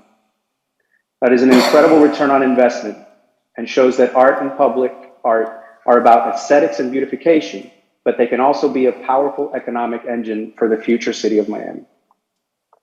The Art and Public Places Board is the city's authority on public art matters pursuant to Article 11 of the Miami 21 Code and Chapter 62, Article 16 of the City Code. As the first AIPP board appointed in July 17, this board has had the uncommon responsibility of creating and shaping its own initial AIPP framework, including opening up the AIPP fund and setting up the first grant programs for expenditures, recommending that staff work with procurement to prepare an RFQ for professional services for a city-wide public art master plan, and recommending the amendment of the public art ordinance to provide for public art requirements and economic incentives for private development, which we're still working on to pass. In addition to its regular purview of approving public art and public art requirements for government sites. Since 2017, the Public Art Fund has collected over $2 million from the public art requirement and over $200,000 from voluntary private donations. We have allocated close to $500,000 for important public art projects, including $120,000 to fund an RFP for the creation of a much-needed citywide public art master plan, which is fundamental to develop a world-class public art program with meaningful art programs in every district, including in Furl Isle Park in District 1, Peacock Park in District 2, a new park that's being created at 36th and 37th Southwest 1st Avenue in District 3, the Bay of Pigs Memorial Park in District 4, and Legion Park in District 5, among others. The AIPP board moved to establish the Art and Cultural Grant Program to support artists and nonprofit organizations that promote the visual and performing arts in Miami. And just this week, we raised the amount from $10,000 to $30,000. We're reviewing final criteria and expect to open the grant application process next month. Monies from the Public Art Fund are leveraged and matched with other public-private grants and programs to multiply their economic impact. Staff is working hard to identify federal, state, and local public-private grant opportunities, and we expect more opportunities with recovery and stimulus efforts, and mainly because everybody seems to want to be in Miami. In addition to the public art requirements, staff has worked diligently with the private sector to incorporate public art in their own developments. Several projects, as outlined in the report, have incorporated public art, including separate projects within Miami World Center, Citizen M Hotel, Connect, Luma, Seven, and Blue Lagoon, just to name a few. Some of these developers have made additional voluntary monetary contributions to the Public Art Fund in support of the arts and improving the public environment. These developers understand the importance and impact that integrating public art has on their development projects and the city overall, and the correlated and measurable increase in property values. The proposed 1% public art requirement on private development could generate over $14 million a year. Think about that.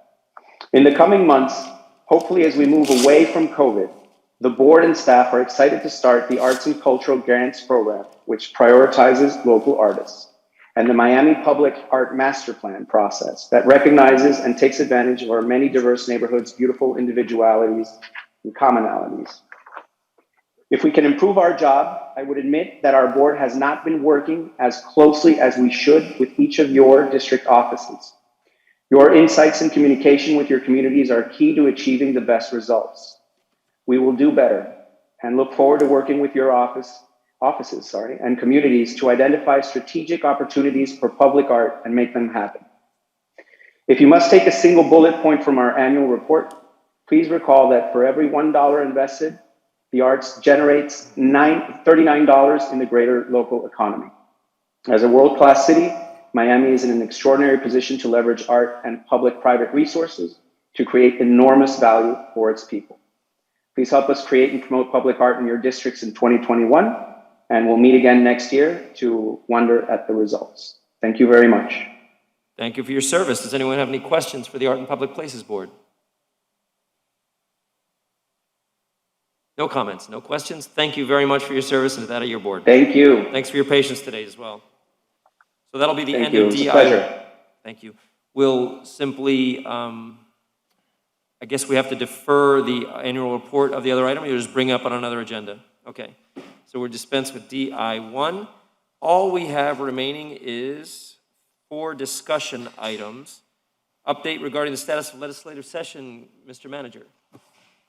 So each of you would have received the update from Alex earlier in the week on Monday.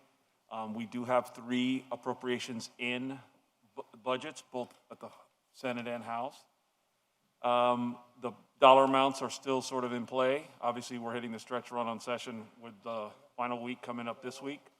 And at that point, obviously, there's a lot of things that are still sort of happening relative to some of the legislative items.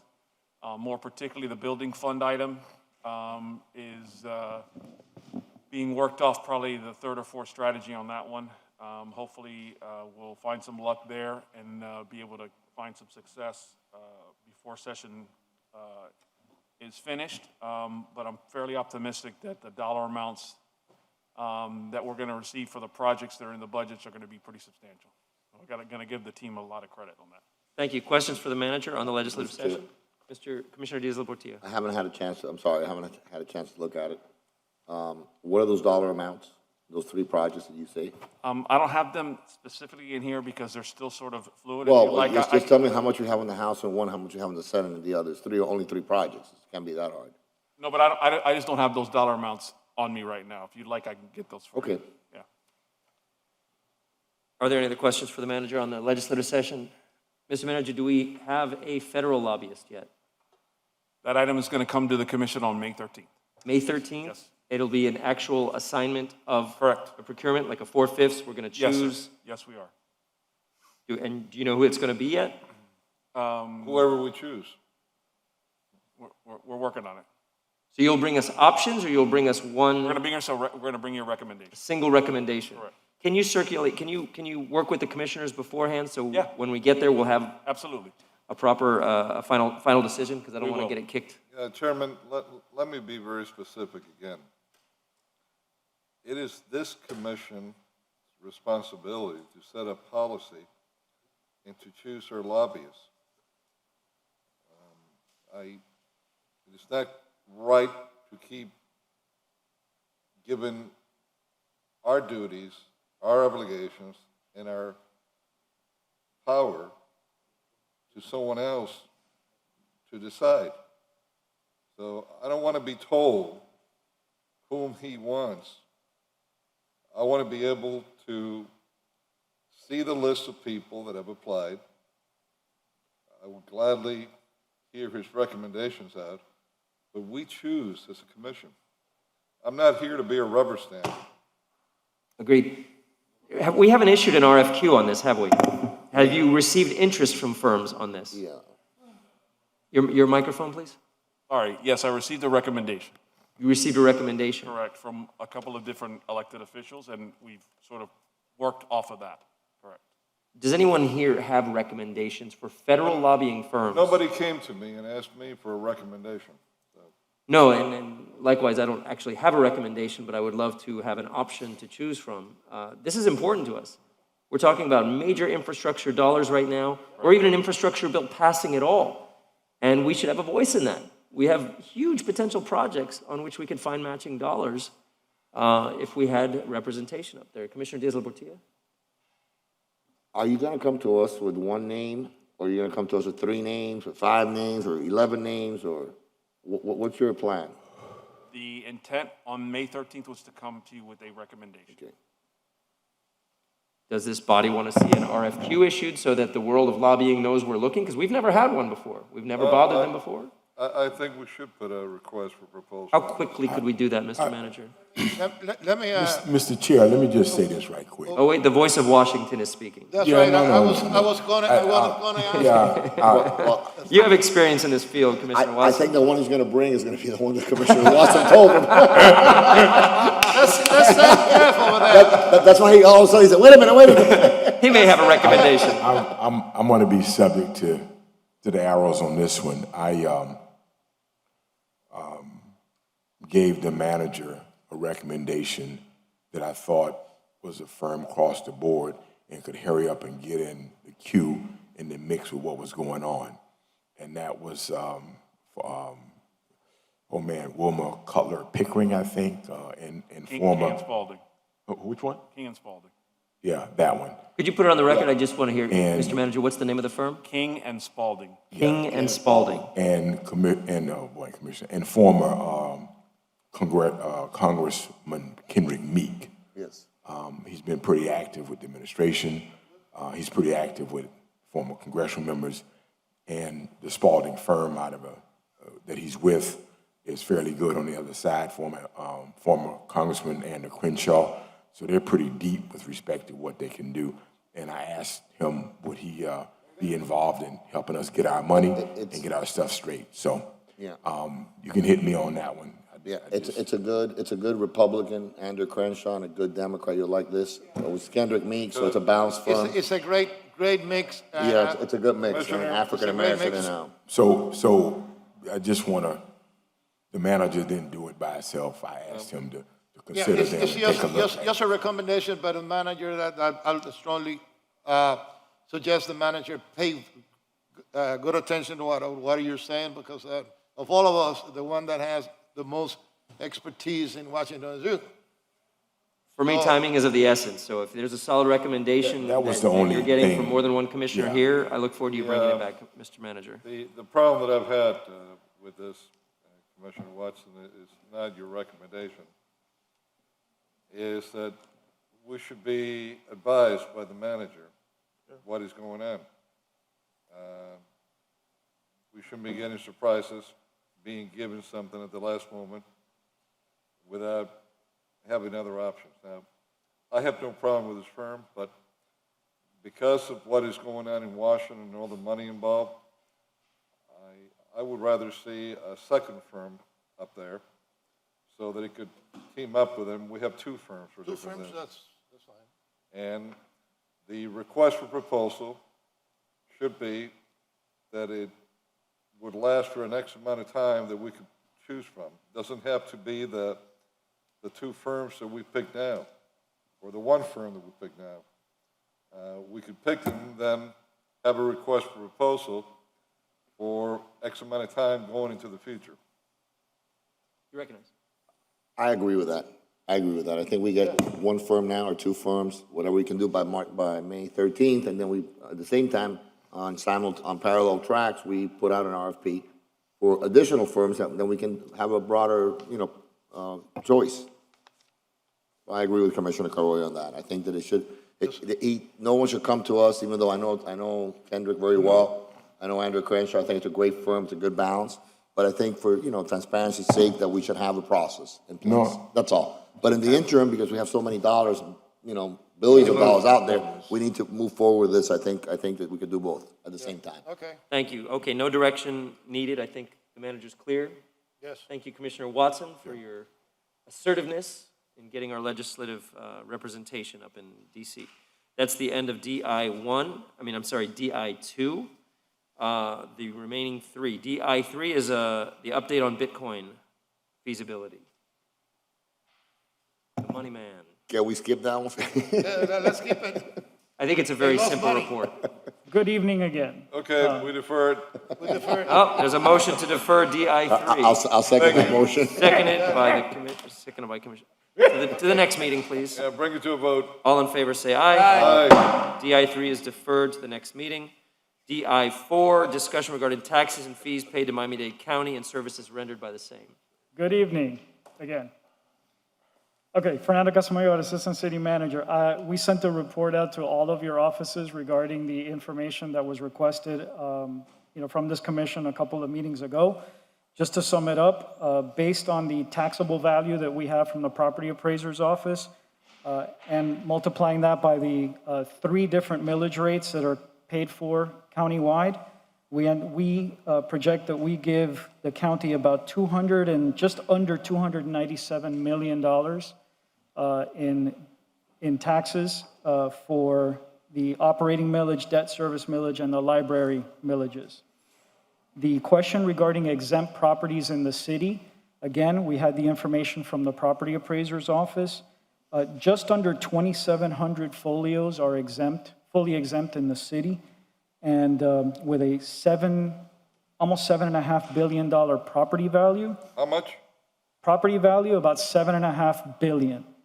If you multiply that by the city's operating and debt millage rates, you have about a $59 million amount of property taxes that are unpaid as a result of an exemption.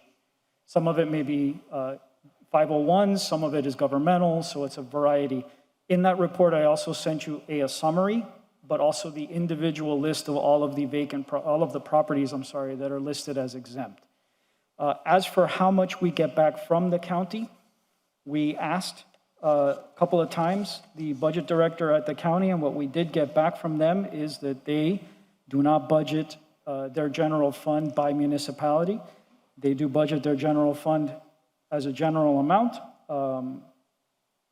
that they have countywide services that some municipalities utilize and some do not, like some police services, some of their fire services that are paid for out of their general fund, but they could not give us the answer regarding how much. Yeah, because if they gave us the real answer, they would be shocked.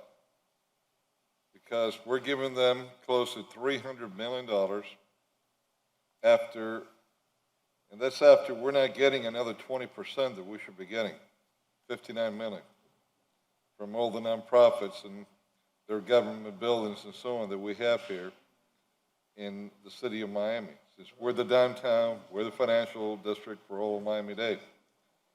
So off the bat, we're losing 20% of what we get now. We should be getting another 20% more.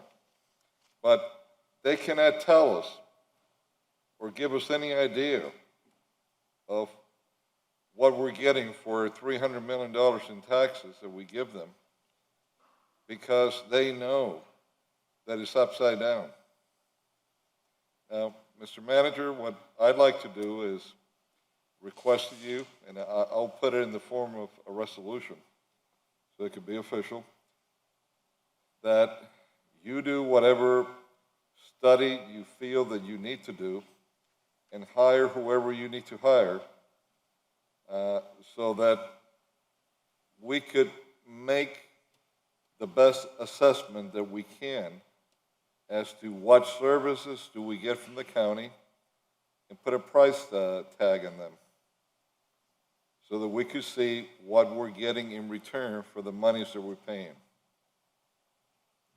$300 million that we're giving them, that's a lot of money in taxes.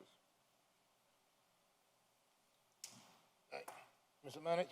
There's direction. Do you need a vote on that? Is that? No, I'm The direction of the making manager. that I in think the it's form of clear. a motion, That's, so that there's no doubt what we're asking for as a body. So I'm Is the motion captured clearly? Is Commissioner Correa requesting this be captured as a resolution? yes. Yes. okay. Madam Is City.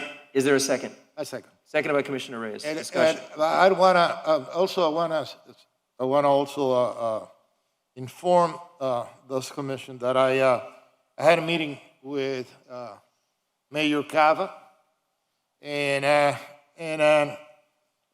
during our meeting, I stated that instead of being confrontational, we should be cooperating.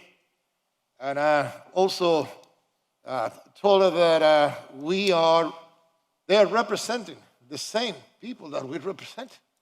And they're responsible for the well-being as much as we are, and we need more assistance.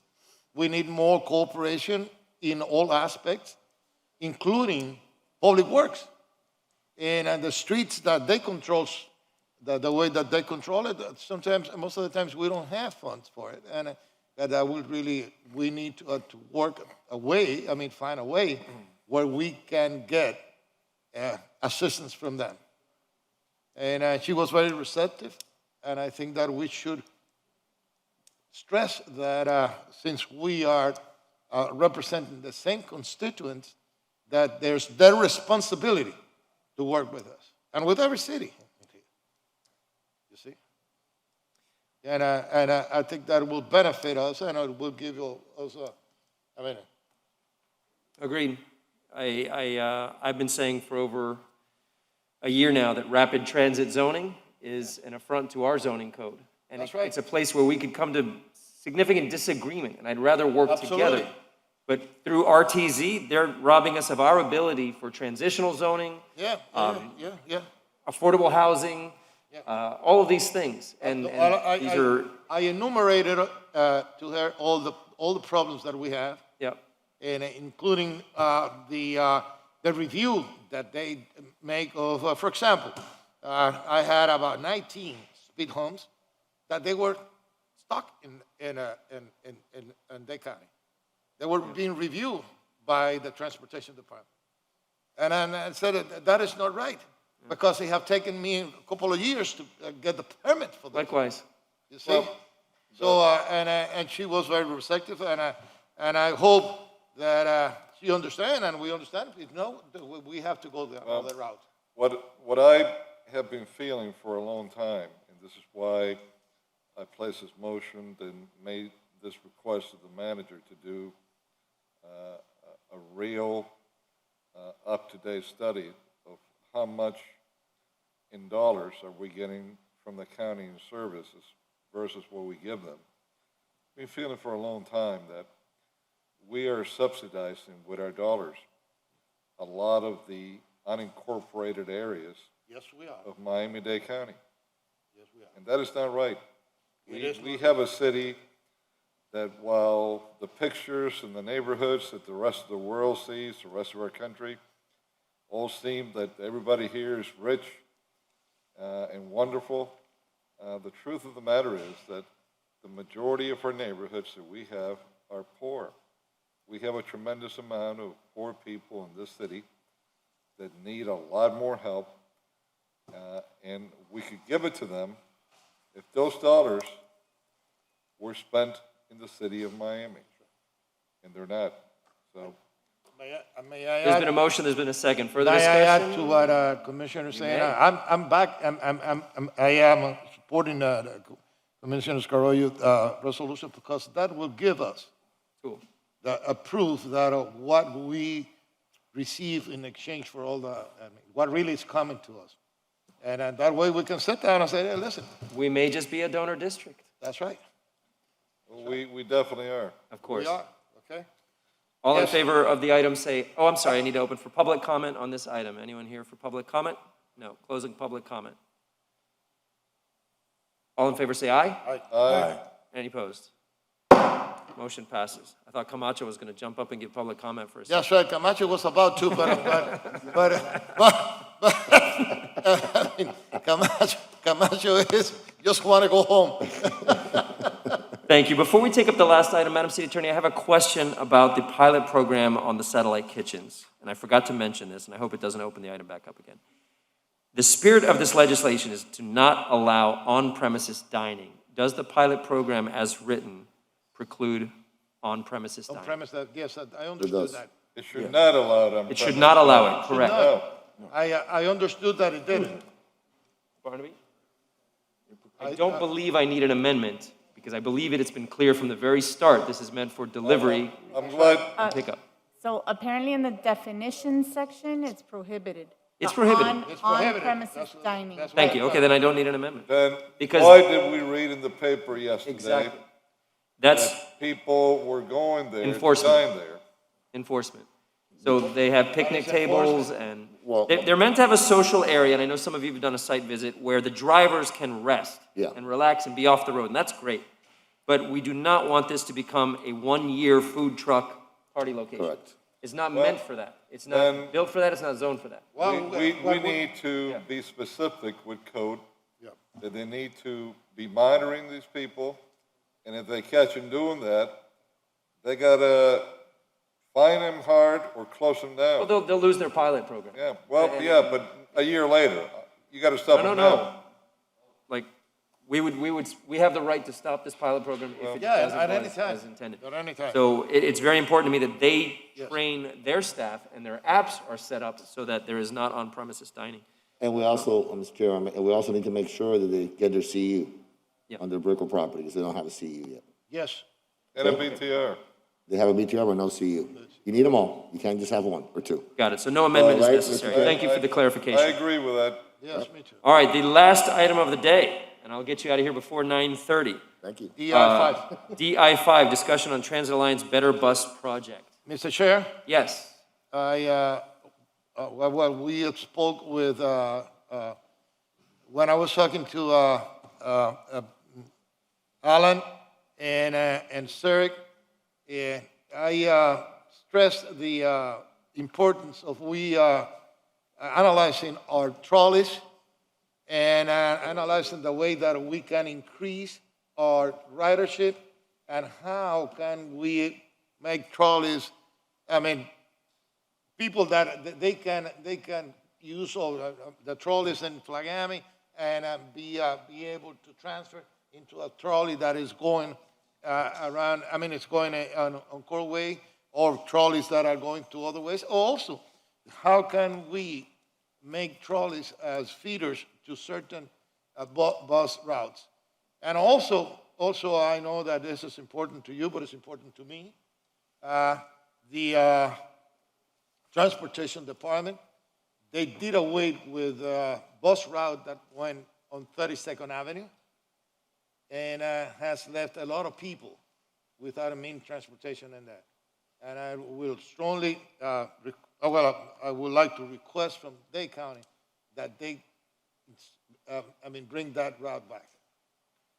Thank you. And I would welcome a motion, actually, for a resolution urging the county to. I will support that. So if you move it, I'll second it. Motion by Commissioner Reyes, seconded by Commissioner. No, you can, you can. I can't make the motion. I'll do it, okay? So- Because that affects you and me. So yours is a 32nd Avenue That's 32nd route. Avenue route. Mine is a Douglas Road, 37th, south of US 1, has been removed in the new recommendation. I second yours. And mine is Route 6. Mine Route is Second Route Avenue. 6, okay, Second Avenue and a couple others, but, okay? Any that you'd like to state specifically for the resolution? well, but it's a whole plan. I think we're all affected. Well, so in their plan, which has been recommended by staff, it has not yet been adopted by their commission. So there is still time for it to be revamped or changed. No, So we have certain recommendations that we're hearing from our residents. That's not the case. I believe it is. I There's think still the- room for amendment. I think the commission, the Miami-Dade County Commission passed it. Right? Mr. Zeri? Mr. Hikwaba. The Miami-Dade County Good evening, Zeri Ihekwaba, Assistant City Manager. The county is still wrapping up the public information I'm sorry, I session. apologize. I stand corrected. However, in the amended recommendations, some of the trolley provisions have been deleted. Okay. So they are now leaving it at the discretion of the local government. What the administration would like to see is to go back to an efficiency study of the city's trolley system to see if we can fine-tune the routing that was done previously that were kind of in conflict with the county bus system. We have already accomplished a couple of things already. The vice chair is aware of that. Our trolley system is connected to all the train stations, and also we're interconnected with the Coral Gables trolley system, as well as the trolley system at West Miami. Now, to answer to the respective concerns of District 4 and District 1 about the discontinuation of certain bus services, today we received a comprehensive list of all the bus routes that the MDT, the transit system at the county, had discontinued from 2012 to date. There are quite a lot within the city of Miami. So I will appreciate the resolution that is being proffered. That will assist us to take the list back to the county for a reconsideration. It's not just the 3 routes that you mentioned. There are quite a lot of them, even servicing in downtown area and Breco that they took away. So in essence, if I can, to clarify for my purpose, you want us to reject their plan? We're not rejecting because their plan Well, is... reject their current plan, the one we have before us. And, or what There do is you- nothing Just before a you. recommended change. There's nothing before you. Okay, all right. That's so- nothing. This is just a discussion I as to the understand, so status this- of what the but county there have could be a done. motion, there could be a motion for The us to. motion is for us to reconsider the city's trolley system for efficiency, and also, second step, for the county to reconsider the discontinuation of Okay, their routes. plus the additional, the bus routes that we all mentioned today. Yeah, it's in the Okay, so we list. put all that in the same motion. Yeah. And so I move that. So that, it's already been moved and seconded. It's already been moved and seconded. So do we is have to there- include the routes in the motion? We have been choosing routes in the motion that we'd like to preserve, we can I- urge them can I- to preserve. Can I get mine right quick? Yes. 16, 10, 2, 202, 93. Captured. Well, Mr. he got 5, I only got 1, come on. That's why I asked the question. Mr. Ihekwaba, Where's my do staff you need director? do you need to hire an outside vendor to help you analyze our trolley routes? Yeah, we had a You consultant. have them that was already, that was okay. working on that. And your motion does capture the creation of that, or the analysis of that. We heard from the Transit Workers Union this morning, and it's not only the bus drivers that would be losing jobs, it's all of the housekeepers that on these routes, especially the one I'm talking about, and people who Miami live in that Beach. area, people who need to get to jobs won't be able to get to jobs in very crucial areas. It just eliminates service. So there is a motion, there's a second. I think it's pretty clear what we're looking for. All in favor of the item say, I'm sorry, open for public comment. Closing public comment. Camacho wants a bus route. Mr. Camacho, can you please come before the body? All in favor of the item say aye. Aye. Any opposed? Motion passes, Madam. Hold on. Madam City Attorney, you got to speak before that last item is passed. What do you got? This is just, Chairman, you brought up a valid point about the delivery only to be consumed off premises. We do have it in the definition section, but it's only in the delivery food vehicle. To be crystal clear, I think we should add it also to the mobile operations, especially since we've already had issues. You really believe it's unclear in the legislation? Well, if you're bringing up and asking the question, and also the fact that there's been some issues, just to be crystal clear, it should be in the second definition. They're using vans. Vans. What kind of vehicles are they using? They're using delivery food vehicles and mobile operations. Madam City Attorney, I will I'm move- satisfied. I don't. Well, let's just reconsider, add that and vote it out. We again. can. All right, I'll reconsider. All right, I motion move- to reconsider SR 5 has been moved, seconded by the chair. All in favor say aye. Aye. SR 5, is there a motion I to move move to- SR 5 with all of the previous amendments plus an amendment adding on? So moved. No, there were 3. There were 3 to reconsider. Now there's a motion. Yeah, go ahead, he's just playing, he's kidding around. Commissioner. He's kidding. Yeah, We're going to be out of this in 30 seconds. So Now moved. there's a new motion and a second to approve SR 5, hopefully unanimous again, with all previous amendments plus an amendment clarifying no on-premises dining On the on the definition. mobile, on the Yes. definition section. Perfect. It's already Thank been you so moved and much. seconded. All in favor, say aye. Hold on. I want to make an amendment. There'll be no gambling machines, no prostitution, no narcotics, and no delivery trucks. And no liquor. Motion passes. Thank you all for your patience and advocacy. We are done for the evening. This is your vice chairman signing off. Hopefully I'll get a promotion someday and be your chairman.